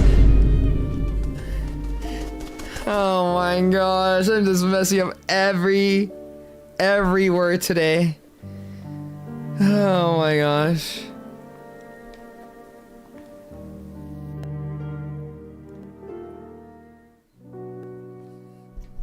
This is a long myth. I gather blue and black roses and bring them back to the castle. I arrange them at the bottom of the stone coffin. You're bringing an invasive plant species into my territory. But it's beautiful. This stone coffin is cold, hard, and gloomy. I doubt I'll ever get used to sleeping in it. I lie down in the coffin. The fragrance of flowers envelops me and it carries a warm sweetness. The rose here smells similar to the ones in the human world. Falling asleep surrounded by fragrance might give me better dreams. Do you want to try it? Since when did you start believing in these things? Since now. I once fell asleep amongst flowers. To be exact, it was the secret garden I told you about. And you had a beautiful dream. Yes, I still remember it to this day. Tell me about it. Perhaps I might also start believing. Hi, Aluna and Miss Independent, and thank you guys for the gifts. I really appreciate it. Tell me about it, perhaps. Okay, I might start believing. After you have your own sweet dream, we can exchange stories. I take Silas's hand, he doesn't refuse, and he moves closer as I pull him into the small sea of flowers. Close your eyes and breathe. Doesn't it feel like you're lying in a bed of flowers?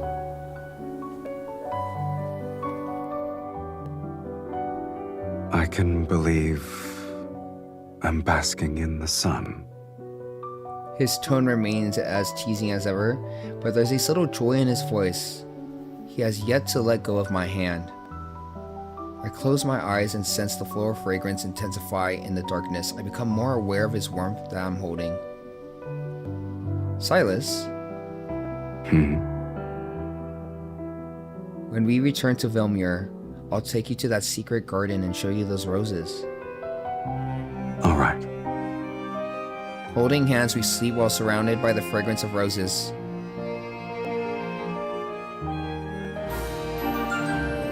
Charlie, thank you for the 3 months. Thank you. I really appreciate it. Thank you guys for the 3 months of Prime. I should study those 50 words. What 50 words? Oh, wait, are you guys making fun of me? Are you guys making fun of me of all the words I messed up? Thirsty? I'm so thirsty.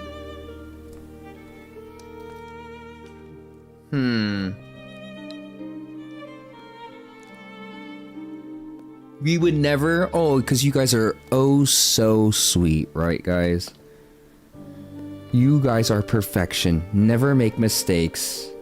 Huh, never give trouble. That's what you are, huh? Of course. Yeah. Dizziness, a parched throat, and an emptiness in my chest. This isn't suffocation heralding an approach offing. It's an uncontrollable hunger.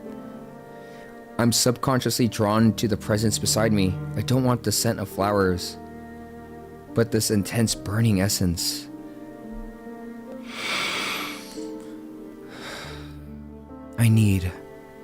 I want.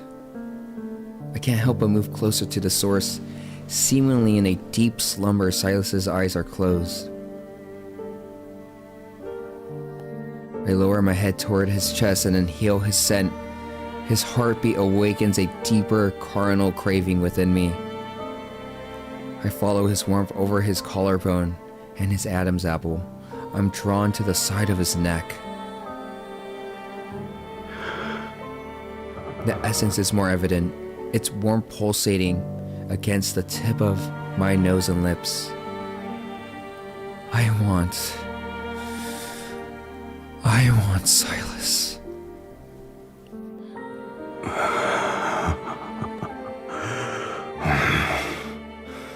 You don't need to restrain yourself.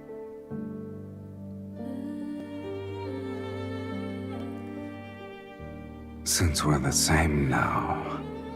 Guys, I'm reenacting the script here, okay? It's not me.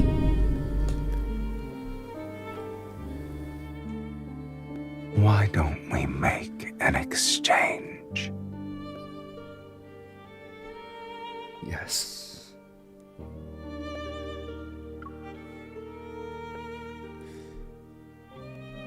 Ooh, what kind of exchange?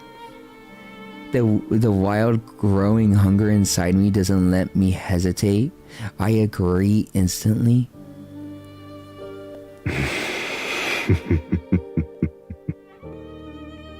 A faint smile crosses his lips, and as he unhurriedly opens his collar to expose his neck, slightly raised veins pulse under his skin. Indulge yourself to your heart's content, my dearest wife. What? I lean forward, my fangs piercing his skin. Warm, thick liquid floods my mouth.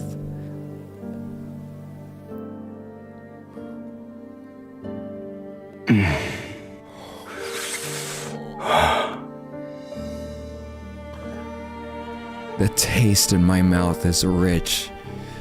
Cloying, it carries an intoxicating power that makes me dizzy. I feel as though I'm drinking the night's darkness that's been brought to a boil.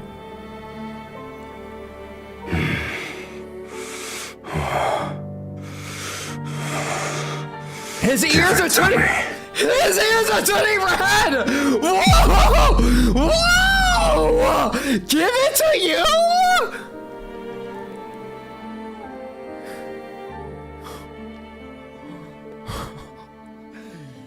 As I tilt my head back to catch my breath, Sylus turns his head, opens my collar, and sinks his fangs into my crook of my neck. What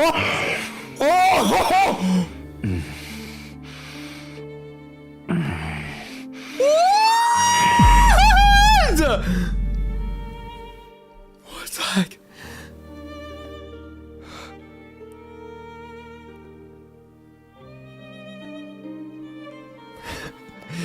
Pain and pleasure overlap and surge as our breaths quicken and intertwine. Blood and skin press against lips and teeth. The scent of flowers and blood merge, and our heartbeats gradually synchronize beneath our skin.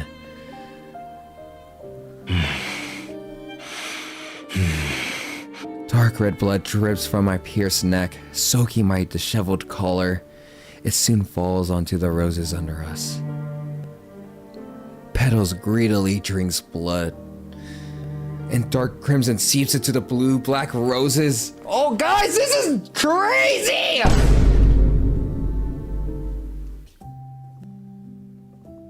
And then we got the sweet song. I don't know how long I've been asleep. In a realm between dreams and wakefulness, a slight pull on the skin makes me regain consciousness. How do you go from spicy to sweet? us and Niyeko went... Sierra? Go to the corner right now, miss. Go. Leave. Restraining order.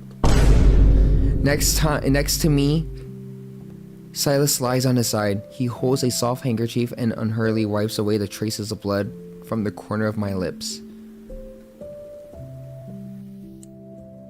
His touch is gentle, and his fingertips occasionally brush against my skin.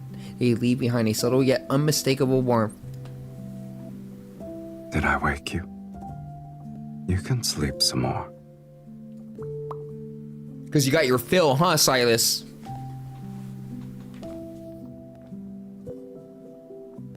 I lower my gaze. The edges of the rose petals beneath me are still stained with dark red blood and partially dried. They're seemingly whispering to me.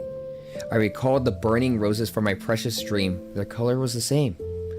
And the person beside me in that dream had the same warmth. Dreams and reality overlap, and I can't tell which one is more real. Hi, Blue Kitty, welcome in. Crochet. Mephisto perches at the edge of the stone coffin, the rosebud on his back so large that it's starting to unfurl. We should be able to return soon. Indeed. Indeed. Indeed. No emotion. I'm one step closer to entering the sacred core. I should be happy. My gaze remains captivated by the hand still wiping away blood. His fingers sit.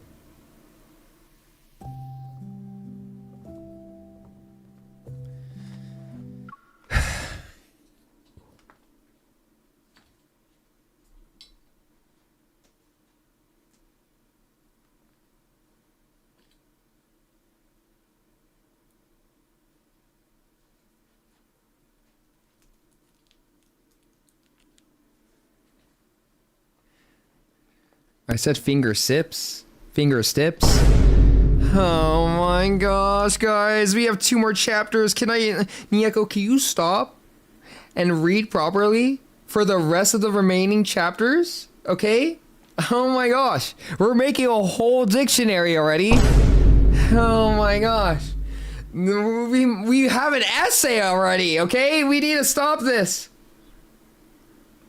Oh my gosh. His fingertips graze my lips, and his lingering warmth secretly infiltrates my heart to embrace every fiber of my being. I didn't eat the bagel, it's still here. It's still here.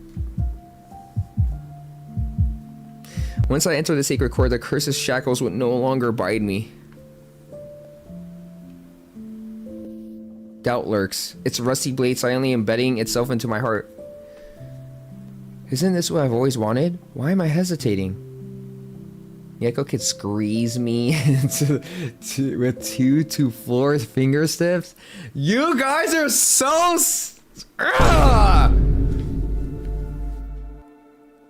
The rose of Mephisto's back blooms more beautifully with each passing day, unfurling one layer at a time. Its petals are akin to ignited flames. I am so embarrassed right now. You guys are something. Deep within the flower's center are entwined silver thread-like patterns, fragments of magical power. Once the rose is in full bloom, these magical fragments will be revealed. I'll piece them together then. My body is recovering, but I know deep down that it will never return to what it once was. For reasons unknown, the searing sensation follows me like a shadow. It's not as intense as it was when it suddenly appears. Rather, it's constant underlying pain. But I lie to Sylus and tell him I made a full recovery. You lied to him? Sylus is uncharacteristically distracted. He only responds with a slight nod.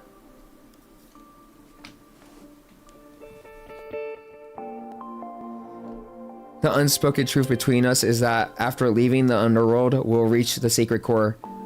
These should be the last moments of my life in the Underworld. Before leaving, I want to leave something behind. Perhaps it's to prove I was here, and perhaps it's to make him remember me. You're gonna leave him?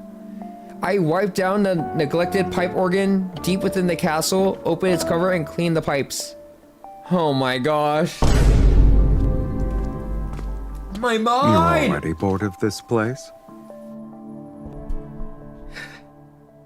My mind.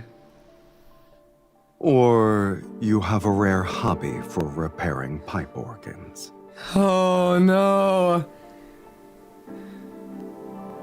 I can never go back. Please bring me back to the person I once was an hour ago. Oh no.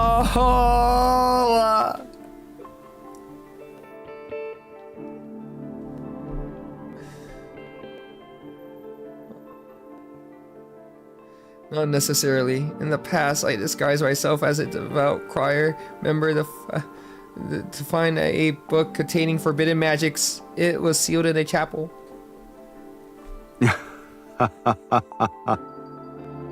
Ah, yes. I adjust the pitch of each note until the organ sounds normal again. Wait, you know how to tune a pipe organ? I stayed there for a long time and I learned tuning and repair techniques. I never thought I'd get used to them. Dang, girl! That's not easy.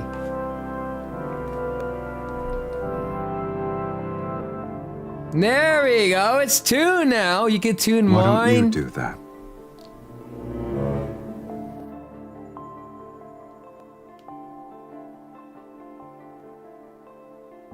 No. The only pieces I learned back then were monotonous and boring. Can I? No, guys. No.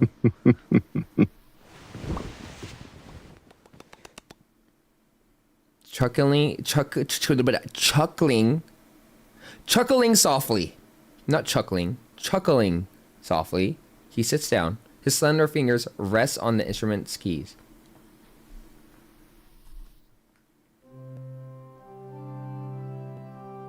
Ooh, we're playing a song. The melody flowing from his fingers reminds me of warmth submerged in water. I'm drawn into the depths of my memories. My heart stirs and I can't tell if it's because of the melody or the person playing it. Where did you learn to play this piece? I don't remember. It seems like I was born with it. Sounds like a requiem. Is it banal? No, it's tranquil. In trance, I watch his fingers dance. In trance, I watch his fingers dance. Ooh, that's a good rhyme to it. In trance, I watch his fingers dance. Sylus, when I get off, will you play it for me again? In trance. How can you hear I it watch if his you're fingers dead? dance. I watch his fingers dance, and then I put on.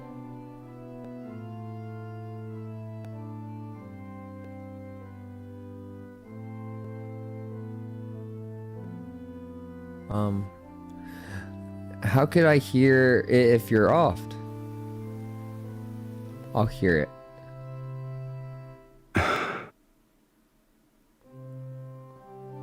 Renee, don't say it. I'm wearing PJs, okay? I didn't want to say it because then you guys I would never hear the end of it, okay?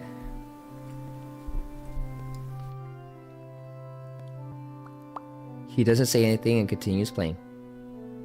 The ancient castle's vast corridors and walls reflect the music back again and again and again, as if they're trying to crystallize this moment in time.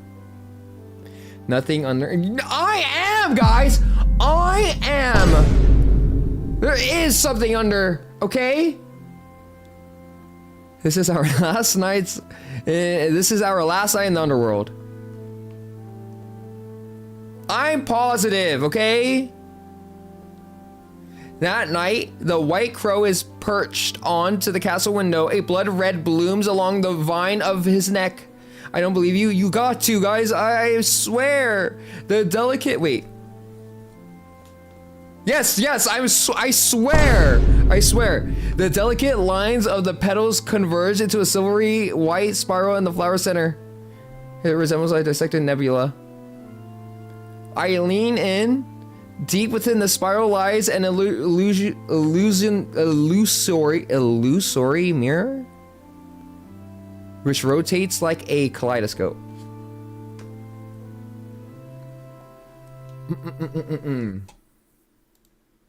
Let me see. Gonna sleep now. Okay, Kate, I'll see you later. Have a good night. Have sweet dreams, okay? Thank you for hanging out. I see an abandoned courtyard with no distinctive features. This is the only broken stone that's standing amongst the overgrown weeds. At the end, a narrow path stretches into the distance. Blooming roses line it. The flower shadows guides my gaze toward the depths of the mist. Something is waiting for me. Oh, we got 2 more. Chapter 8, guys. Final stretch. Second to last one, and then we can finally see the ending. After leaving the Underworld and returning to Velmir, we find the estate completely abandoned, and the dazzling treasures have vanished. Even the modest silverware is gone. Wait, everything is gone when I go back home?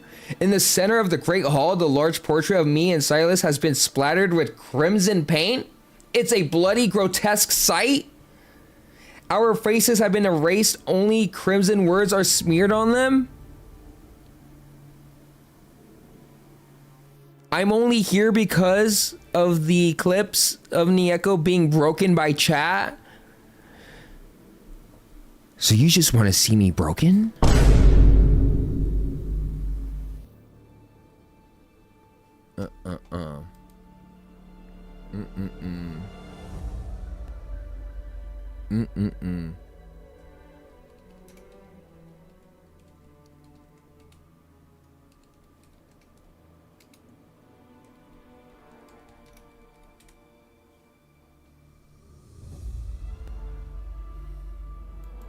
Let me see. He goes sure. Guys, don't say that! Fiend and evil mage! Many nobles at the royal hunting grounds witnessed me kill the mages. They also watched you drink my blood before we vanished. The mages who were fortunate enough to survive embellished their stories. They painted us fiends wearing human skin. This is the price for summoning Sylus. And I let out a scornful laugh and waved my hand to destroy the exorcism glyph on the painting. People in the world are terrified of being offed. My immortal existence is inherently evil to them. You have no attachment to this world? Do you have any attachments to the Underworld? Sylus gazes at me thoughtfully. No. I glance at the full-length mirror on the side of the room. There's no reflection in it. No Sylus. No me. I'm not afraid. Instead, a secret sense of comfort washes over me. That's how it should be. I point at the mirror. See? We're the same. The same. He leans in. I could see my reflection in his eyes. I like that. We turn and leave. We must find the prophesied ruined courtyard that's related to the sacred core.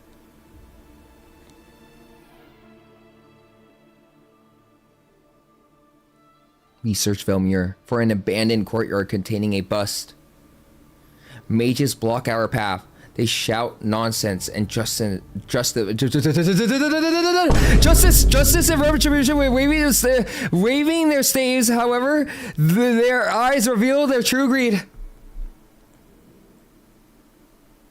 Justice's cloak is the perfect disguise of or desire. No, guys, it's justice. We need to bring Justin for all. Stop! Ah! I saw the booty beads, the color underwear X pics, the many times the Echo was messaged over Discord and was being broken. And how do you feel about that?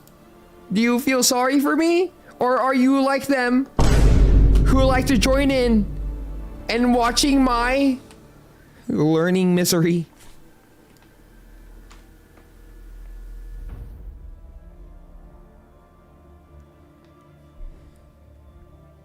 Justice's cloak is perfectly disguised for a desire. In merely a few days, news of a fiend and evil mage returning from the dead spread like a plague. Mages create rumors that we seek the sacred core to overthrow the world order and unleash fiends upon Philos. More mages rush to Velmir and use vanquishing evil as a pretense as they compete for the chance to enter the sacred core. One of us? Oh, wow.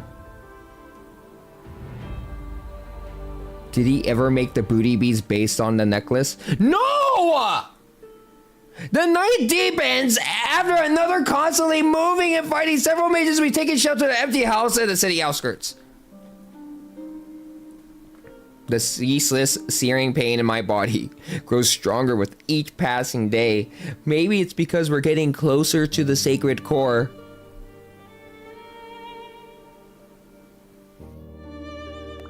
Sylus offers his wrist to my lips. You've used most of your energy. Do you want a sip? A sip? I'm gonna need more than a sip, Sylus. I need to gulp. You've also expended most of your energy too. So many mages are handing themselves over on a silver platter. I get to enjoy a feast every day. We need to drink Sylus's blood, guys. A sip isn't gonna cut it. I firmly turn his face toward mine and look into his eyes. You liar. You haven't been honest with me either. Am I mistaken? I stay silent. I know he's aware of the fact that I've never fully recovered. Oh, he knew? But he hasn't said anything about it. He absorbs the blood from our enemies and offers his own to sustain me. Oh no, they both need blood, guys. They're both weakened.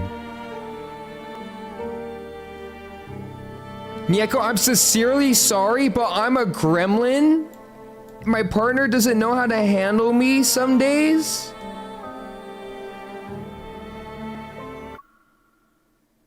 No. You're one of them, not another one. Added to the books. What a shame. What a shame to have someone join the gremlin side. You could have been a sweet cinnamon roll. A sweet cinnamon roll. But no, you choose to not be one.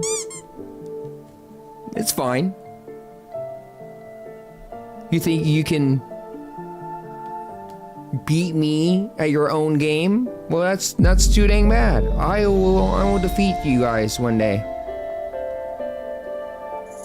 It's fun to be both.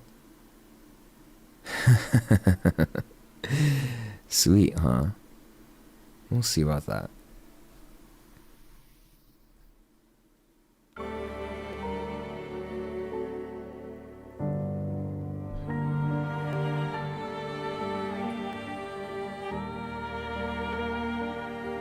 You're sweet.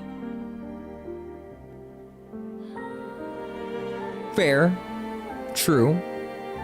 You guys are sweet. But you also like to give trouble.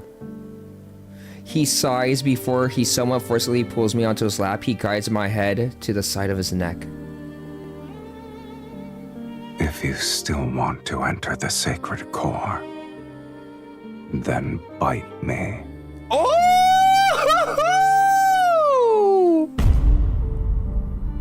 Then bite me.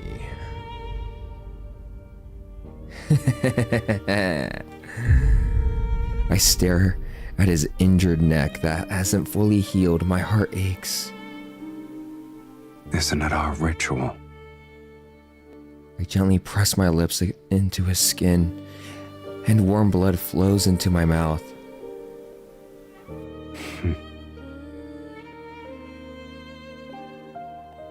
Moonlight veiled in the blood mist shines through the window. It illuminates his gaze, and those unfathomable depths could swallow me whole. It was only a glimmer, yet it feels like 1,000 years have passed. A thought begins to expand. It's akin to a sponge absorbing water. After only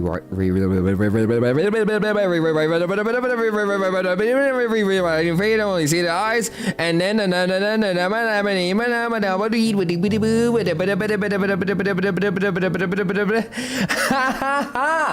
what? I don't know what we're talking about. You guys weren't paying attention, right, guys? Right? We don't go there. Niyeko slowly falls asleep in Silas's arms.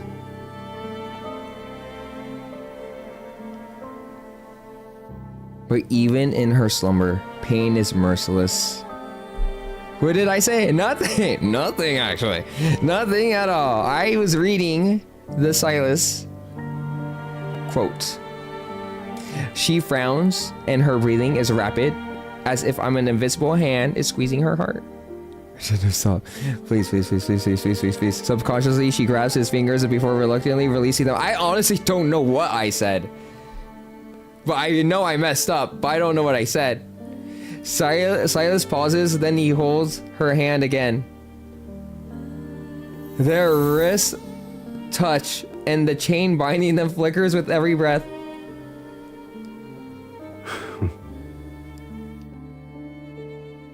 I think I said rewriting, rewriting, like a baby, like rewriting. Bro! Somehow he no longer resents the linkage he wanted to rid himself of. In fact, he wishes it could bring them more tightly together. Aww. Supposedly, it's been a long time since he thought about returning to the Underworld alone. In his eyes, his dreams, his imagination, her presence exists in his everything. Aww, he doesn't want to be alone. But if their circumstances never change, the one who's staying by his side will continue to endure endless torment. What? So? He doesn't want to be alone, but if they are together, then it hurts them more because they lose, like, it torments her. Like, she becomes weak, right? If bearing a curse is your fate, then rewriting that is part of your destiny. Fate isn't the only answer. After all, I never believed in it. If fate demands your suffering, then I will destroy it. Aww. No matter the cost, this shall be the price I pay.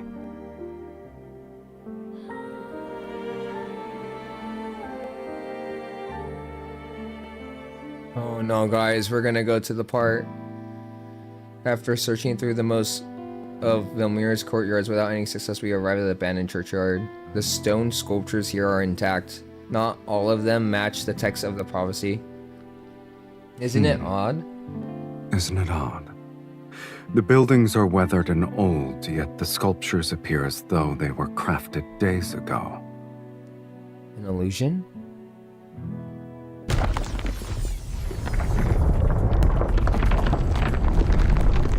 The ground suddenly trembles.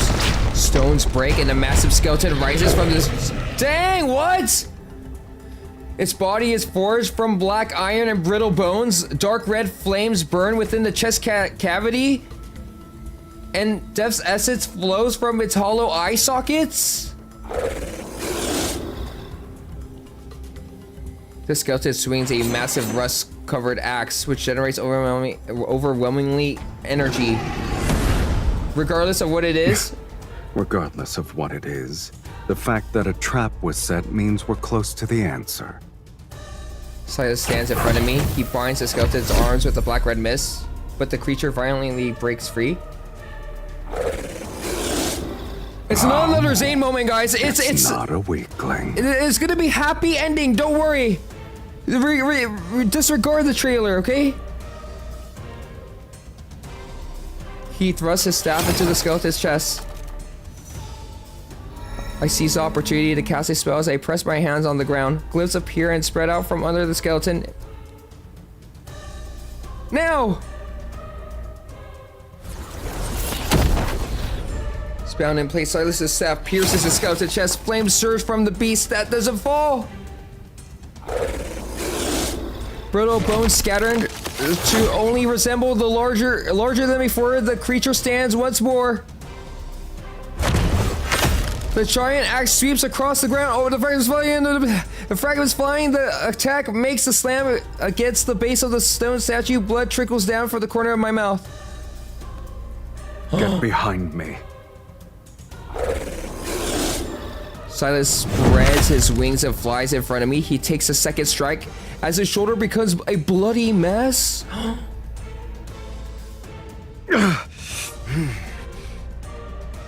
No! I clench my teeth and channel the energy into my staff, and they're already weak, guys. Gloves spread and engulf the skeleton. Silus and I grip the staff together, and I forcibly drive it through the creature's skull. Flames burst from the eye sockets as its massive body crashes to the ground. In the subsequent silence, only our labored breathing remains.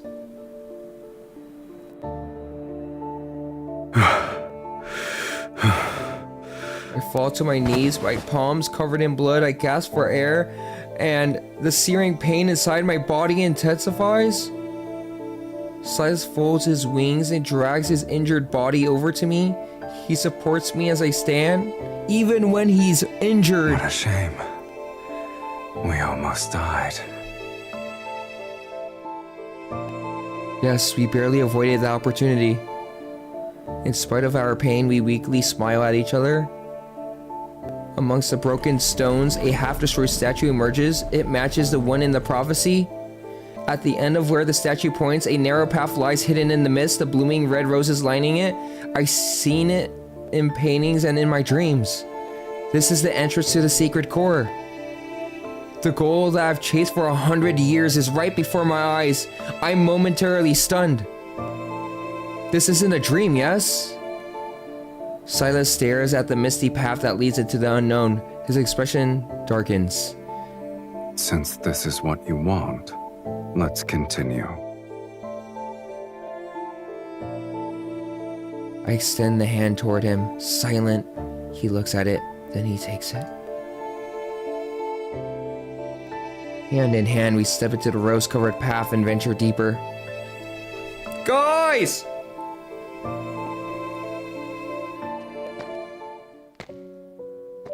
Mist churns around my feet as my body reaches its limit. Each step feels as though I'm walking on knives. It's as if my body has been torn to shreds, yet my flesh and bones are forcibly held together. But I'm almost at the end. At the end of this path, I can use the sacred core to rewrite my fate.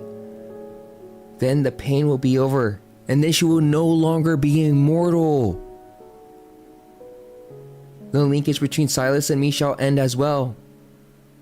I look at our clasped hands. Once our connection is severed, Silus will return to the Underworld. No!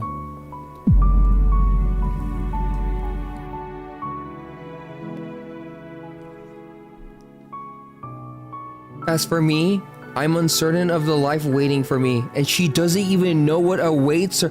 Wait! If she rewrites her fate and decides not to become immortal, does she instantly just get offed? Because she's no longer immortal. She was supposed to pass on a long time ago.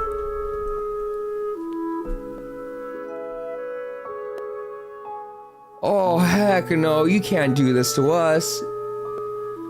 But it will be the one without a curse, pain, and Silus. From the depths, a breeze blows along the path and carries a faint floral fragrance. Rose petals scatter in the air. They land in my hair and on Silus's shoulders.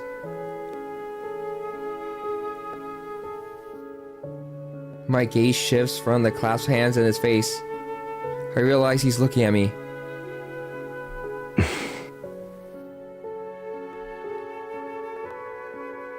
What is it? What is it? The entrance is beyond the mist. I know. Oh, come on, I'm tearing up right now. Oh my gosh. It's like you know your fate. It's like time is ticking. I stop in my tracks. Once I enter it... You're eager to bid farewell. Once I enter it, we might not have the chance to say goodbye.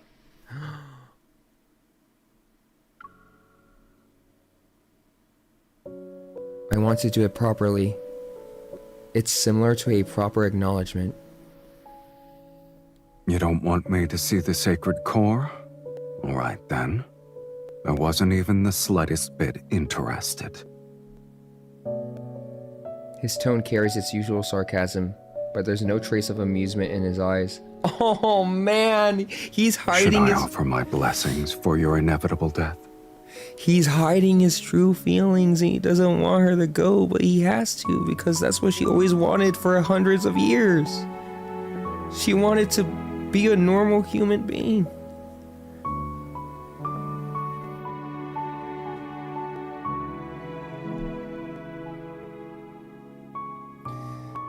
I wish that you'll be free from curses and live an ordinary life without any sort of suffering.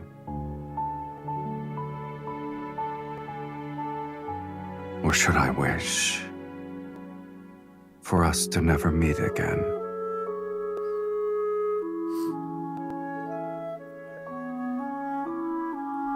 Kiss. I take a step, pull his arm, and stand on my tiptoes to kiss his lips.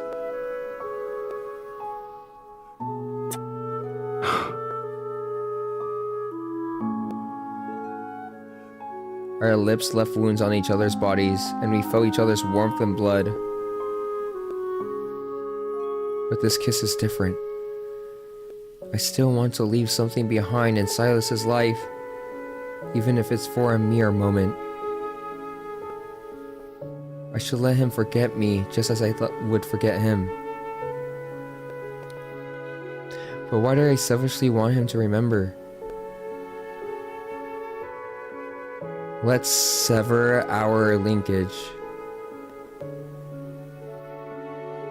The path ahead is one I must walk alone. Without waiting for his response, I silently recite the spell. The linkage at my wrist begins to glow. With a lingering, gentle vibration, it stretches like a silk thread being pulled apart.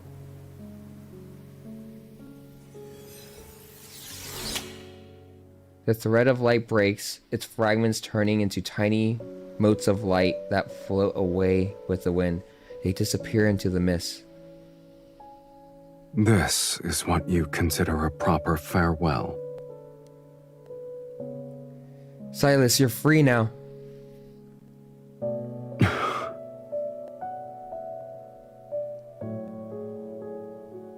As I say these words, I feel an unfamiliar emptiness around my wrist. The emotion welling up inside me. Is it reluctance? It won't be long before I'm forgotten. But what makes you think I'll forget you? No! No!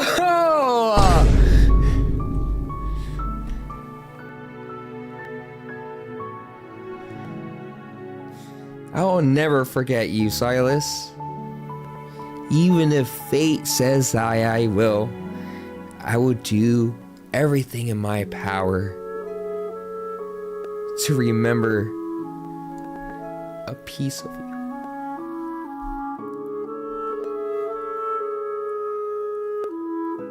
Of course you'll forget me. It's a lie. Oh, it's a lie! He stares at me as if he's already seen through it, yet he doesn't try to interrupt me. You can rule the Underworld again. You'll live forever. I'm nothing more than a fleeting moment. Don't say that, MC. You are his everything. He just doesn't show it through his words, but he shows it through his actions. okay? You're speaking as if you know what I desire.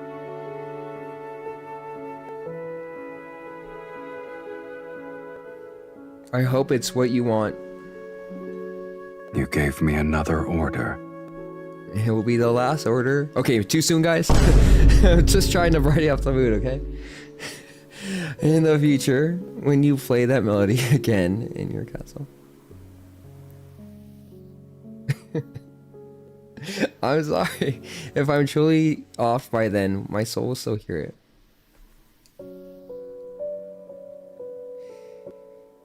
He takes my hand, his fingers caressing my slightly trembling palm. Is this the final testament you want to give me? Why not?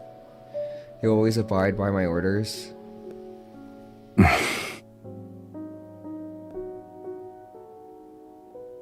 You're gonna start making jokes like dirty boom jokes about no, not with Sylus. That's only reserved for Caleb. Okay. With countless unspoken feelings buried in my heart, I look at Sylus and force myself to smile.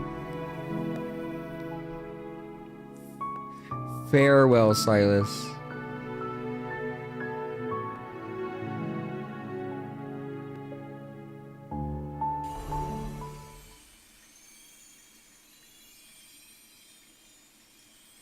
As the mist dissipates, my senses vanish. I can't tell where I am. When I open my eyes again, I find myself in an incredible, otherworldly place. This place has no sky, no earth. There's only endless white sand that's constantly flowing. Sand cascades from the indeterminable height. Layers upon layers of it almost fill my vision. I struggle to move like a prisoner trapped inside an enormous hourglass. Please listen to my wishes, Sacred Core. The fate I wish to rewrite, one without any curse. The energy within my body is ripped away by an invisible hand. It transforms into grains of white sand that fall into a flowing sea beneath my feet. Thank you for the follow, I really appreciate it.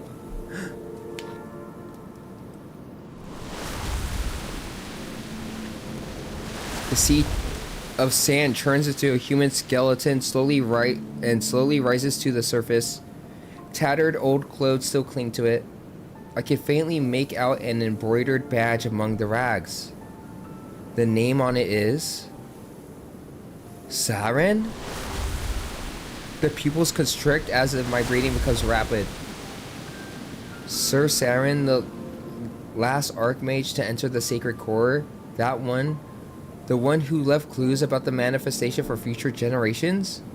At long last... At long last, a prisoner of the Sacred Core has arrived. The skeleton's jaw moves slowly as it begins to speak. You've discovered that this is a lie. Bro! You gotta be joking me! The Sacred Core could never rewrite fate. It's merely a vessel that devours the strongest souls.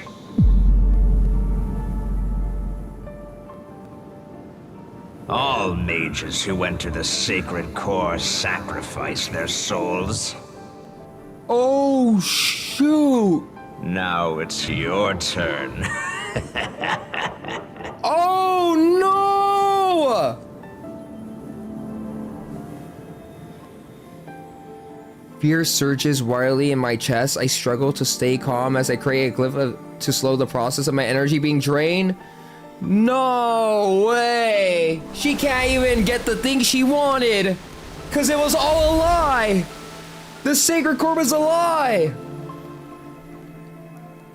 A kid to the waterfall, sand pours down from above, cracks begin to appear in the glyph as my scorching energy continues to disappear. I can't accept death, but I refuse to be manipulated. Or I can. A crystalline fragment detaches itself from my chest. It emits a dazzling light. My body feels weightless. The excruciating, searing pain vanishes and centuries of torment fade away as I woke up from a bad dream. Is this the source of my suffering? My curse is a fragment of incomplete soul? No. I desperately try to grasp the fragment. I didn't choose this. Rather, my action is driven by pure instinct. Even if it's a curse, even if it only brings me suffering and pain, something deep within me tells me I cannot lose it. Yet my struggle is futile. The fragment drifts further away.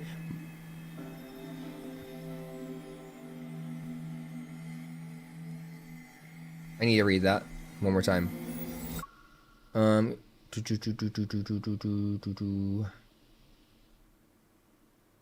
The fragments drift further away, my energy continues to be devoured, and my consciousness rapidly disintegrates. Okay. As darkness closes in around me, a familiar light begins to spread from my wrist. The linkage I had assumed was severed pierces the waterfalls of sand. The layers of cascading white are torn apart.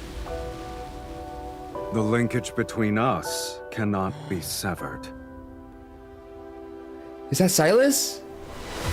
Sylus advances against the sand's blow. His finger akin to the blade slicing through the false wall. Yes, he's coming here to save me! We do have happy endings! Don't come any closer. This sacred cord will devour your soul. You can't stay here. What about you? Have you resigned yourself to your fate? Didn't you say you'd rewrite it? Yet as we speak, you're willing to become a sacrifice? You're right. It's too powerful, though. A mage's power simply can't... Oh, it's too powerful? He grips my hand and pulls me out of the sand. His intense gaze meets mine. Have you forgotten?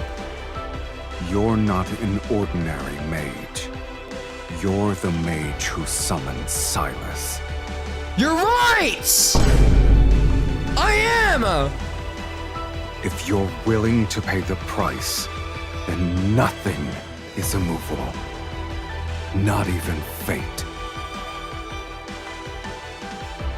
Intense dread washes over me as I desperately try to stop him. Sylus, no. He only responds with a gentle smile. What? This matter is merely more absurd than death. Massive energy erupts from his body. Waves of intertwined black and red crash against the realm around us. Sand flows upward. Everything trembles, and the white sand transforms into a violent storm that engulfs everything.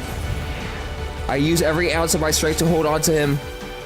Yet, in the depths of this raging whirlwind, I see a crystalline fragment of his soul that float out of his chest. It's swallowed by the sacred core.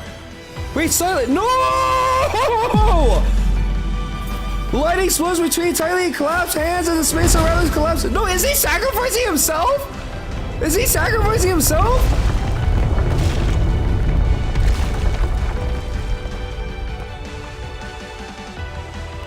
We fought endlessly to the chaotic void. He spreads his wings to hold on. Okay, no. We're both getting out.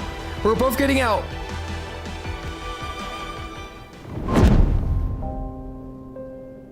Okay. No. We're good. The world peels away and vanishes behind us. Silence returns.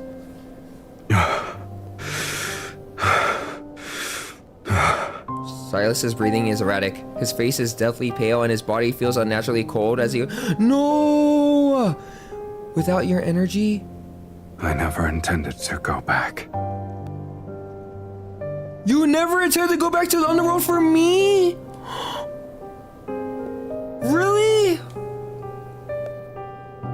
I caress his cheek. He lowers his gaze as weary smiles appears on his face. Sylus, we had identical soul fragments, and we lost them. Aren't two shells that lost their souls still the same? I stare at him until tears blur my vision. Wait, what happened?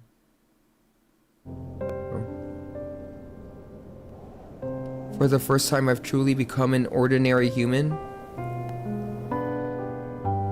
My flesh, soul, and life are as fragile as immortals, yet they're just as real. Wait, so I became a human! Why are you crying?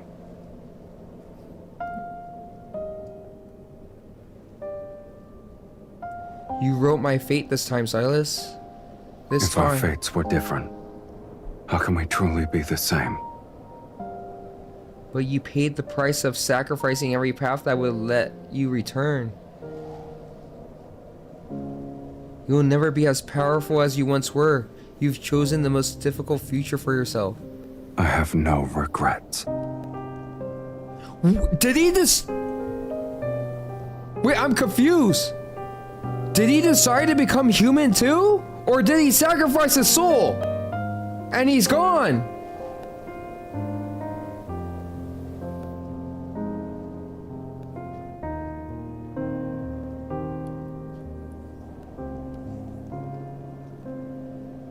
I think his soul, he crosses his arms and observes me for what it feels like an eternity.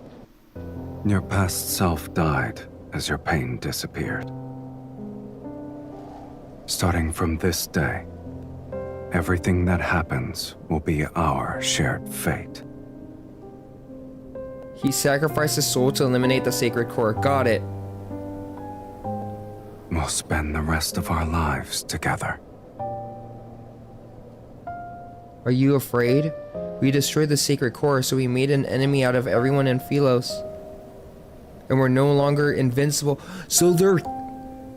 Oh my gosh, they're no longer invincible. They have no powers. There's only one thing I fear. I found the person whom I want to spend the rest of my life with. Yet, I'm afraid our life together has started too late. Oh no.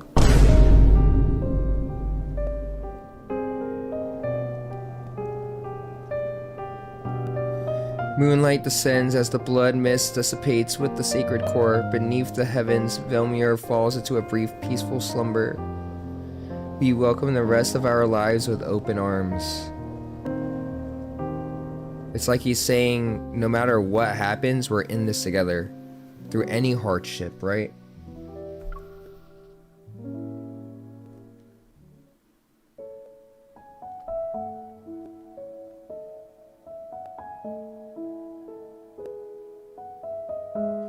As the wind and sand disperse, the world falls quiet once more.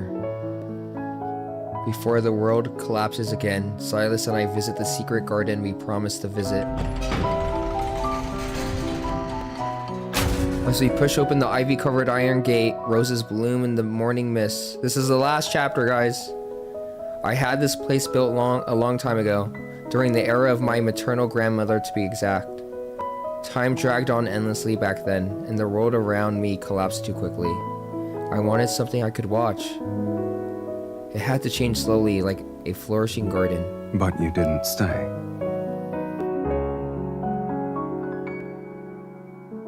I learned magic, discovered the sacred core, and became aware of your existence. I look up at Sylus. Then we promised to visit this place. I wanted to show you many, many roses.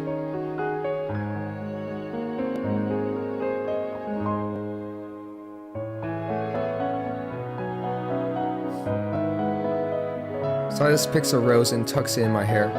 You kept your promise. Oh! It's the perfect place to mark the beginning of our life together. The very start of the rest of our lives. Don't you think the rest of our lives is a new concept for us? Indeed. Our lives now have a beginning and an end.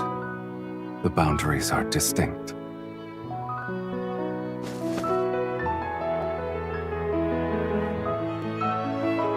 So does that mean they get to grow old together? At least? I mean, the world is against them, but at least they have each other, right? And they get to grow old together? Come on, at least let that be the ending.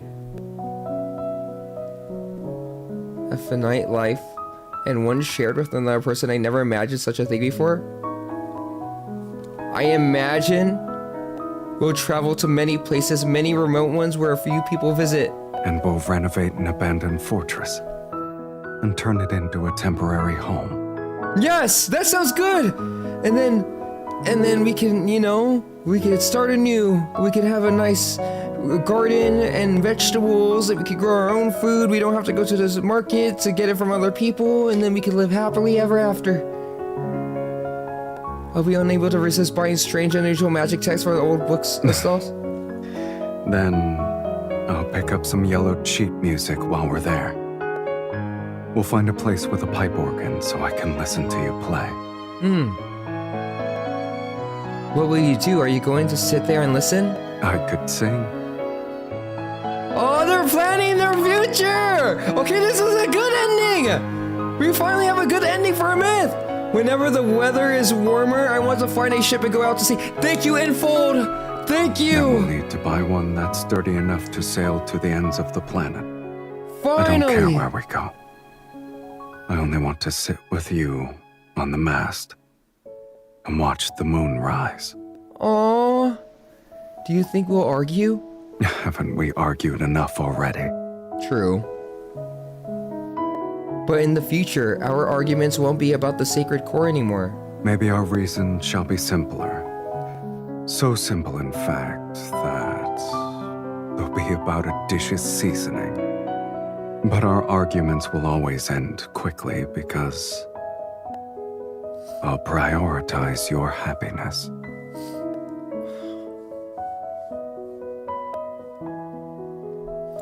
I don't know. I'm crying, guys.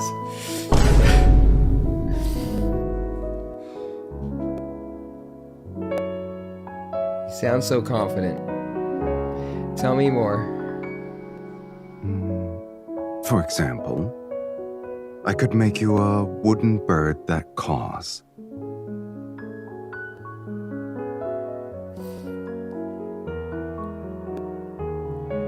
Will you name it Mephisto? If that's what you want.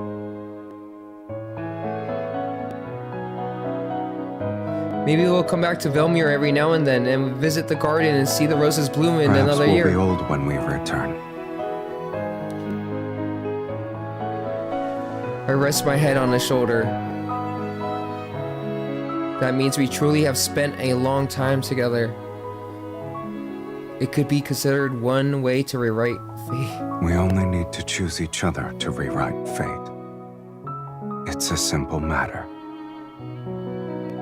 We continue to imagine our future together becomes lighter, richer with every detailed daydream.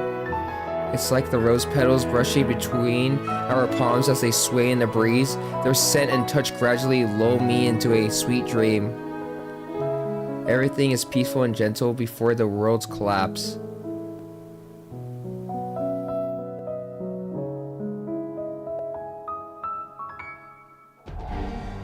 No.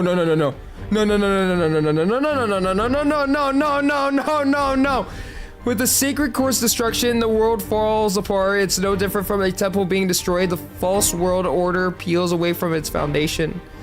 Across the continent that's shrouded in death's shadow, people's hope are rewriting. Fates dissolve into oblivion. Pillars of faith crumble. Barefoot fanatics fill the streets. They burn ritualistic objects as they wail and try to summon their lost god. Terrified of being overwhelmed by riots, the nobility retreat into underground shelters. A power vacuum formed, and several religious organizations try to establish a new faith to overthrow the old dynasty. This continent's history revisits recurring themes again and again. Perhaps it's the world that remains trapped. The sacred core's demise isn't the end of the world, but the shattering of illusion left the people's fears with nowhere to hide. And we, the ones who destroyed the sacred core, are exposed to illusion, are the targets of everyone's hunt. Oh no. Oops.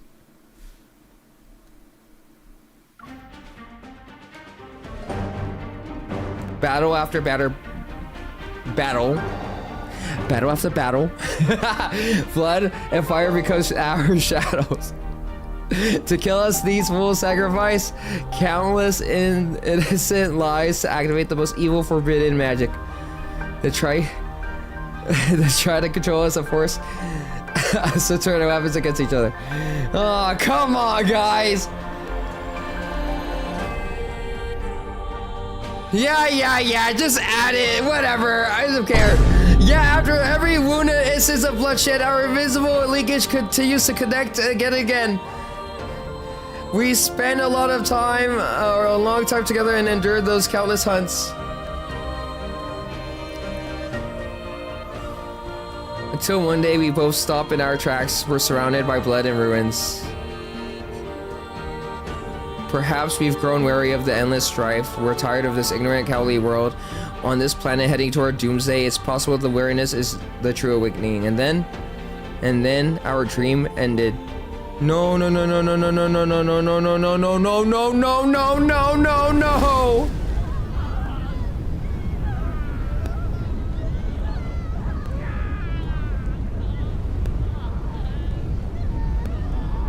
Don't look back.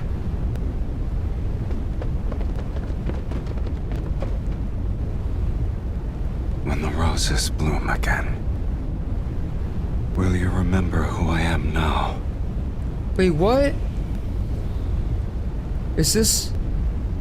So long as our souls remain unchanged, we'll surely recognize. Intermittent gusts of reach my ears. The air is tinged with the metallic smell of rust scorched by flames. In the distance, there's a deep rumbling. Perhaps it's the lingering aftermath of endless battles or the approaching legion. Are you awake? Night has fallen. Moonlight bathes the abandoned garden as charred rose petals drift away in the wind. Sylus sits next to me. Blood from his wounded shoulder congeals into a dark crimson in the night. Was I asleep for a long time? Some time has passed, yes. However, those people haven't found this place yet. I didn't want to wake you. Were you dreaming? Yes, I dreamed about matters from long ago, starting from where our paths first became linked. No wonder you wouldn't wake up. He relaxes and pulls me into his embrace. Looking back, it has been a long time. I also dreamed about the future we once imagined. Finding a temporary home, hunting for old sheet music, going out to sea, making a wooden bird named Mephisto. You remembered everything? It's easier to remember matters that actually happened. I savor the warmth pressed against my back. The sounds of pursuers closing in become clearer in the distance, but we're used to it. Every dream we managed to fulfill was intertwined with endless battles and desperate escapes. The world made us its enemy, yet we've held on to the fragments that gave us warmth. You're correct. The future we once imagined has become our past. We've already spent most of our remaining lives together.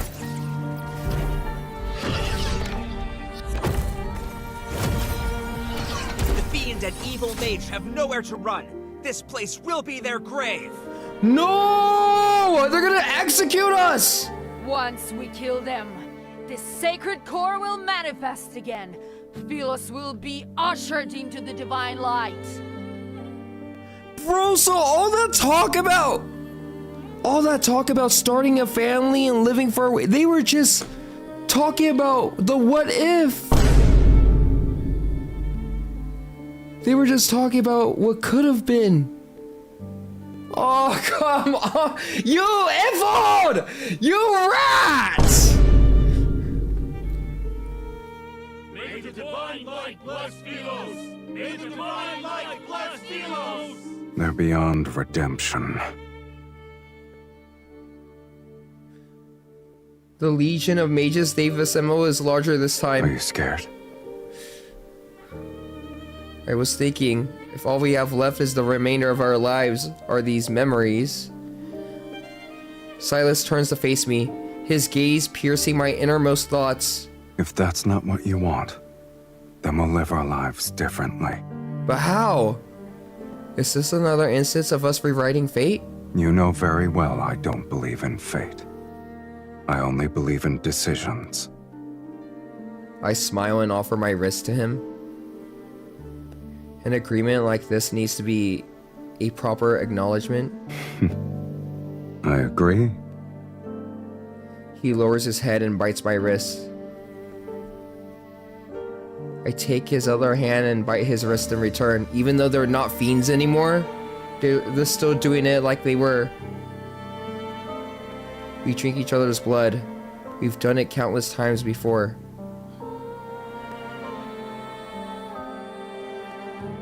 The ritual is complete. Are you ready to partake in the final feast, my dearest wife? Oh, they're not gonna go down without a fight! We're gonna fight! We're gonna fight!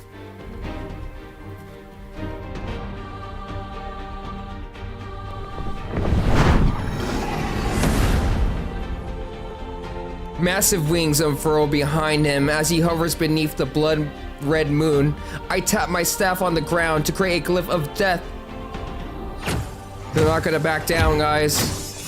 The encircling armies surge from the mist. Flames and lightning rain down. The earth trembles from incantations. Ruins on the brink of collapse sway, and the darkness is torn asunder. I could almost believe doomsday has arrived. And so we march toward our doomsday as if we're welcoming a celebration that has descended solely for us.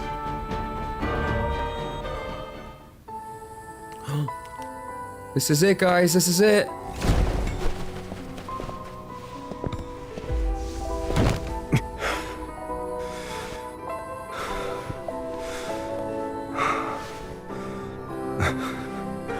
I suppose this is the end.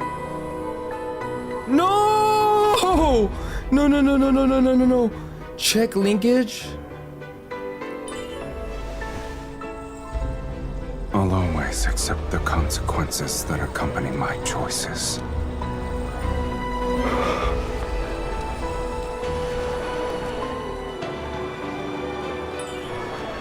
Even though you can't return to the Underworld? What about you? Do you regret rewriting your fate so you could live as a mortal? No, I don't. Covers his ears? Of course not, so don't listen to them. All right then.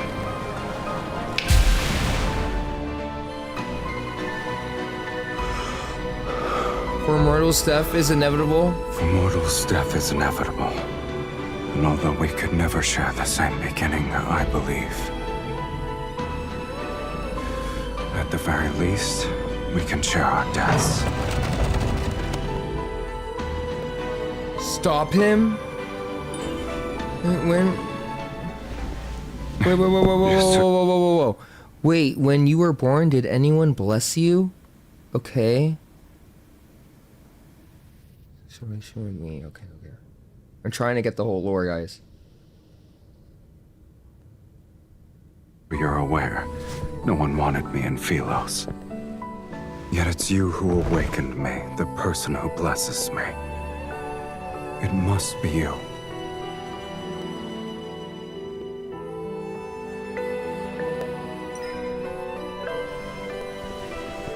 Shall give you this rose. Did you lose your magic and voice already? Oh! Tap to give blessing?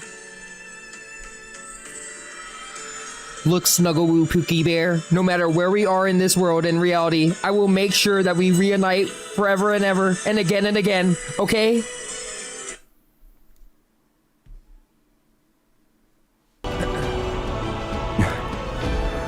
Now I have truly been born into this world, with you in it.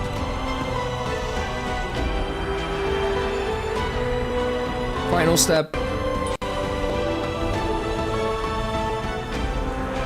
Silus, you're no longer a sister that no one wants.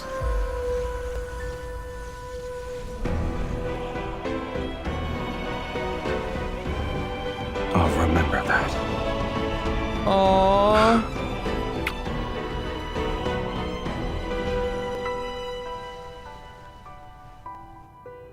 Can chat be snuggle boo pookie bear? Guys, now's not the time! This is Silus! They're literally having their moment right now! Okay? No, no, no, no, no! Place flower.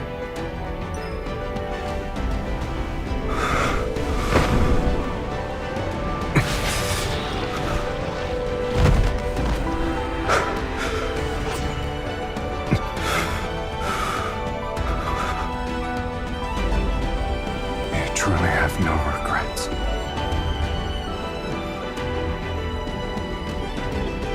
No, I have to destroy the link. The linkage.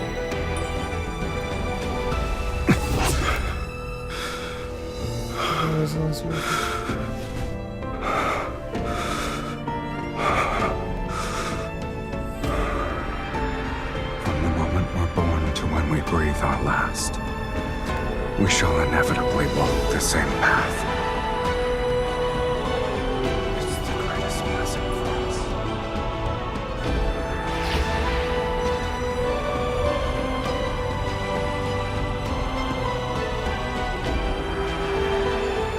No!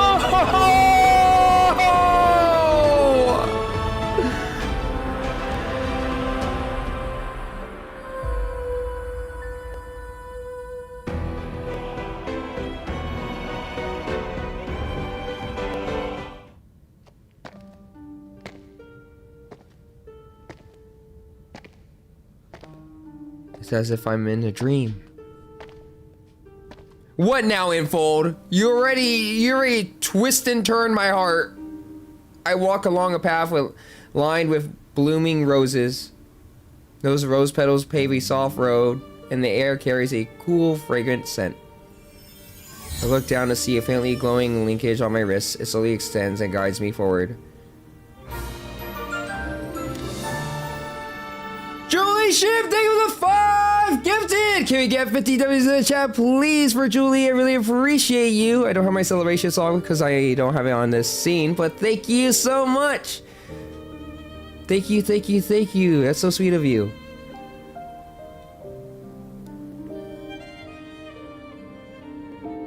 It connects to a hazy silhouette ahead. It's shrouded in mist.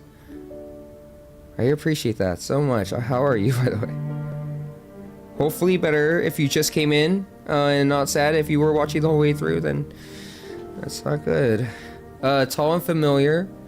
It's a figure I've traced in my heart thousands of times.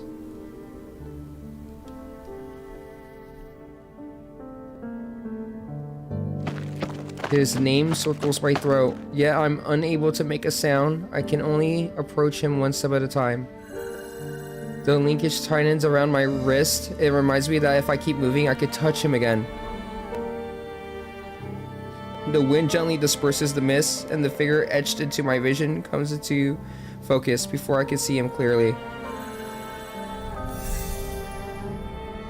What should have been his figure transforms into a floating soul fragment, lonely. It flickers in the mist. It slowly moves as if invisible waves are pushing it,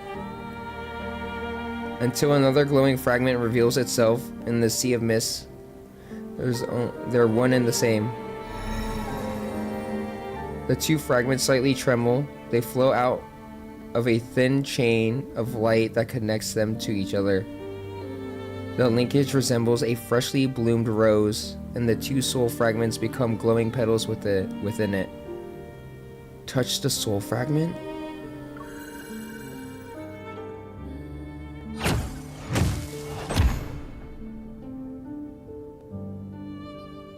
Underworld long ago, beneath the boundless gray sky, countless fractured world fragments are akin to enormous mouths devouring space and time. Sylus stands on top of mounds of broken bones. Black-red mist has intertwined. You lost. His staff. You lost.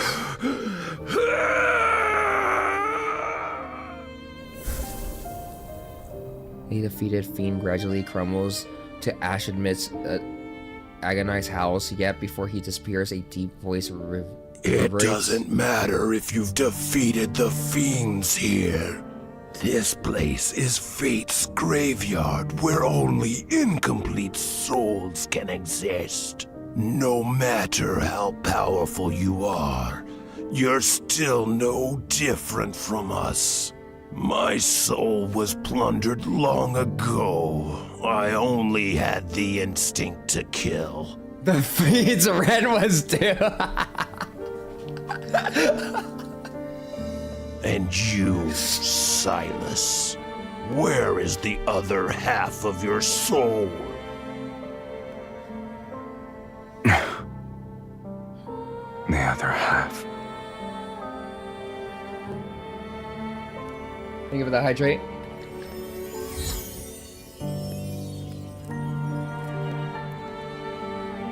Touch the other soul fragment.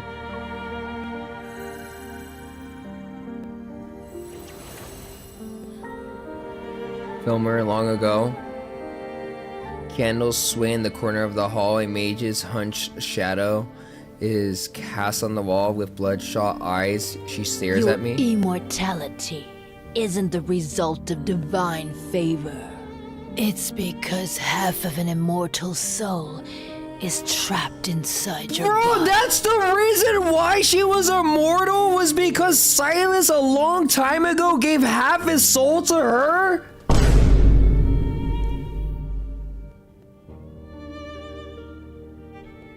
This isn't a blessing. It's a curse. So long as that immortal half remains within you, you cannot meet death's sweet embrace. You'll only be graded by endless torment as you're repeatedly torn apart. So the MC's torment was caused by the very man that she loved to have and to hold to also be off with together? Which is crazy.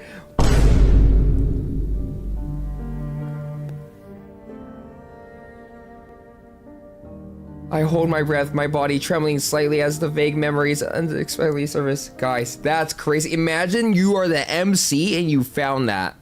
You found that out. That's crazy. This is my curse. Only I can. Grant you a true offing. Yeah. A severe headache strikes me and cuts the path that lead to my emerging memories. How can I break this curse? I'm willing to do anything. My teacher remains silent for a moment, as if reciting a prayer for me. Then she speaks. The only method. You must enter the sacred core and rewrite your fate. Bruh.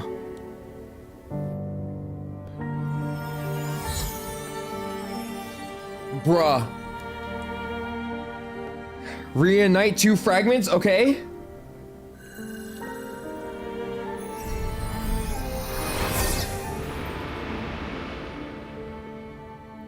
We must offer half our soul to the other.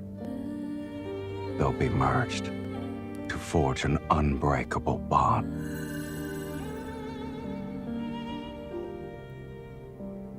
Sylus, I curse your soul. I curse your soul to never fade away. You'll always be tied to me forever. This is my curse. Only I can grant you a true death.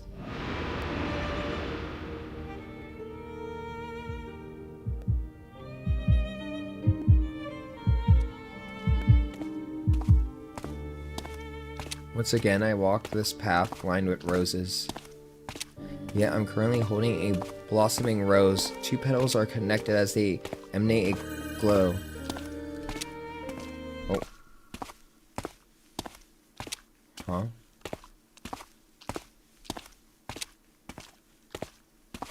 Okay, I can't. It won't let me. Hello? Why would it let me go out?